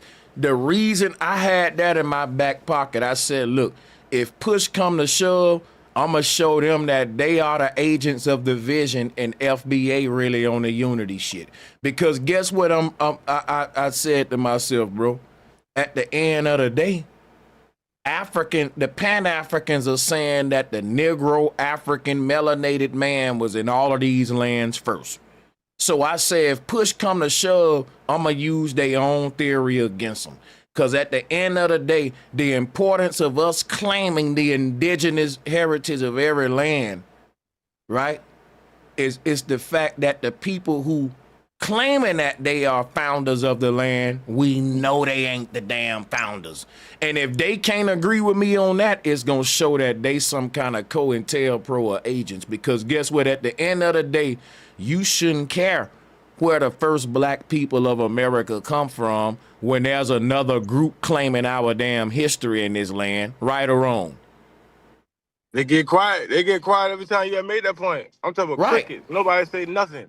Bro, I know I come in with a strategy off the back that I know can't be failed. I come in, I always have something in my back pocket that is non-debatable because it's just the right thing at the end of the day. Coming together for unity against the false claimers, right? And I know you can't win against if I stay on that. Facts, bro. John Nelson, man, we gotta get out of here, man. This man beat all y'all, man. Ain't none of y'all did nothing. Let me get out of here, man. God damn, y'all ain't did nothing, man. Bro, you went over there with a bomb, just the topic, because just explaining also, we back in the same people with Lineage that's been hanging us, slaving us, throwing us the crocodiles, Right, and right. they ain't want And to y'all deal with that arguing with over me. there. They ain't want to Like, deal with that over there, bro. Yeah. Yeah, like they gonna learn that you're gonna quit trying to debate me, man, for real. And what's gonna happen is my shit gonna just grow bigger. Cause people gonna be like, this nigga making a lot of sense. Even the haters gonna come over here cause they mad and wanna keep arguing. But let me quit Now, playing. I will say though, I did see unbiased Ron, from FBA. Oh, shout out the He unbiased run, well, man. That's well, my bro, nigga there. he was up there saying, he's staying with ICE, but he never hopped on the panel. He But you know literally what wrote though? that, He you can know. stand with ICE. I ain't tripping on him Oh though. yeah, yeah, My yeah. whole thing is this: I ain't tripping on none of the FBA that stand with ICE. I just want them to hear me out and consider it and see if my argument compelling enough for them to still stand with ICE. Cause I feel like if I tell you, bro, why are you standing with ICE? Because I want these illegal immigrants out of here. Now, when I tell you, bro, they gonna kick them out of here if you don't stand with them, and you still stand with them, then you ain't standing with them because you want them illegal immigrants out. You's a closet far right nigga. That part. period. hmm So that's I was just pointing that out. Yeah, I know exactly where you stand, but nobody want to fucking deal with that shit. That's non-debatable. Even if Ron Yeah, came up here, if I say, bro, but why we giving away free support? Think about this. If support is valuable, and we want to show the world, look, you just can't get black people's support doing the bare minimum. You got to come with it, right? So my thing, if support is valuable, just like your money, if you go into the damn Mercedes-Benz dealer and he say, look, you can really pick any car you want for free, Sanchez, because I like your motherfucking work, man. You think I'm going to pay for that damn car? You know what I'm saying? I ain't gonna lie, bro. I don't care how rich I am. I'm gonna say, you serious? Oh my God, man. Bro. Thank you, man. A free, really? I don't care how rich I am. So my thing is, once I tell niggas, bro, they gonna get them immigrants out of here for the freebie. No, I want to spend anyway, Sanchez. I'm gonna give my support anyway. You a fool. I'm gonna spend anyway, you know. And you tied it in with the platinum plan, you know, when you was talking to Saneter earlier, you know, what happened to the platinum plan? You know what I mean? Crickets. Right. Shout out to Kiana Dream. Thank you for that super chat. Hey, Sanchez. Yeah, salutes to you, dude. Brunson, go ahead. I hear you. Yeah, man, I was gonna ask you to pull up some pictures of some black Native Americans and some black Indians from back in the day, like old black and white pictures, but I'm guessing you might be saving that for something else probably now. But I ain't saving that. I mean, if you want me to screen share something, it ain't no problem. I can screen share something for you. Well, I mean, you can Google it. I mean, just the whole thing with like, you know, the out of Africa thing, you know, it's just like, you know, these pictures from like 200 years ago, you know, back when pictures was first coming out, and you can clearly see, you can even Google them, like some of the dark skinned ones. And they look like black people that you see today. You know what I mean? That's true. If some of the features ain't too odd, like, you know what I mean? And a lot of times I'll get in arguments with people, and the first thing that they'll say is, well, that hair is straight, and it's silly to you know, try to make a hairstyle represent a whole race. Yeah. And, you know, to me, this is like my theory, but is it too far-fetched to say that, like, when pilgrims came and, you know, they mingled with the natives or the indigenous people, you know, they wasn't like having I'm kids pretty together. sure they did. That's inevitable. Once they show up, it's inevitable that they're gonna. Yeah, that's true. You know, I mean, how long you think that would take for, like, you know, a whole race? And then with a lot of times, a lot of people forgetting about, you know, they classification. trying to make it a nothing burger, right? Because check this out. I want you to just hear me out real quick, right? Mm-hmm. They said, and this is what they teach. They teach that slavery happened on the African motherland first. And are we all tracking with this? Right. Are we all tracking with the fact that the colonizer had his presence in Africa before the Americas? America is like the new discovery. Are we all tracking on that, right? Yeah. Yeah. So watch this.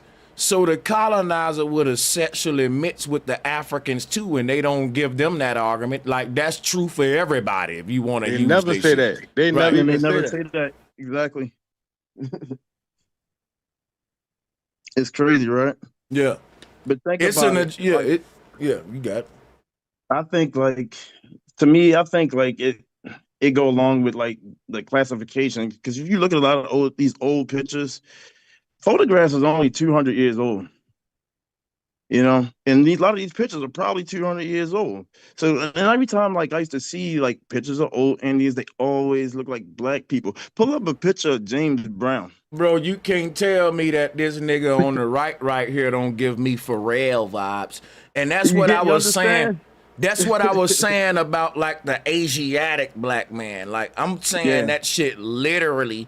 Because if you look at the Olmec statues, they said, well, we mixed with the white man. Check this out, right? Hear me out, guys. Just hear me out now.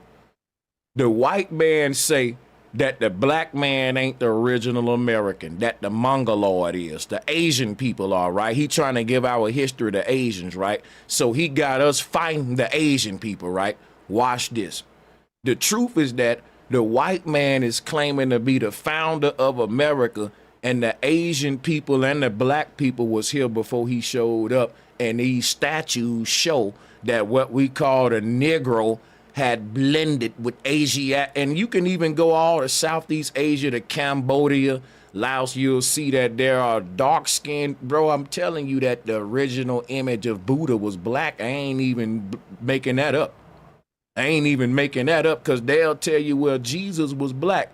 But then they'll tell you, well, Buddha wasn't black, though. But you will say all the Africans started all the religions. Look, they'll say Right. Africans started all the religions, but Buddha was never black, even though the Asian people on that land that's telling you they Africans are at the same time admitting that the first versions of Buddha was black. But they want to call them Buddha statues African features, when really you can't find the features of those Buddha statues in Africa. You can trace them here to the Olmecs and stuff.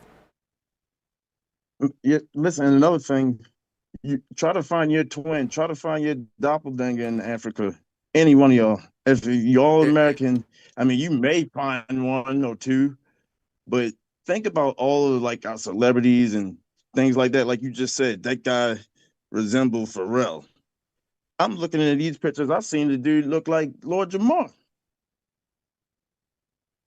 Native American guy. But I'm just saying, if you look at some of these people, they look like some of the black people that you see Look at this. today. And they'll say, oh, well, they just mixed with white people.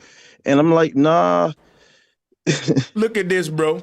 Now, they'll tell you when they showed up, right, that there were these other kind of Indians. But what we see was these, like you said, the original Americans. And you can see, like, I'm pulling up the images you had wanted me to put up. Check this one out. Yeah. And there's several other ones, like I said, where you can see it's something about the fact they don't want us to tap into. Because look, Columbus showed up here and thought he was in India, because these people I'm showing on the screen weren't Christians. They was practicing a form of Hinduism, meditating and all that. But the symbol that they had was a cross. So Christianity ain't what we think today. It morphed because the Pilgrims, they desecrated the original system that was here. But you can see the cross on all the Olmec statues. I can show you right now where the symbol of the cross comes from these so-called Indians here. Isn't there a book that talks about the 13 Jesus, stories prior to Christ? So the idea that, Krishna, et cetera, they all follow the same syncretist, embodiment of understanding, in some ways. And then the other thing I would suggest is that, you say, well, we say the white people came here, but after they came here, that was whenever they started unearthing, all of the railroads, a lot of the architecture that, we experience today. Only thing I'm saying is this, just to build on your point, right? When the Pilgrim came here, he didn't have a story about resurrection, Jonah in the whale and all that. He was worshiping Greek gods of Olympia, and each planet was a god. Venus, Mars, Saturn. They was they were what you call barbarians. They wasn't monotheistic. They had a different god for every planet and all that. It was the church, what we call the church. The early church was never monotheistic. Before Jesus, the church was, their gods was all the gods in the Greek pantheon. Zeus, Apollo, Mercury, and it was basically what we call heliocentric solar system. But instead of planets, you had Greek gods dwelling in the heavens. Are y'all tracking with me? Because when you look at what they teaching us today, they say, well, what's up there in the sky is Mercury, Jupiter, Mars, and all that. But this is the early church religion of the pagans and the barbarians that we all subscribing to, of the Greek gods of Olympia. Now check this out, right? These people who giving us that crap, when they showed up, we had a different concept of monotheism and resurrection, right? And what I'm showing you right now is that this image right here of Jonah in the whale, it isn't their concept. It comes from this right here. Now, this was the original image, right, that was carved in our walls before they showed up. Listen what I'm saying. Before the Pilgrims showed up, we was already teaching a story about the man that got swallowed up by the sea serpent and then he spit him back out again. And they just tweaked it a bit and made it a whale, but y'all can see that this is plagiarism. And let me pull this up. Here go Jonah right here coming out the whale. And then we'll show you the original version right here. And what they changed was the fact that this original version was showing you that man has been swallowed up by his own Kundalini energy, which is the body, the force that governs the body, or what, like the 7 chakras was linked to 7 deadly sins, gluttony, pride, the 7 because that was saying that in order for the soul to make it to heaven, you got to overcome the body and the desires of the body, because heaven is a certain way, it's a certain standard we got to master to before we can be granted passageway into heaven, so to speak. So when we see these images of the serpent swallowing up the man, that's them telling you your entry into the earthly realm, or your birth, you becoming a God, falling into the earth realm, becoming a man. This serpent right here, right, represent the earth realm. Let me show you what I mean. And this will be the last point I make. Gab is the earth god, and Gab is a serpent. Here you go right here. So we was on the same page as the Egyptians that the earth god was a serpent. Gab is a serpent god for a reason. Christ was a serpent god. What is Christ teaching us? God's journey in the flesh. All of us are individual God. See, back in the day, it wasn't everyone worshiping this dude God that came off the throne and we all believing in him. He was just an archetype to teach about how every soul became a human. But when they deleted that knowledge, we start but taking it seriously, thinking, well, this one dude is the only one that fell from heaven, when all of us are like fallen angels, so to speak. We come from an infinite realm into a finite realm or a mortal realm. And the part of us that's infinite gonna go back when this temporary realm is over, so to speak. So that was the knowledge of resurrection, you know what I'm saying? And then when even they tell this in other cultures, they say, well, the god Saturn eats up the soul of man. And this would be the equivalent of the god Saturn swallowing up the man in the photo too. I like how you said come from the infinite realm, you know, because and you even taught this before, you know, serpent is present, you know, you being in the present now experiencing this. But present, bro, it's like percent, you know, like your present is just a percentage, you know, percent, you know, man, that is fire. That's fire. Oh yeah. I'm with my brother.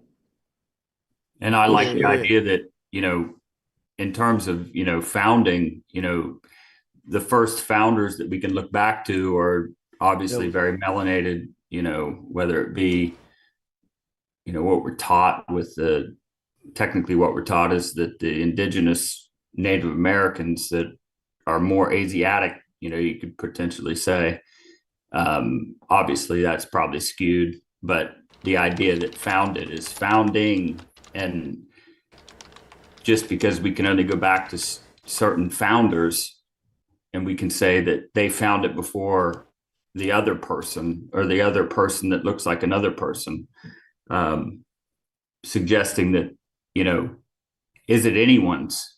Can I holler at you real quick? Now, who remember the part of the debate when we was talking about the Jaguar?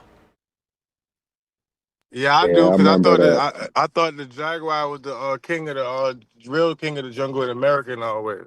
And the lion is for Africa, right? Right. Yeah. Now watch this. Here go the AI overview. I want to read this to you. It say, based on, I said, are there any Jaguar deities in Africa? Based on the provided search results, there are no Jaguar deities in Africa. The Jaguar is not even native to the African continent. But y'all see, When we showed Africa Bambaataa in #1 feathers, and then another one with him in the Jaguar stuff, it show you how they trying to rewrite history. Even Africa Bambaataa knew that we were the original Americans. You see, because the sister was wrong. And Saneter said he wore feathers, but it was about something else. Something else. Right, Like, that was weird. That was weird. Something else? He started stuttering. He like it was something else. Right. Now watch this. Here go the crazy part about it, Retton. Now, ain't no Jaguar deities in Africa, and the Jaguar ain't even native to Africa, but watch this though.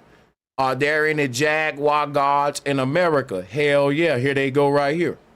So they are wrong again. You see what I'm saying? We got Jaguar gods in America, Jaguar symbolism all over the place. But we can't even find that in Africa. No deities and the animal ain't native there. But yet, look what they tried to do on the show. But see, it was moving so fast, I couldn't even debunk them on everything, so I let them get away with the Jaguar part. You see what I'm saying? Hell yeah, bro. And he just kept saying, but his name is Africa Bambaataa. Like, Right. that was the only pushback. Yeah, but, man. But with the feather, why he got feathers on though? He just got it on because it was a Halloween party. I ain't gonna lie, that Africa Bambaataa shit made Saneter mad.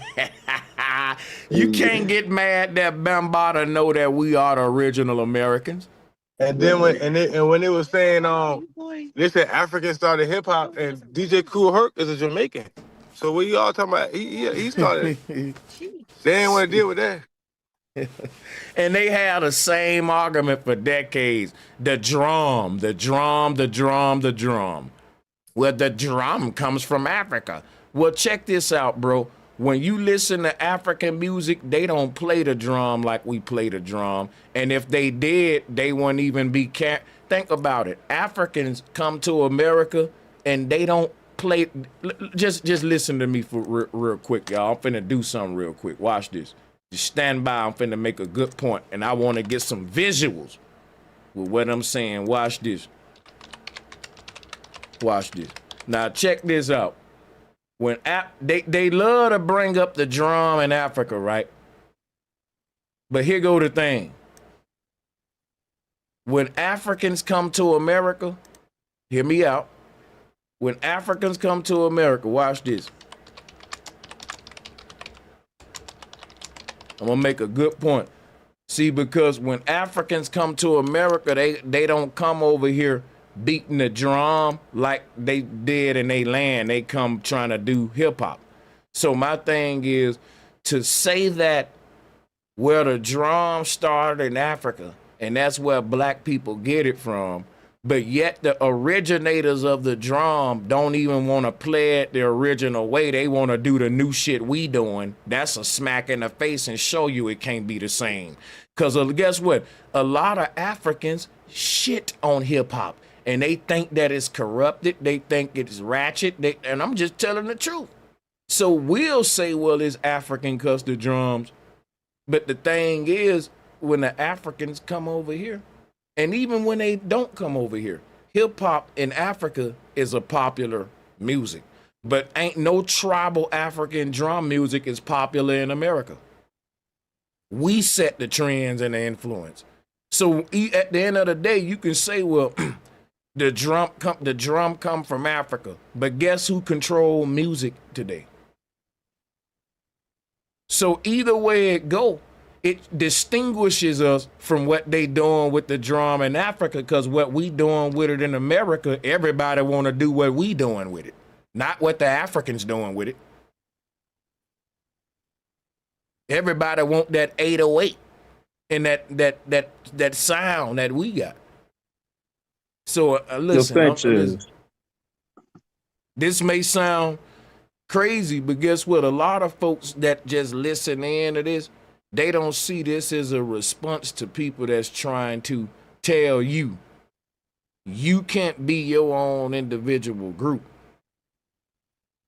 Now the whole thing is this. These dudes just came up here and said the Africans. Hold up, what? I'm tripping. Cause dude, they double talking. Dude was like, earlier he was like, we're trying to claim somebody else's culture in America, and them people want to claim they stuff.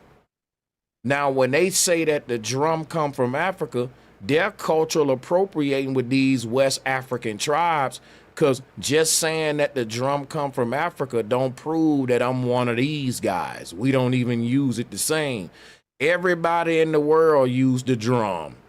So you can go around the world and tell people the drum come from Africa, but that don't mean they come from Africa just because they playing the drum. The gun come from someplace, but everyone with a gun ain't from that place where the gun from. You see the stuff they do, like it's crazy. The drum that I experienced in the indigenous communities here in the, Americas was more symbolic to a heartbeat, in my opinion. That there's more rhythm and relativity to dance culture, or maybe celebration, perhaps. But the beat and the rhythm that I've always experienced in native, well, what I would consider, based on my indoctrination, the Native American culture, it's a heartbeat. It's very consistent. There's no rhythm or, hi-hats or, So it seems as though that drumming is, while it might be similar, but it carries a different ordinance or originator. Or I agree with you. I agree with you. I bet you the dude out front of the barbershop with the crate and a bucket of smoke these two guys.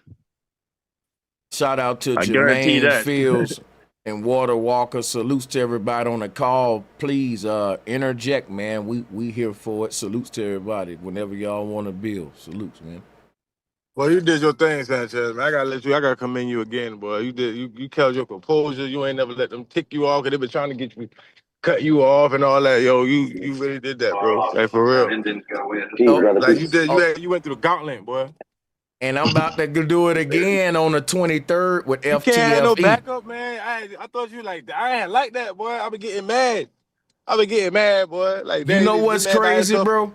I was like, why ain't nobody joining this call for my side? And I'm like, I wonder if Saneter filtering my people, but nah, I ain't gonna let nobody do. I ain't gonna keep doing that. I was trying to, but you know how you do, man. Salute. Bro, it was nothing like when that doorbell rang. Bro, I went and checked I checked my door. It sounded like my thing too. I'm like, what the hell? I ain't gonna lie, they be well timing it, like right when the person done talking and it's Sanchez turn to come in, make sure we, come with all, bro, you gotta peep it. I've been going over there a minute now. They definitely got some orchestrated against it, And then they're trying to argue about who about to go next after you trying to make a point. I was about to go. Like, come on now. The man just said Sanchez. What we need your information for? Like, come on, man. Yeah, I've been waiting for a long time. Okay, they ain't saying nothing to you. They said something to Sanchez. You waiting for a long time. Man. That's what they do to say their opponent, because they know I'm about to beat them up with the crap they just said. Like, that's what the tactics you gotta do with a nigga that you can't win against. You did have a brother come up there, though, said that flat motherfucking power, and he had to go. He had to go immediately. Yeah, man. I wish I was on the panel, because as soon as he brought up scientific theory, I would have said the same shit to him. Here this nigga go. Yeah, man. They be hating, bro. Mm-hmm. That was me, by the way. And what they like to do. Hey, thank you for that, for coming up, man. Salutes to you, Flat Power. And guess what, bro? See, what they like to do is like come with the personal attacks by saying, well, I don't think he's educated and she's the most educated one. And they use terms like educated and are you an expert? And who are you to challenge this? It I ain't don't be a like real. I don't be liking them Yeah, terms, bro. yeah. I really don't be liking them terms. It be seeming like they really trying to The most qualified one and all that crazy. Yeah, He's you know. qualified for this. Like, man, get out of here, man. Y'all don't even know what y'all talking Hey, about. hey Sanchez, Even what's that term you use? That Arkham? It's Occam called razor. Arkham something. Occam's razor. Yeah, yeah, there it is. It's like it's right in front of you. You know what I mean? It's like it's like you making too much of what you know what it is or what it's not. They want to do that because what science. This is what I'm convinced. I'm convinced them niggas know we right, and they part. I hate to say this. I can't lie to y'all. I think them niggas know we right and they wrong, but they just some type of science communicating shields like Professor Dave and all them. How I know? Because they connected to these folks that I just named. I know Ankh is. So they got a lot of programs where they work with kids and STEM and stuff like that. That's through the government and shit. So even if, think about what I'm telling y'all. If I find out that a lot of shit I'm teaching got a lot of holes in it, but I got a lot of organizations that like getting bread with the school systems and shit, we eating good. It's just like the people in the church. Like if a Christian pastor find out, well, damn, I was wrong about Christ, and he's making $250,000 a month, you think he gonna come change the shit up now and come with the truth? You know, so a lot of these folks, they just got a result to the shit that we was just saying, like you ain't educated, name calling, trying to trigger you, because at the end of the day, they know you got the facts. They just trying to protect their fucking, you know, their shit. That's what I think. Nah, I agree with that too, man. Got to be, man. That make the most sense. Because when motherfuckers start talking about DNA and haplogroups and all that, to me, it's like a person talking about space. They got you in a belief system in macrocosm and a belief system in microcosm, meaning they got a barrier up that you can't individually verify. I gotta go with what Darwin said and all that. Just like with space, I gotta go with what Galileo said. And all of these are Freemasons. Now think about this. Everything we believe about the micro and macro is not even given to us by legit scientists, it's by Freemasons. If you can go back into the ancient world, the people that would have been teaching everybody would have been Freemasons. Does that even make sense?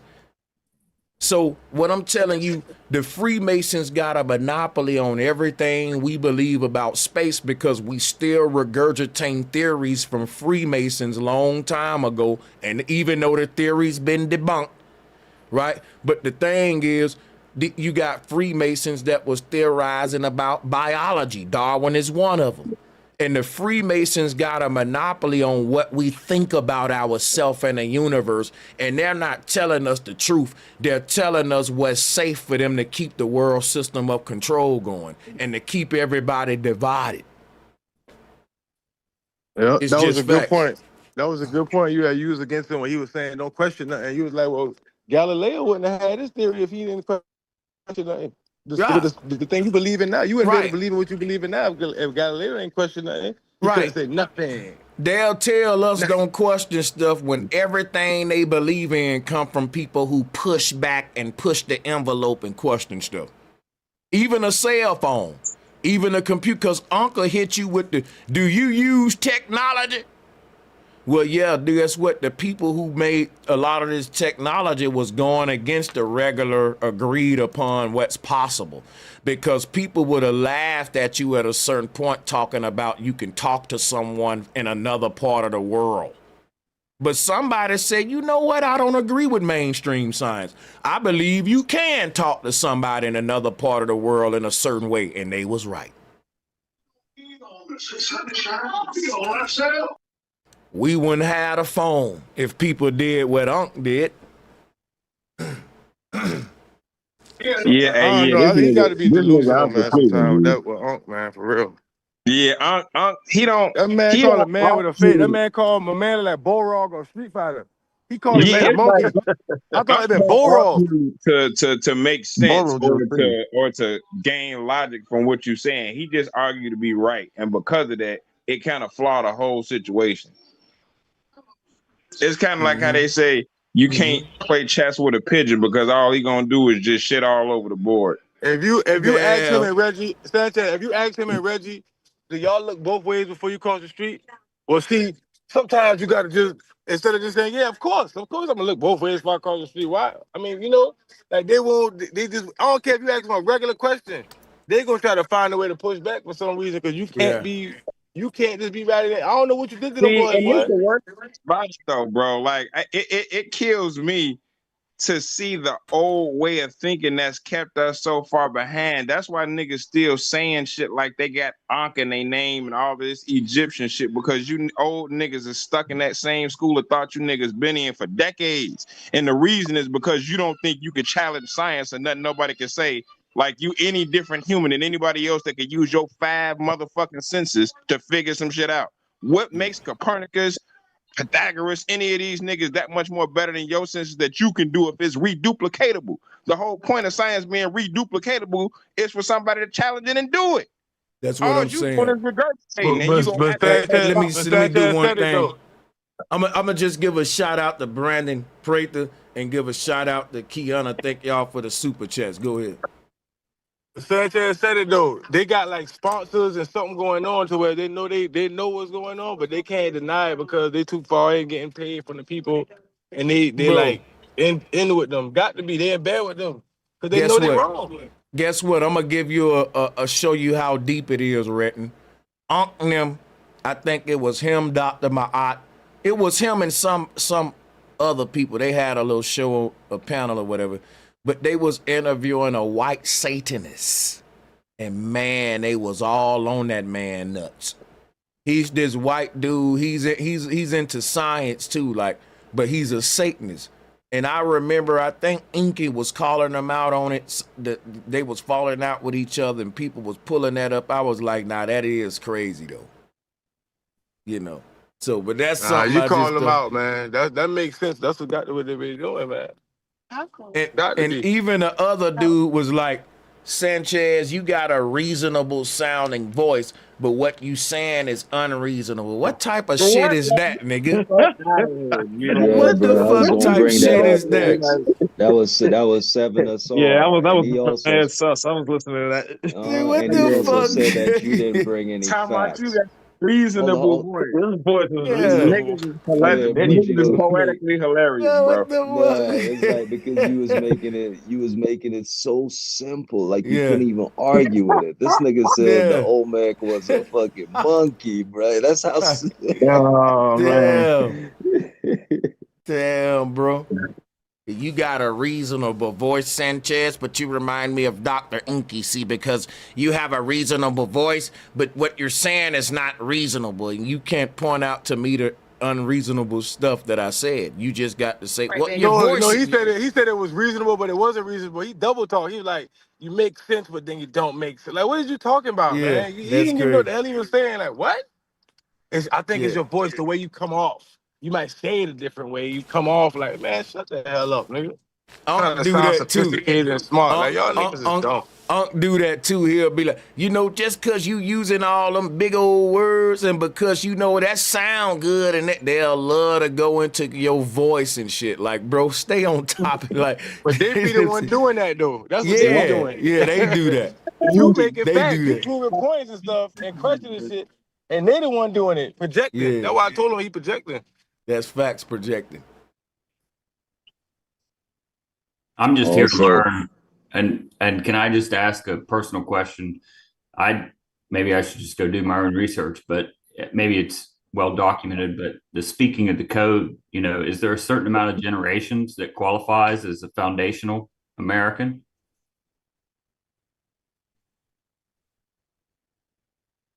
Sorry, maybe if I derailed it, I apologize. What do you ask? No, my curiosity would have been, you know, is there a certain amount of generations that qualifies you as being foundational? Like, say, you know, there's an individual that's Cherokee and Irish, you know, what if he goes back, you know, a similar amount of generations, but he's not melanated? Is he not foundational? Or, you know, the law is already written sort of to lean toward to the dominant gene. And I ain't make this law. I don't even agree with the dominant gene theory. But you can't have the Pan-African theory without the dominant gene theory. So what the reason that's important is because there's really no such thing as mixing when it comes to the social political aspect, because they said when they wrote the law that if you got any drip of Negro in you, you black. So we ain't got 1%, right? Right. 1%. Oh my God. Right. So we ain't even got to do all that, because they're telling you these are the people who we did this crime against. And what we're doing is saying, how you know you them people? And they're saying you them people. Ain't that's kind of crazy? Like, that's what I was saying about the El Negro statue. A bunch of Pan-Africans would say, that ain't us. But the white man will say, yeah, black man, you was here first. The Negro was here first. They got to go against the same people who out of Africa theory y'all using. You got to go against them same people to say that the first people in America were Negro. And guess how they do it? They saying you aren't the original Negro of America. So if we ain't the original Negro of America, and the original Negro of America came, according to the out of Africa theory, right? Africans were the first ones everywhere. But what they'll do to shoot themselves in the foot is say, well, it technically wasn't African because it mutated. Now, ain't that's what Tariq Nasheed teaching, that we ain't Africans because we transformed through ethnogenesis? And they couldn't answer that, like we bro. just mutated out of nowhere. Bro, I'm a chess player. No matter where they go, I know where to corner them at. But yeah, go ahead. And you know what the guy had to say, and I think that was Ank's people, whatever his name was, you know. But then you asked them, so are you saying everybody came from Africa? And he had to say, yeah. You know what I mean? But that's it took him about 25 seconds to answer though. So now you say Chinese people, So you saying that Chinese people also come from Africa, Russians, Mexican? You know, they just keep shooting themselves in the foot, bro. You know, that's because they don't really have an ideology. They're basically riding off of different how do I put it, like different characteristics of different people's ideologies. Like they're just picking up off of other people. You know what I'm saying? Like they ain't got their own thing. Like they just grabbing. They just regurgitating. Well, anytime you admit that you can't challenge nothing, you already said that you bought and sold for. It's like, bro, you could tell, bro. Sanchez has been really teaching that them dudes be like, well, like, dude, it's like them dudes spitting a lot of Scientology. This the proof in the pudding, right? If Bro Sanchez asks them, "What do you think?" they gonna sit there and tell you what another motherfucker said. That's the worst part about it. No, but then when Sanchez tell them what somebody else said, they try to say he said it. Literally. And so like, no, I'm telling you, you ain't arguing with me. You arguing with this man right here. Right. They can't deal with that. I know, bro. I love when Sanchez do that shit. But that's what I mean, though, bro. It's like as soon as you bring up topics, you know how we got our own little thing that we got over here. It's unique. Other people don't think like our thinking community, but them, as soon as you start asking questions and stuff, you start noticing they grasp this stuff from other communities that you like, I heard that before, but that's not even in your, you know what I'm saying? Like, why are you even saying that? Like, but that's how them dudes is. They don't have their own thing, bro. It's like just a bunch of other ideologies put together. Is that not tribalism? No, that's not tribalism. Tribes normally are like original, very original. They have their own thing. You know what I mean? Foundational, original. Yeah, tribes are like that. That's tribal.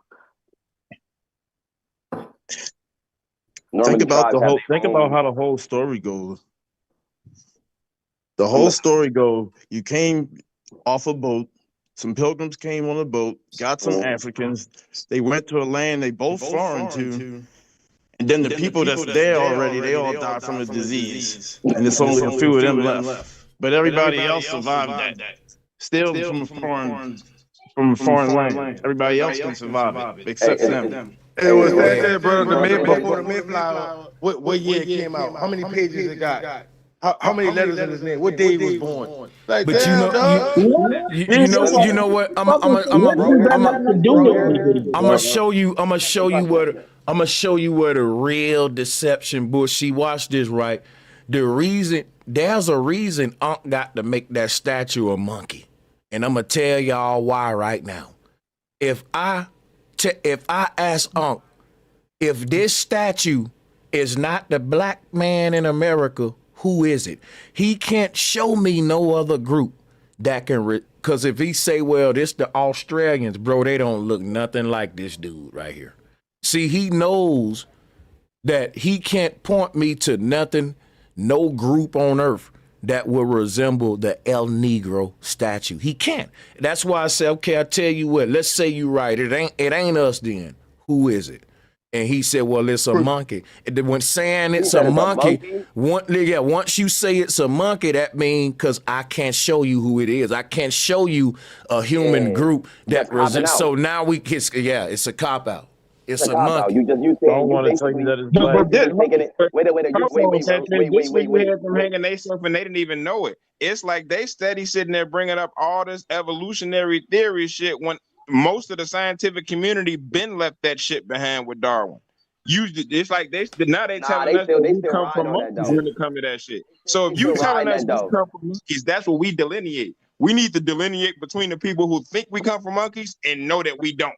Hey, bro, but they still riding that though. They just doing it under the table. Like, bro, Sanchez put me deep to that a minute ago. Like, they'll say little shit that's basically telling you that you still a fucking monkey, but they not trying to say it. You know what I'm saying? Like, that's what they do, bro. Like, yeah, all the hominins and the anthropologists and all that. Yeah, telling you a damn monkey. And they sound like they're so deep with it because see, the anthropologists have mate with the hominins. And when the hominins got with the what is he talking about? Nigga? And the haplo, yeah. Hey, bro, and they all turned to one cranial group. structures. They all turned to one group, though. They all turned to one group. That's stupid. Like, what? The cranial structures of the hominins and they mixed with the. If you don't see the hominins mating with these motherfuckers and coming out with new humans today, it's like the shit don't never make sense. Why is it happening yet? And the reason this is so important, what y'all going into right now, is because we can joke on this shit because we know we can debunk it no matter what niggas saying he's an expert or your degrees or none of that, right? So watch this, right? Because we can debunk it and shit like that, they know that, and they say, well, who are you to even question it? Where your degrees at? Now, guess what? Here go the thing, right? The people with the degrees will take trips to the jungle and get knowledge from niggas with bones in their noses and no degrees. This is facts. Anthropologists do it. Bro, hey, bro. Those guys ain't got no degrees now. Right. This is so crazy about it. This is so crazy about it, though, bro. Every day, they with the knowledge. Hold up, bro. Hold up. Niggas with the bones in their nose. Then why they think they're doing that? Ants is laughing at it because here you niggas is saying I gotta learn how to get a degree to build architecture. Go ahead, Water. Go ahead, Water. Never did a math. I forgot what I was trying to say. Go ahead, Water. I forgot what I was trying to say, bro. Does FBA have any history on the Asiatic or Asian influence on the Native Americans? Do they have an opinion on whether the melanated or at least more melanated individuals came before the native individuals that seem to have a very heavy influence of Asiatic influence? Sorry. The people you calling Native Americans ain't Native Americans, so their opinion, I agree. Their opinion shouldn't matter. Trying to use similar terminology. I'm sorry. What I'm saying is this is a group that's put there to be a buffer class to debate us when we do try to reclaim our original heritage. And I would the perfect way to put it. Yeah, I was trying to agree to answer your question, right? To answer your question, this group will say simply, no, we're the real ones of this land, not them. Simple, and they'll debate us. Well, then going back to the idea of the origins, well, say that these individuals were there prior to the, these what are quote unquote natives, the indigenous, what we're taught are indigenous to the land, the ones that we were taught, we took, and I say we because I am white, I'm Irish, Cherokee, but I'd probably say I'm probably more Irish. Trying to see what's your can you just take a minute, just take a breath real quick, and then just kind of rethink just because I'm trying to hear your question clearly. Go ahead, just reset your question. You can start over and take your time. Go ahead. Sorry, that kind of just derailed me, but the idea being that obviously I believe that there was a buffer put in place. I do believe that the natives, all the picture collages, all the, native, American stories and history that we've been taught about the conquering of the West, et cetera, I believe all that's nonsense. But as you mentioned, them being put in there as a buffer.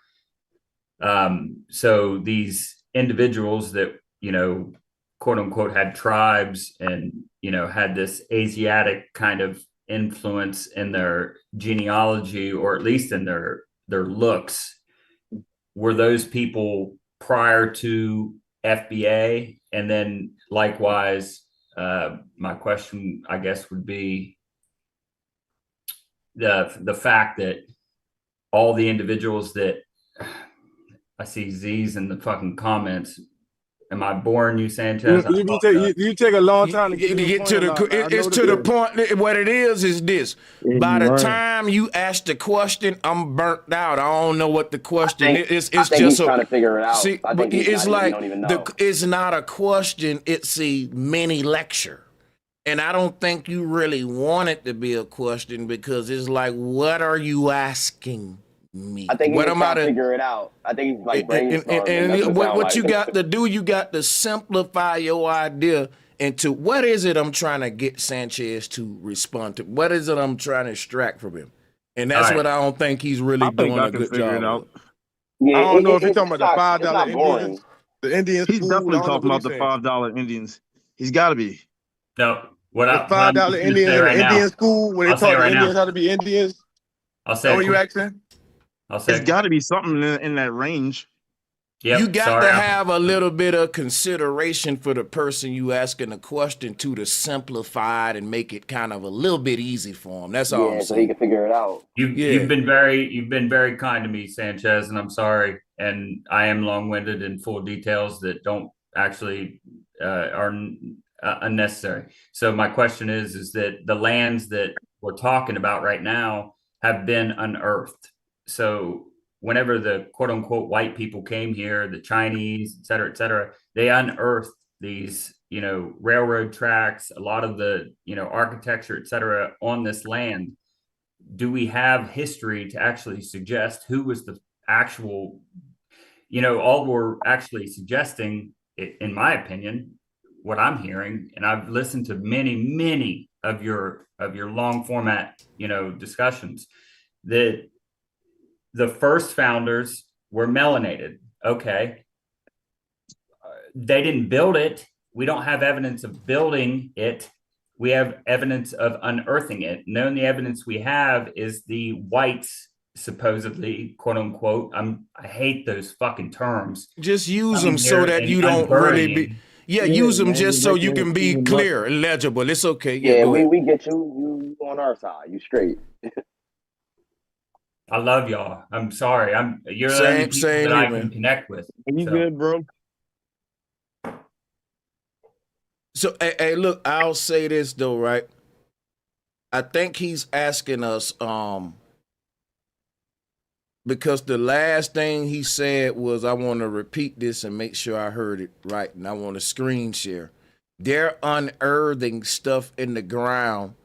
That what was it he said about unearthing the stuff? Let me pull up this too. He said they unearthed stuff that we ain't built. It was stuff that wasn't built. Oh yeah, that part. So So let me ask him this. He don't think that the giant colossal Negro heads is built by the Negroes. Why would another group build a head that looked like a different group other than them, is what I'm saying. Completely different than what I was talking about. I have no connection to South America. I'm not talking about the Olmec heads. I'm very Yeah, familiar I with think he's talking about the old world architecture. architecture. I was just kind Yeah. of suggesting that the old world wasn't actually projected into history, and that America was the new world, and that's a lie, and that this is a founded You nation. going on some I know you ain't going like you going simulation stuff. Hold on, No, sir. bro. No, I sir. think he's more on the side of what you when you be talking about Tartars and stuff like that. Like, you feel what I'm saying? Tartarian. I Yeah, mean, Tartarian. You feel what I'm saying? The stuff that Hey, people didn't understand. but the whole thing about Tartaria though, that I wasn't going there though, but Pan yes, sir. Africans ain't ready for Tartaria. So I'm always Yeah, I wasn't going there. I'm battling people on the paradigm they own. You know, I wouldn't Yeah, bring up their Tartaria. level. Yeah, because they ain't ready for that. But he said he wasn't even talking about Tartaria, so let's let him. Okay. Please. Yeah, I'm talking about previous nations that were built out and founded, and that the idea that, yes, obviously this place has been rediscovered in many ways, and obviously the South American, That's what they call founders. That's why we say they I call know, founders. but if we're all founders, how are we ever meant to regain, ownership? We're all just So let me answer that real quick, right? So the thing is, the original founders, which what I'm showing you here, weren't claimants. That meant that they didn't own the land. It's just acknowledged that they was here before the people who said they own the land. So when I agree with you. hold on, you got to let me speak, brother. Cool. Check this out. If everyone gonna say they found the land, then cool. If you want to go with the idea that no one can say that they the owner, then you don't need to tell that to the black people who trying to reclaim, because we telling the folks in power that. First of all, the people in power who own the land aren't even indigenous to it. So all the groups you talking about is still would exclude that group right there. So because I'm gonna show you why right now. Because the oldest structures that we find on this land, they just don't look the way you're saying the European. If you want to go by the history that the Pan-Africans are going with. Now, if you ain't talking about Tartaria, then I don't know what you're doing, because I ain't on Tartaria now too. I'm simply on what they teach with the out of Africa theory. They say that the oldest forms of life in America, I didn't find the El Negro statue. The paleontologists did. They doing all that. So that's what I'm saying. I'm using their own stuff to show you contradictions with other stuff they teach, which is that the founding fathers were this group. That's a contradiction when we can show you civilizations in this land that was here before the one we in. You didn't find nothing. That's it. Yep. And I'm just saying the history is broken. And so all I was trying to do is bring a semblance between, say an Irishman and a black man, quote unquote, just based on, who they say who you are based on your color, et cetera. But all that to say, finding new lands or being the first inhabitants of Ain't nothing based off no color. Yeah, I would like that, but I don't think that's the way it is. And I give. What you mean? What you mean by that? Well, what's based off color? I give credence to Bro Sanchez for showing that this reestablishment of this old understanding. Yeah, I fall off. I'm sorry. Okay, good. I mean, good job, bro. Bro, I got a question for you, bro. I'm rolling. I got a Quentin, I'm surprised you didn't say that, but bro, Hey, I got man, a question you for gotta let you, them rock bro. sometimes. And salutes to the brother, though. Salutes to the brother. But bro Sanchez, you there? Yeah, I'm here. I got a quick question because this Reggie was trying to make this point, but then they switched the subject again. He was saying that the Olmec heads, were found in the South Americas. You know what I'm Well, saying? And not. let me. Mhm. Okay. Oh, no, my bad. You about to talk? Go ahead. I don't want to cut you off. I wanted to No, address it. that's the you get the point I was trying to make Yeah. because he was asking you the question. You know. Yeah. So the thing about what's dishonest about that, right? During the time that the Olmecs would have been dwelling the earth, the land wouldn't have had the barriers that we call Canada, United States, and South America, and they know that. They're using a modern map to address an ancient people, and that's a crucial flaw because the map dictates who the people are, and they got to superimpose the modern map on the oldest people when they know you got to go with the maps that was in that time. So the thing is this right here. The Olmecs wouldn't have saw themselves as South Americans because these barriers that we call in South America, North America, Canada didn't exist in their time. It was just one big ass landmass. And I'm sort of with the idea that Well the said. transhumanists came Oh, back with technology and okay. That makes overtook sense all the though. people. I'm Yeah, rolling bro. with It this nigga makes got the it same makes thing. sense. Yeah, bro, it makes sense. You know, and so his next thing that he went to was saying that, well, the United States are separate, you know, like saying the United States, you know, are further north, you know, but you clarify that. And I wish you had a chance to answer that over there if Uncle didn't kept interrupting, you Because know? awakening minds, the whole illegal immigrant thing kind of goes with this too. Because when FBAs say, well, they're illegal immigrants, they're illegal immigrants based upon new maps that have been rewritten by the invader, and then he's established and carved out his territory, and that's called the United States. So he's pushing them over that new barrier that he just made, that wall that Trump trying to reestablish. When if you really want to be clear, the people that let's say that the South Americans that they putting out of here was here before them. So you know what I'm saying? That's all I would say to that. Hell yeah, You which know, would have tied back to your point of the founders, you know, saying that they're the founders of this land, you know.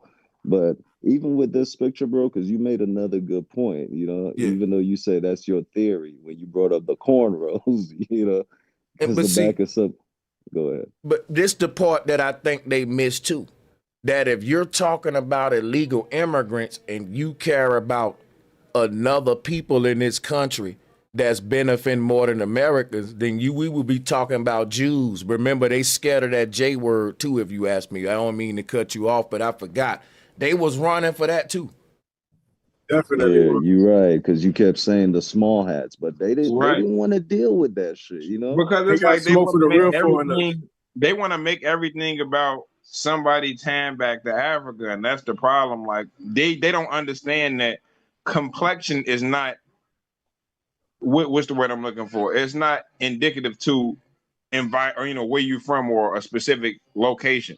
It's all skin tones spread across all parts of the world, not just Africa. Exactly. Exactly. It's like it's Exactly. all different shades of Central Americans, Southern Americans, all of that shit. So India. Brazilians, they come in Oh, all you know how dark Indians is? There's some dark right. My Indians. thing Like, is, what are you talking about? but I'm saying, so if you go to Brazil and you know how there's some of them that's more fair skin and there's some that's black as Wesley Snipes, what are you gonna do to tell Exactly. them that they're not Brazilian and the difference between their phenotype? You gonna tell them some crazy Exactly. story about their people and tell them they not from where they from? They Nah, don't even use they that from term black Africa. over there. They don't They even say from Yeah, black. Africa. that's Yo, facts. that's a black man. They don't even say that. Because watch this, right? This another reason why he had to make the El Negro statue a monkey.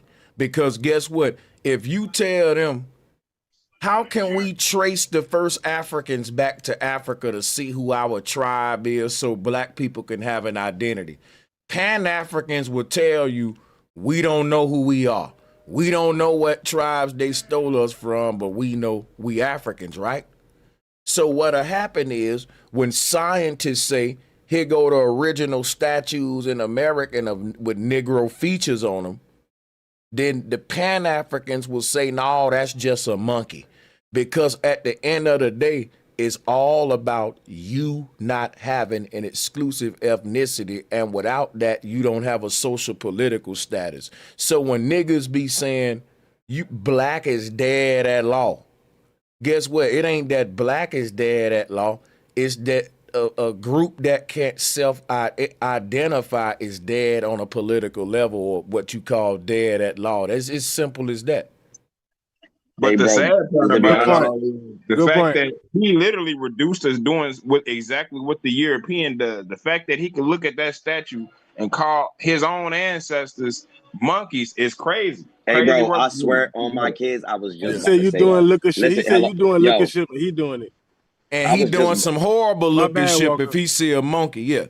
Right. I was just My about to bad. say the same thing, bro said. I was about to say, like, for him to just even say that the statue is a fucking monkey is crazy, bro. Yeah, it Like, is. And that's then he said he crazy did. work. Then he said he did a show on it, but he can't And this the remember the worst name. part about it, He like, bro, I did right? a show on it, but I can't remember the name. Like how? So now you don't remember the name No, he made it. but not just that, bro. We know that these people are so advanced with their architecture and their design, and when it comes to detail, if it was a monkey, it would be very tellable that it's a monkey because it would be detailed like a Yeah, monkey is. You see the that's hair right. on his fucking face and all of the features that are indicative of a monkey, That's asshole. right.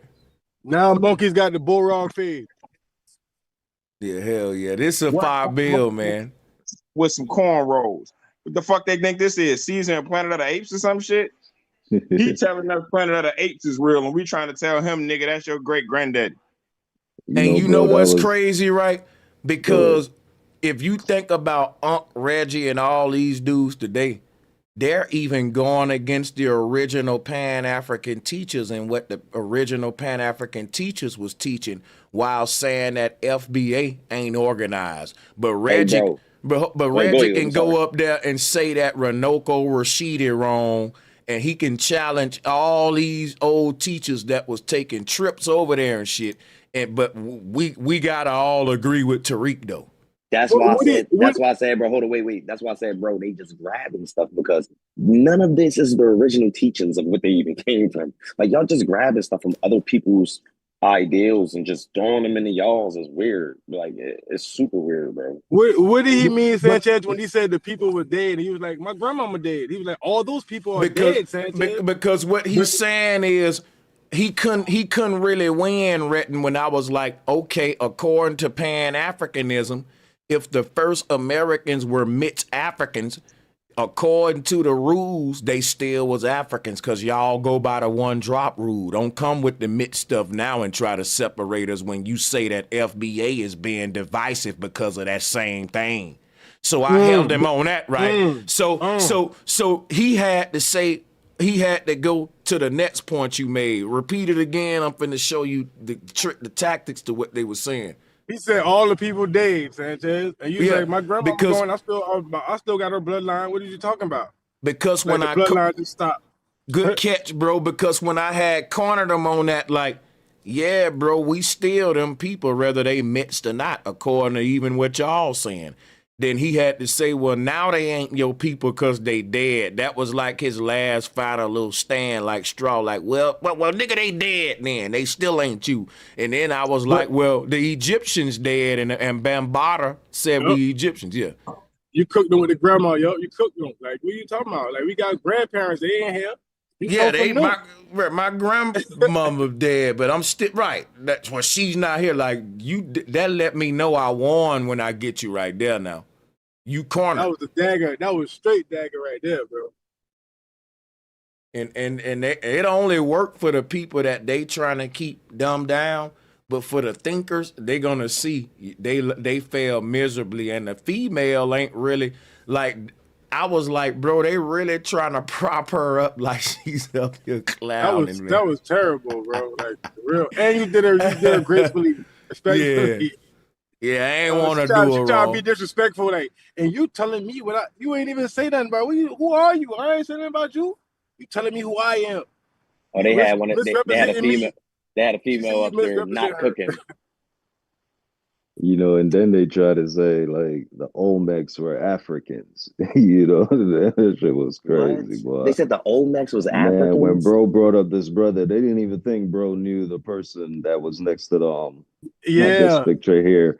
But they was like, well, that goes back to Africa, and then that's when the sister chimed in. But watch this, Awakening. Here go the dagger right here, Awakening. They'll say the Olmecs are Africans. Now the Olmecs are the oldest Negro featured archetypes we can find on American soil. Now they'll say the Olmecs are African. Then when I tell them that the original Negroes of this land were still Negro, because when the white man say African, he still consider that Negro, just like Black American, right? So that's why I said El Negro is still our people, according to you Pan-Africans and out of Africa theory niggas, because y'all are saying that blacks in America are a mixed group of Africans that mixed in with the slave master. Now watch this, right? When you tell, guess what they were saying? Well, the original people of this land can't be Black Americans because they are mixed Africans, when y'all say that Black Americans are mixed Africans. Oh my God. See what I'm saying? So it's a lot of flaws in these arguments that they making. And then when you think about, no, go ahead. No, I was just gonna say one of the things that you definitely could have did to have to put the burden of proof in his court and kind of kill him with this dagger is just been like, even the Africans didn't really start the out of Africa theory. So how do you sitting there and telling us the out of Africa theory, but the Africans themselves didn't come up with it, and most of them don't subscribe to it? Okay. And the crazy thing is that they saying that the Olmecs are mixed Africans, but they said that the first group that was here in the land that has Negro features aren't Black Americans because they are mixed. They was mixed with certain haplogroups. And that's like double talking like a mug right there, because you know what I'm saying? So they that's when they started to try to get into vocabulary words to distract everybody, talking about the haplogroup and the hemoglobin and the type C. It's like they getting to using all these vocab words, and you distracted from whatever the fuck you was originally even talking about. And they'd be like, bro, man, I don't give a fuck about all the hoopla. The bottom line is, it's just like people think a degree and whatever else qualify you to say whatever or makes valid whatever you saying in an argument, and it don't, because you can sit up there and explain to you blue in the face, but it ain't gonna go against common sense. Just like you can sit there and teach trigonometry to an ant, but that ain't gonna change the fact that he don't need it to build his environments. Right. These guys would teach. I've heard all of them say out of their mouth, all humans are Africans because life started in Africa. The human, that's what I've heard all of the Pan-Africans teach. Then when you come to America and say, well, hey, it's possible that the first American are the group that you're calling African Americans, right? Because think about the flaw in what they're saying. They're calling us African Americans. Then they say that the Africans were the first ones to, populate America.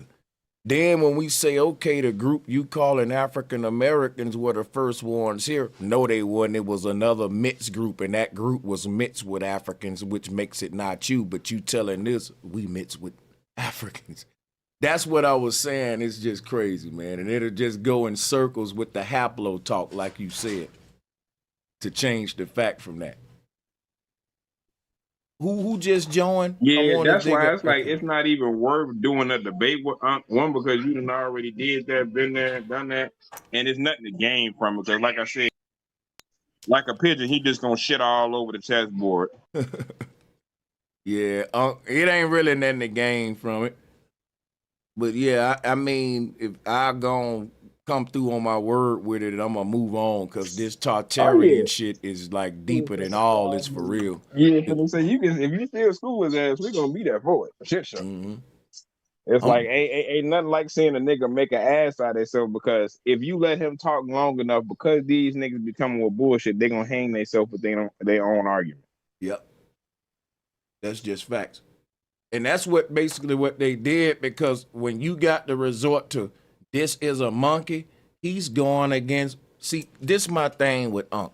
Unc will tell you can't cherry pick with science, but he will say this is a monkey, even though the white folks who he following tell us to take they shit hook, line, and sinker, you can't challenge it. He will say this a monkey, even though they didn't say that, which is why I'm going to take that debate with him, because the people that found this didn't say it's a monkey. They even called it El Negro nickname for a reason. They didn't call it El Monkey.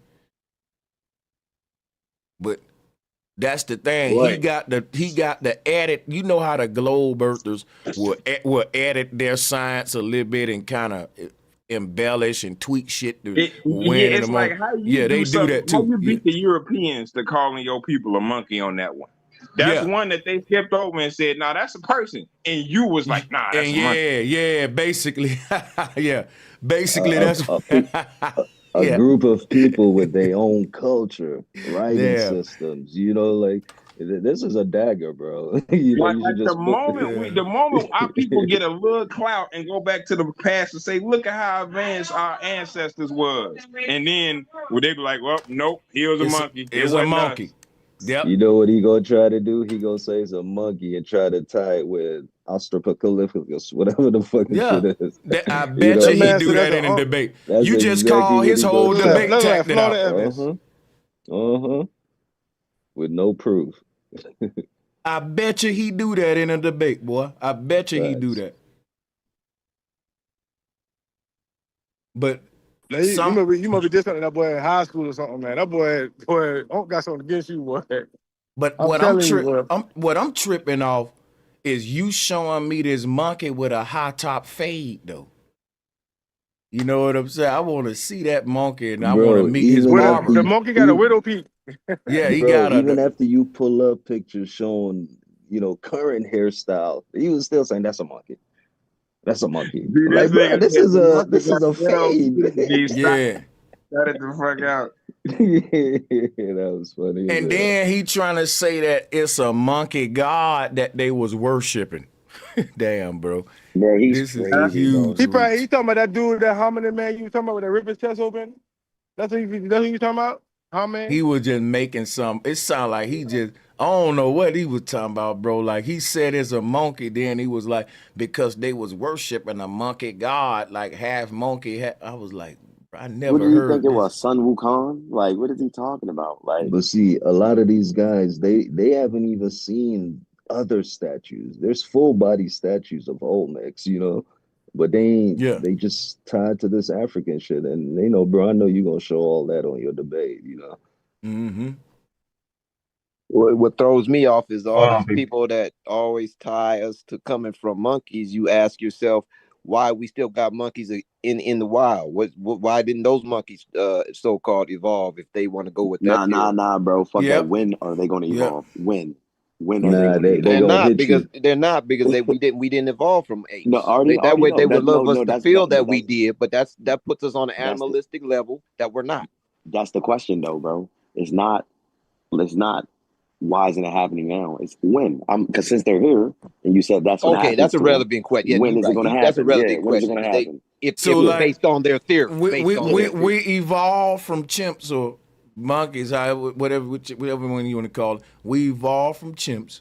But the thing is, where is the subspecies, the in between? Now, the rumors about Bigfoot is their attempt to say, well, hey, this is, but these are just theories.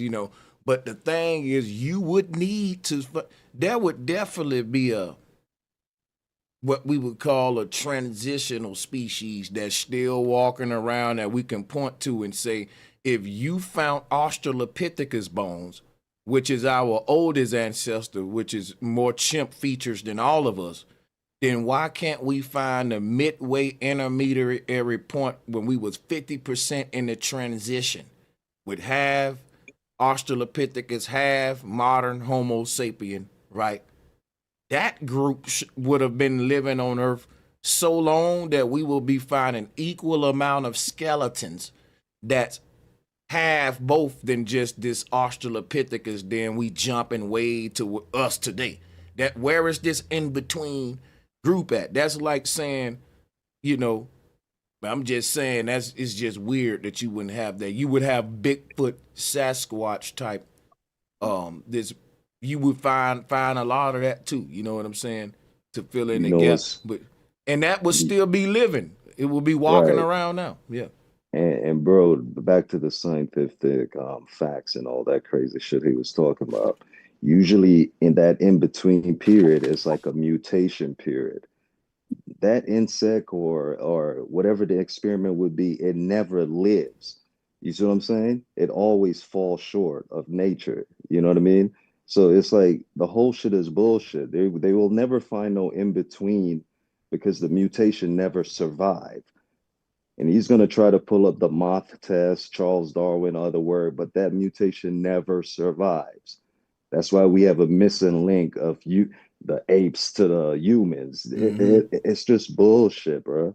It's a weak theory. It's almost like saying, for those of us that got dogs, that's like us saying our dogs have evolved from the wolf. Like, no, the wolves are still wild in the wild. If nothing else, the dogs that we have domesticated have gone backwards, dealing at our hands. You see what I'm saying? So it would be like saying it just don't make sense, man. When you just put logic to it and get away from the theory, Right. That's fact. We should have a Sasquatch type creature walking around that's using primitive tools like sticks, and you should have one that's more advanced than him that's even making fire in the jungle. But guess what you get when you go to the jungle? Tribes. Right. Right. Like it should be like we should be finding little stone tools that's been recently made by motherfuckers that's still in the process of evolving. We Right. don't never see no in between phases. Crazy. You do Yeah. still got No, them man, I'm portables out trying to there. get up out of here quick. Hey, you know what they gonna say? It's like Eventually, saying, hold on, G. Eventually, they gonna try to combine simulation theory with evolution. They gonna be like, once you get to a certain level, you just level up. Your avatar disappear as a monkey, and you come back a human. Like, yeah. they gonna be like, you just get an It's upgrade. Motherfucker, I give you some Would you mean, consider DLC. cannibal but this is facts because like a look, primitive? it's almost like saying tadpoles they eventually become frogs, but we see a bunch of frogs but we can't find no tadpoles. We don't see the original evolutionary form of what they were before they transformed to a frog. It's kind of like saying that, like, just because something come from one thing don't mean that the previous thing should disappear. So when people have all these Bigfoot Sasquatch theories, that's their attempt to fill in the blank there to say, well, it is stuff like that may be out there. We just ain't found it yet. Yeah, and they're gonna tell you it look kind of human, it look kind of ape, and Yeah. they squash it together like they did with Sasquatch.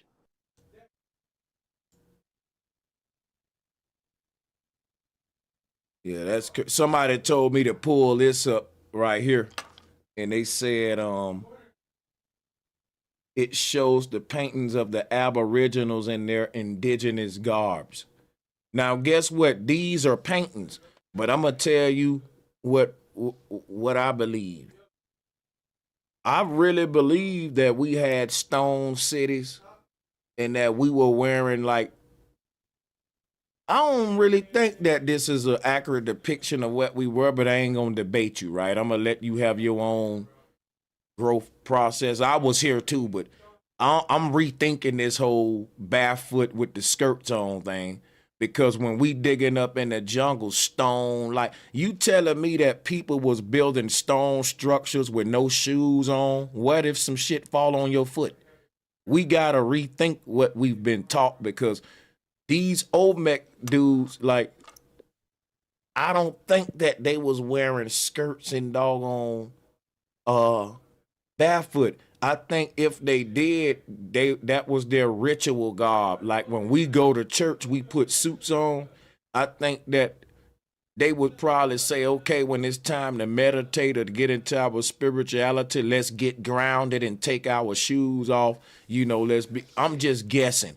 But what I'm saying is, ain't no way you dress like this every day and you doing these huge construction projects that we see in a damn skirt and no shoes. That's just, I can't imagine it. Like, stuff we can't reduplicate. Look at the pyramid, Kukulkan pyramid. Let me just show you this real quick right here. Look at this. Look at this right here. You think somebody built this barefoot? You think somebody built that barefoot right there? They might not even did it with their hands at all. You know what I'm saying, man? If we saying they doing it barefoot, why do you think they do it with their hands?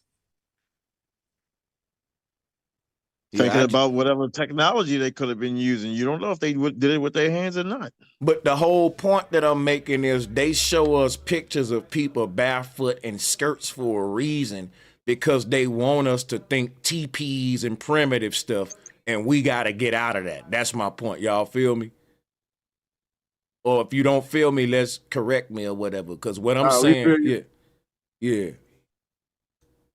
You know, you have like pulled that, up. just like that stuff in India, how you can still turn the gears and all that. That place in India, I think it started with a K, Kalawasa or whatever. That beautiful architect where they turned the whole side of the mountain into a beautiful architect. They carved the whole thing. Like how they did that, like the same thing you're saying. Yeah, man. I don't know what's the name of that place in India. They got a lot of places like that too. But You know, bro, crazy.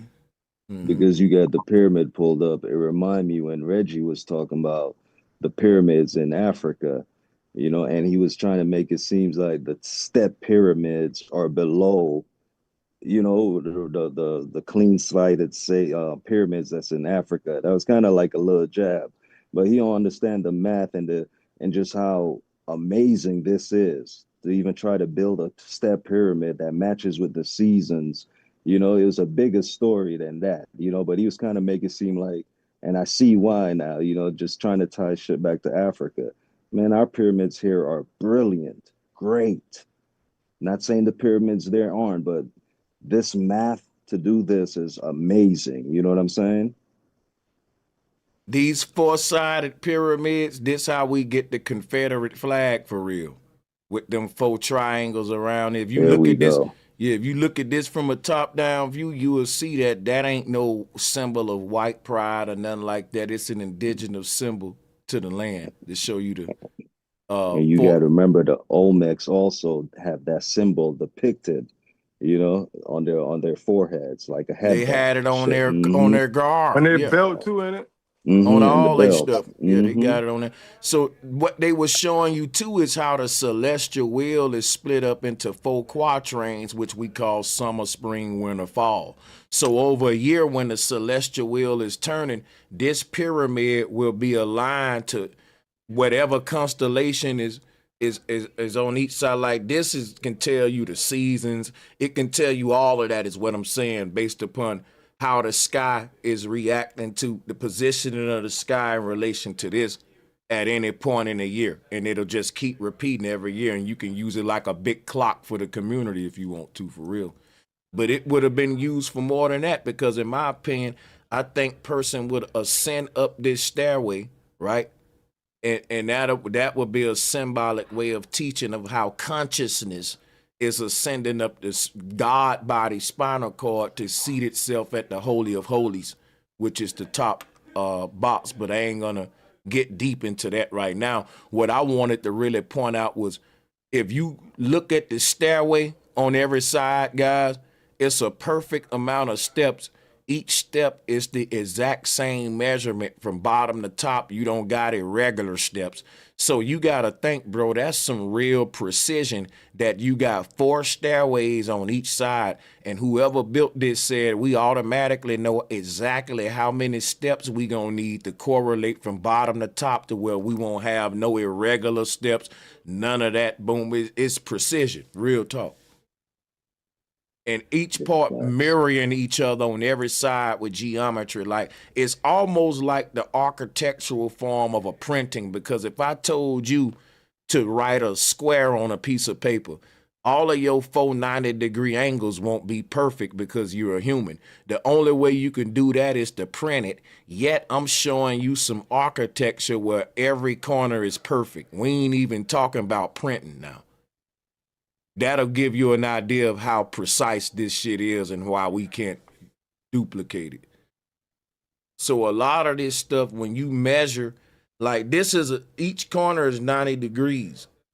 A perfect 90 degrees, according to the people that visit these sites, which is why they're so popular. Now,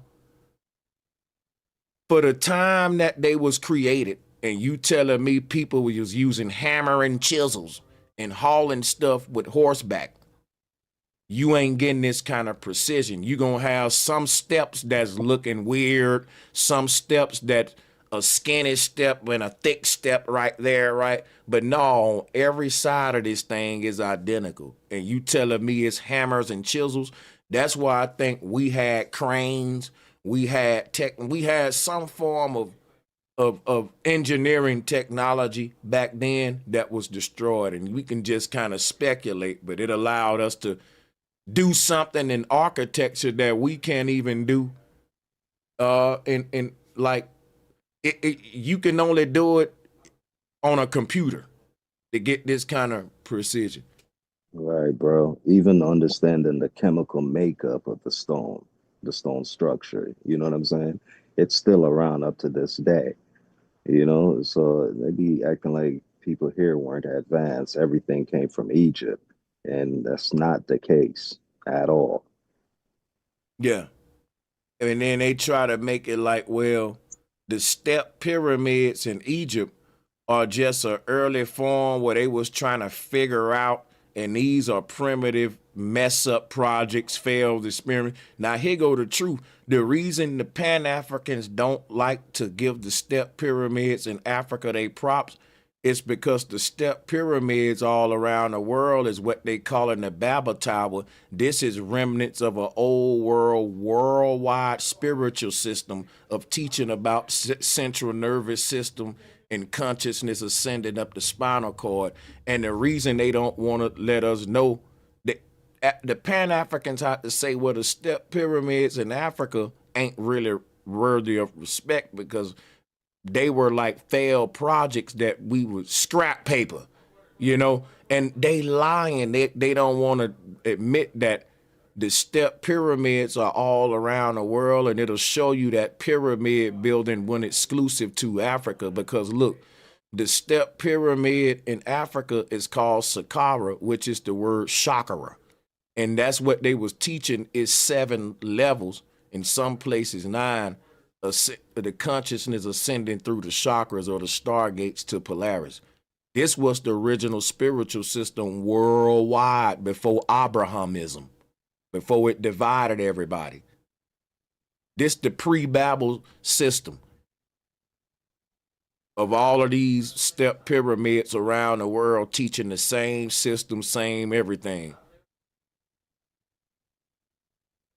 I agree, my brother. They had to snatch the step pyramids in Egypt out of that so they can say, no, it don't got nothing to do with no Kundalini chakra stuff. It's just about the pharaoh's ego, basically, to honor the pharaoh. I'm gonna do all that for one dude just to, you know, and it's talking about the resurrection of the pharaoh and his journey through the heavens. Well, that's what I'm saying.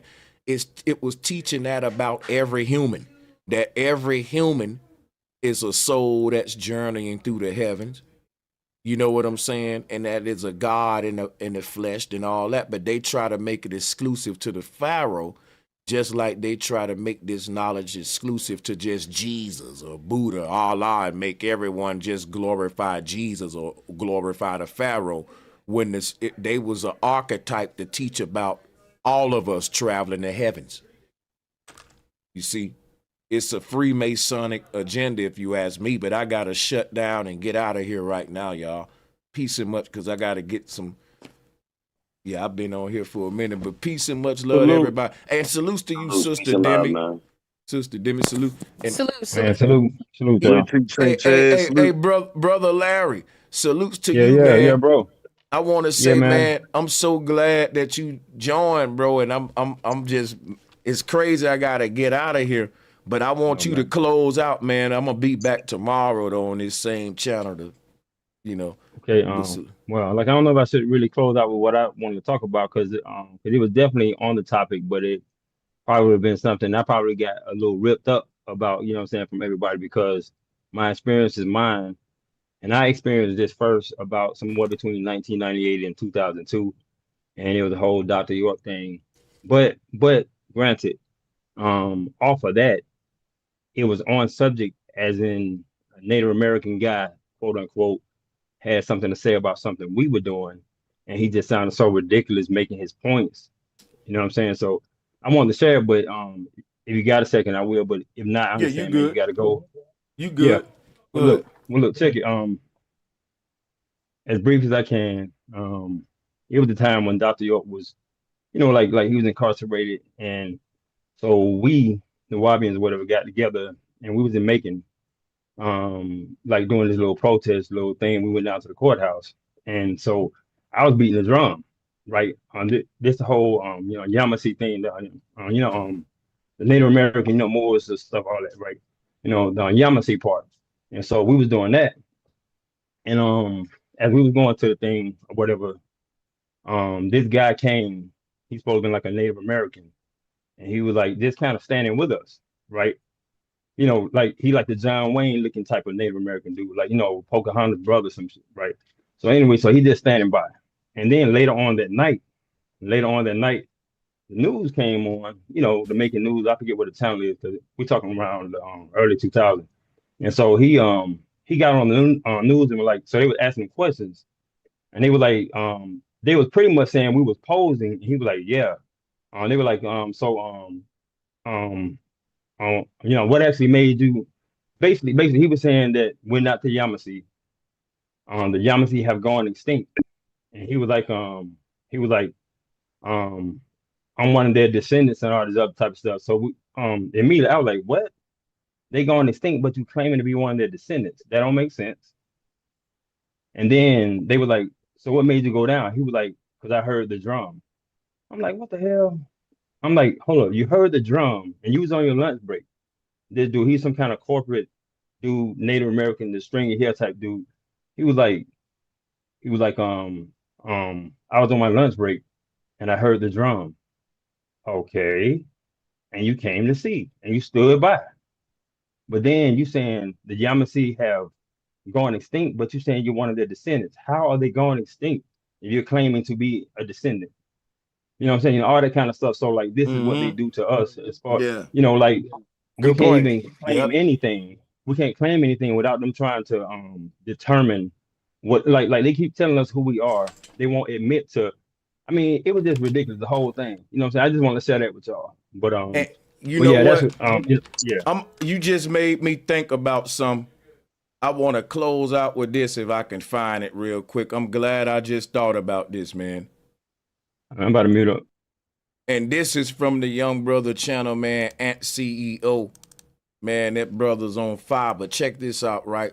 I got to share this real quick because it just made me think about this when you said that. Just the first part. Watch this. Hey, so I have a question for non-Americans. Let me give y'all the audio real quick, and we're going to end with this just to back up what the brother Larry was saying. Watch That's what he looked like too. All right, let's like get her. to That might be her brother or something. Watch this. All right, let's get to it, y'all. Hey, so I have a question for non-Americans. How come only Black? Hey, hold on. She talking. What? We're gonna bring that playback speed down a little bit, baby. Hold on. What you got going on? Slow down, girl.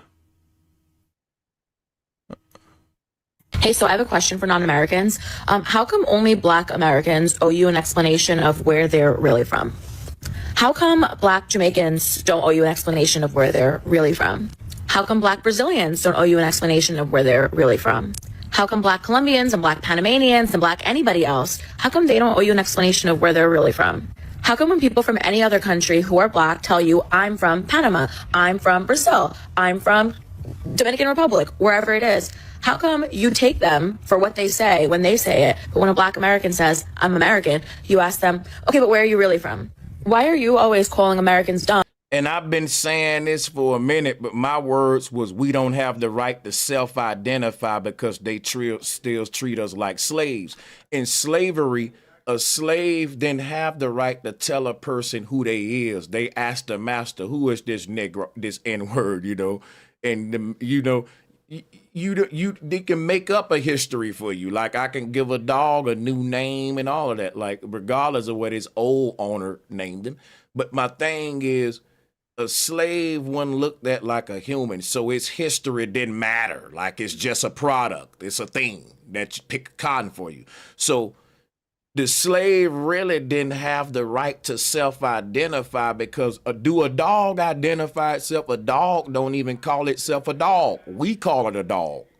A dog, you see what I'm saying? So it's the same concept when it comes to black people, just to show you the mentality behind why you don't have the right to do this and others can, you know. So, Absolutely. but I want to appreciate y'all. We're going to definitely continue this because this is a powerful bill, but I'm out of time. But yeah, y'all, man, see y'all on the next one. Salutes to everybody once again. We out. Quick note, panel, to the panel. Thank you, bro, Sanchez. For the panel, check out the movie Killers of the Flower Moon, Leonardo DiCaprio. Killers of the Flower Moon. Okay, you giving me something to watch tonight. I'm going to check it out. Killers of the Flower Moon. I'm going to check it out. Salutes, man. We out. Thank you, Sally McDermott, for the super chat, and thanks everyone for the super chat, and to all the channel members, Patreons, and everybody. Appreciate y'all.